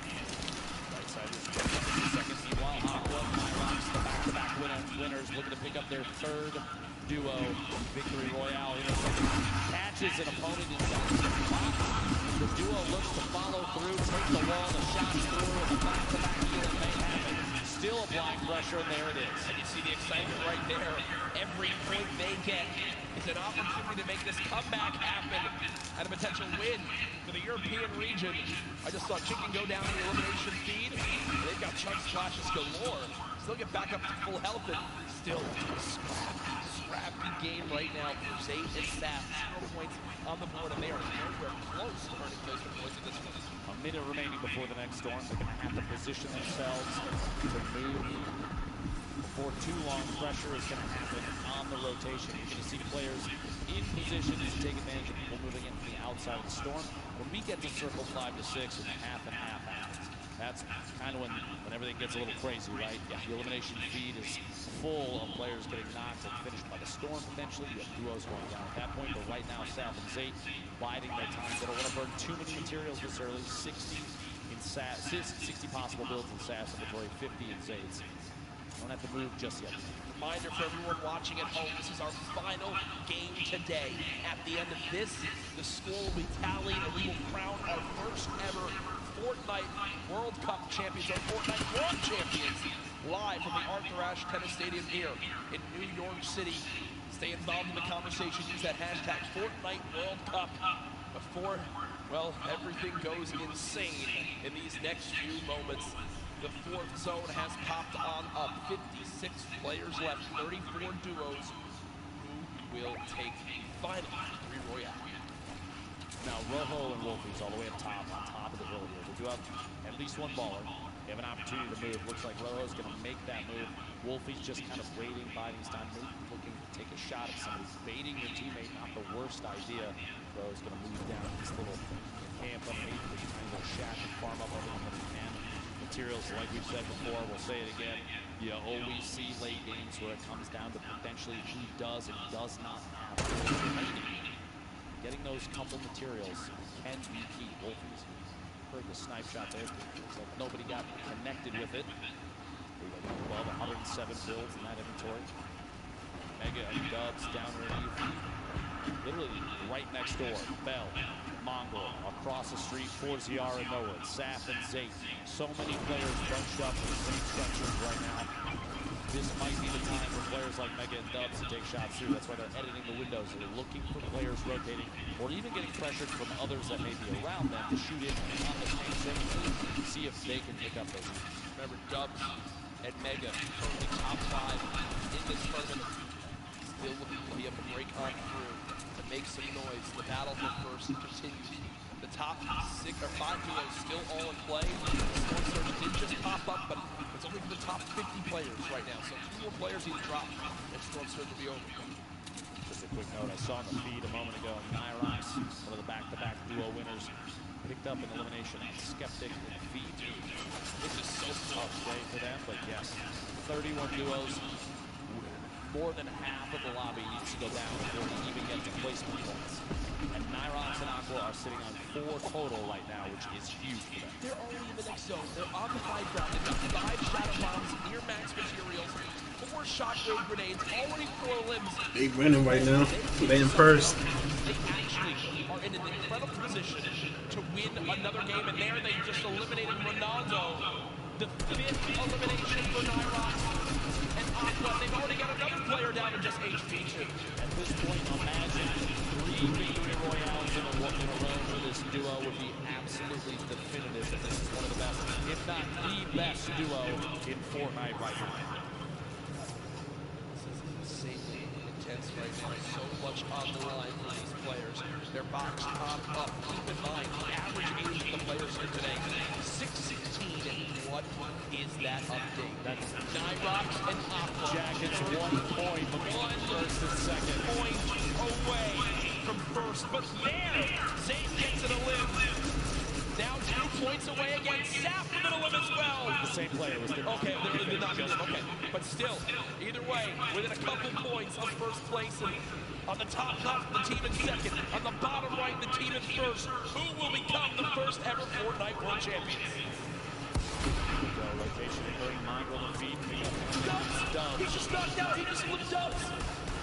Saf and Zayt waiting on the bottom, only 1 elim, but it doesn't really matter at this point. They just need to focus on positioning and catching players on rotation. Funk at the top of your screen, tons of players bunched up near each other. Mongrel, he shots the rocket out. See what pressure can happen there. Mongrel maybe able to pick up a elim soon. And RPG late game. Competitive Fortnite, super advantageous, especially if you have players that are on the move. Get a shot. front of him, he's going as quick as Mongo's looking for any chance he can get to take shots at players that do not know him. And remember, earlier in today's competition, it was Nitro who winds up living all the way to the end by himself and getting 5 extra limbs, which put them in the top 3 after just game number 1. Now it's Mongo's turn to do the same. And then pick up the phase clamp, looking at what's on up. Shot down range, I believe this is Mega. One of his teammates on phase. On the other side of that metal, and it's not collecting with this pressure.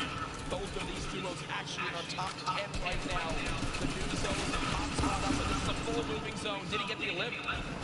He did! Mongo with the elimination onto Mega. Just so single-handedly took down Dubs and Mega. I don't know if you saw that when Ewan popped up on the screen. The eyebrows raised just a little bit. He may have even been surprised that he picked that one off. That's a huge point for that duo.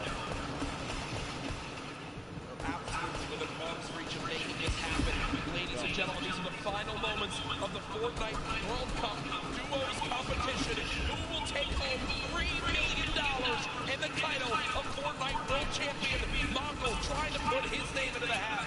3 eliminations so far. Storm Surge has begun, but they're far and away above it. He uses his last shadow bomb, though, Dr. Lupo. Over 1,000 games above, but yeah, the last mobility piece, that might be a mistake. We'll have to see here in a second. The move so far, though, I think maybe that was his own choice to stay in this. Look at you, the left side of your screen right now, folks, is insanity. So many players making their way across. Even the same structures built by their opponents. 36 total players. We're at 23 duos remaining. 8 more duos need to go down in order to get replacement points. And with how close first, second, third, all those placements are to each other. Every single point is going to matter coming down to the last moments here. Sap all by himself now. You see Aqua weak, Nyrox weak. Players dropping another shockwave, using it all the way ahead of the zone. It could be a game-changing play on the bottom right of your screen. Aqua's all by himself. Mongo now 1 shot. This could be the end. No, no! He gets 50 health. Mongo gets 50 health. He'll live to see another day as the zone doesn't take him yet. Can they young God make it happen? Oh! The player just rips him in 2 as he does drop out there. They will not finish the top 1 leaderboard. Immediately after Stomp, he picks up even on Mongo. Nate Hill takes him out, and we're down to 22 players left. We're into the top 15. Everybody's just picked up placement points for the leaderboard standing, which is key. Everybody on the board right now still in huge contention. Aqua number 1. Chappix and Epic Whale have the ultimate high ground on Yeah, Aqua number 1. Nate Hill flying just barely outside of the storm. He does go down right there. Rojo, multiple players still at Ballers, the Rocket. They got most kills, and they in top 15. Away from it. Look at the top left of the screen though, Jack. Only 1 duo left. Epic Whale on the high ground all by himself. Cease and Elevate. The last duo alive in this game can still make something happen. They were in a very serious situation earlier on. Shots still coming on through. Aqua with 1, but he goes down. We'll have to see where they end up as we look to crown our champions. 8 players remaining. 7 different squads. Again, the only duo still left. Cease and Elevate. They're currently at 4 total eliminations. Rojo on the bottom right of your screen. The left side, the full lobby left. Arkham still in this. Forzion as well. Keenstar with so little HP. Can't take a bit of storm damage. Cease goes down. Elevate with a win. Epic Whale raining down shots. Rojo trying to panic build in these last moments. 6 players left in this game. Still a full duo though. There we go. Elevate goes down. Cease limited as well. It's 4 solos remaining. These are the final moments of the duos competition for the Fortnite World Cup. We have 4 players remaining with Arkham sitting in the highest still in safe zone. A quick 180. They can't quite catch that elimination. Arkham 1 versus 1. Arkham versus the player up top. There's just no way. There's just no way. Arkham though, 6 elims, but 4 ZR. In the end, will take the final game with the victory royale. 10 placement points earned. What a performance in the final moments right there. As that was our final game. Ladies and gentlemen, make some noise for all our players today. Aqua number 1. Let's see. Here are the last moments again. I think there's way done. Forzion held health advantage in the zone. Arkram did what he could. Still a beautiful performance at 16 eliminations. Or 6 eliminations, sorry, in second place in that one. But either way, folks, we'll see exactly how it all plays on out here. There's the replay. My gosh, Dr. Lupo, my heart is racing right now. I can barely put a thought together, I'm not gonna lie. Valiant effort from Arkram right at the end there to try and hold out the campfire down, but not enough materials and the shots from above towards the arc. Material advantage, HP advantage, every advantage in the world. It was his game to win. Yeah, and I'm looking around right now, a lot of people on their feet here in this venue for where we will soon find out who will be crowned the first ever Fortnite World Champion, who will have their lives changed forever as they win $3 million combined between the two. Millions watching online. Send right now, tweet out who you think took it home. Use the hashtag Fortnite World Cup, get it trending. Who do you think won? I think we've got an idea, but I'm not saying anything. I'm not saying anything until the official leaderboards come out, or else I will be kicked off this stage and never allowed back. Security will actually spear tackle it. Yeah. Sure, they told me before they got here. Look, an immovable object. As now we still await the final score. We're looking back on today with solo competition still to happen tomorrow. What are your big takeaways from the games we saw? I think we saw upsets for some teams that a lot of people had talked about were going to go above and beyond gameplay that they had seen before. That being said, there was a lot of confidence, and you love to see that, especially from every player on the stage right now. 100 of the best players in duos that we have ever seen. They have to realize that they beat every other challenger again. There's an energy in this room right now. I'm just looking around. Everyone has their cameras ready for when the announcement comes. Again, we're tallying every little bit so we know exactly who won it. Ladies and gentlemen, do you guys want to hear who will be the first ever Fortnite World Champions? I think they do. The results are in. Ladies and gentlemen, congratulations to the first ever Fortnite World Champions, Aqua and Naira! I already knew it.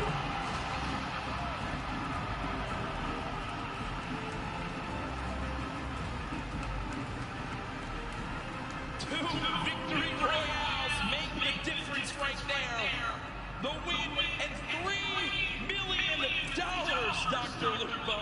Ladies and gentlemen, again, your new Fortnite World Champions!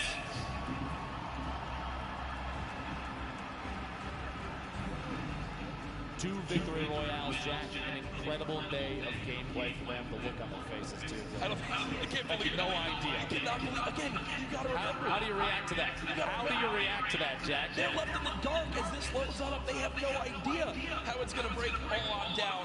They are our first ever Fortnite World Champions here for duos. We're gonna get you guys the full standings breakdown to see how it all played on out. But again, they take it home. 2 wins make the difference. To be exact, 1 point made the difference. One elimination across 6 games made the difference. That shows how close these games are. It says a lot about the score, the skill, and everything, but there it is on your screen.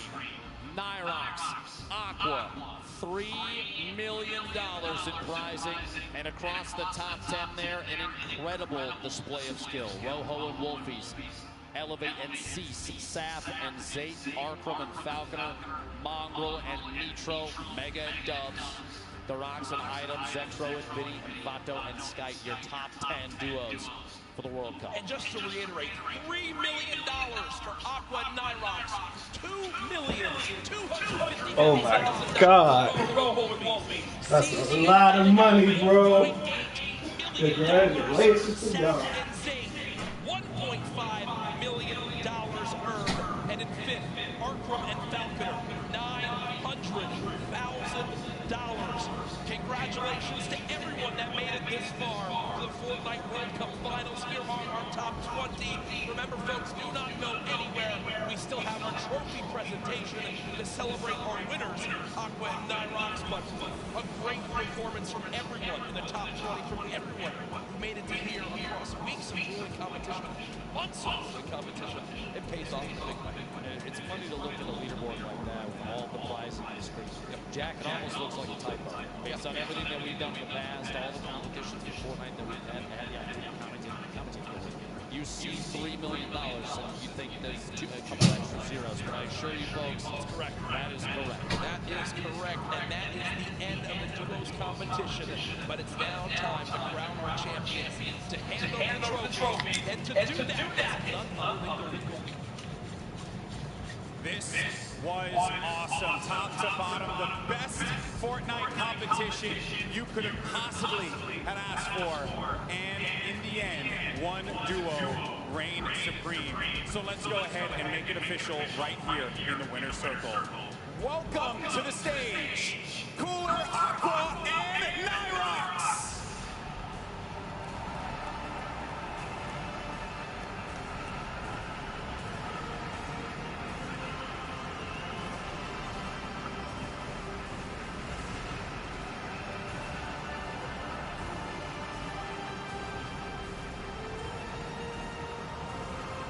Gentlemen, the trophy is yours. Your Fortnite World Champions, Aqua and Nyrox!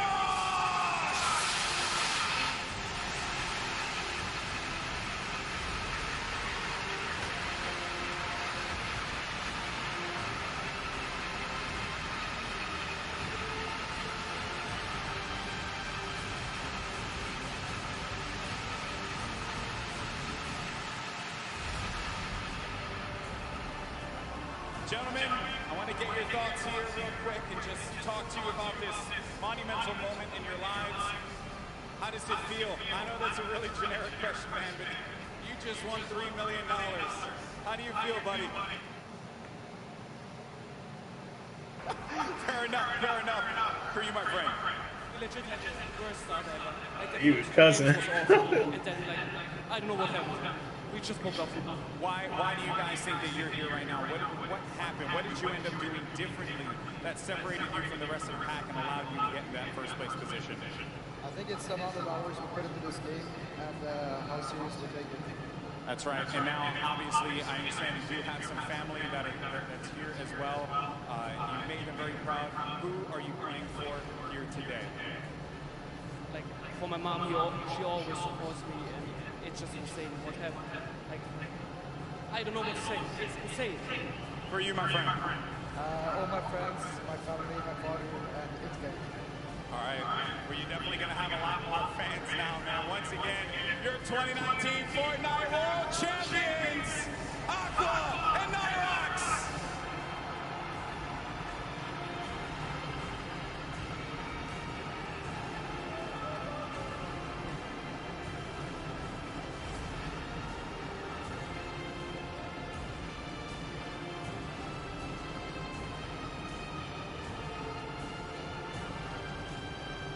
That's going to do it for us here at the Arthur Ashe Stadium.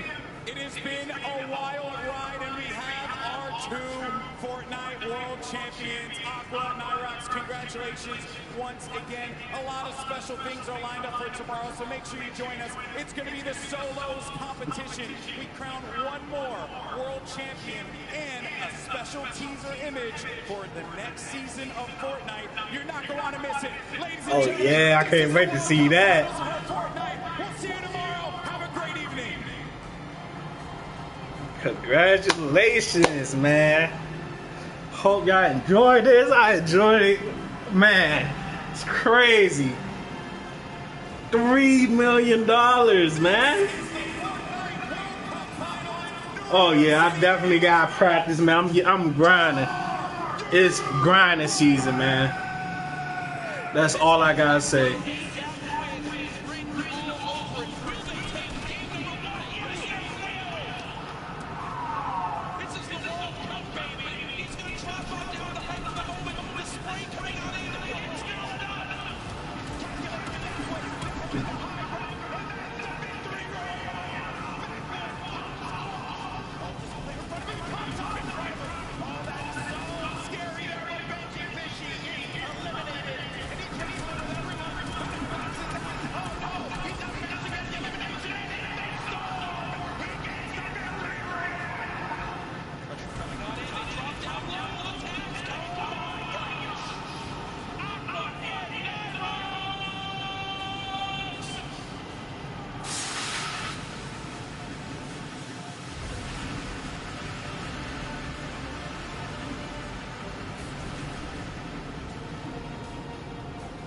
Congratulations, the 2019 Fortnite World Cup Duos champion, Aqua and Knotrox.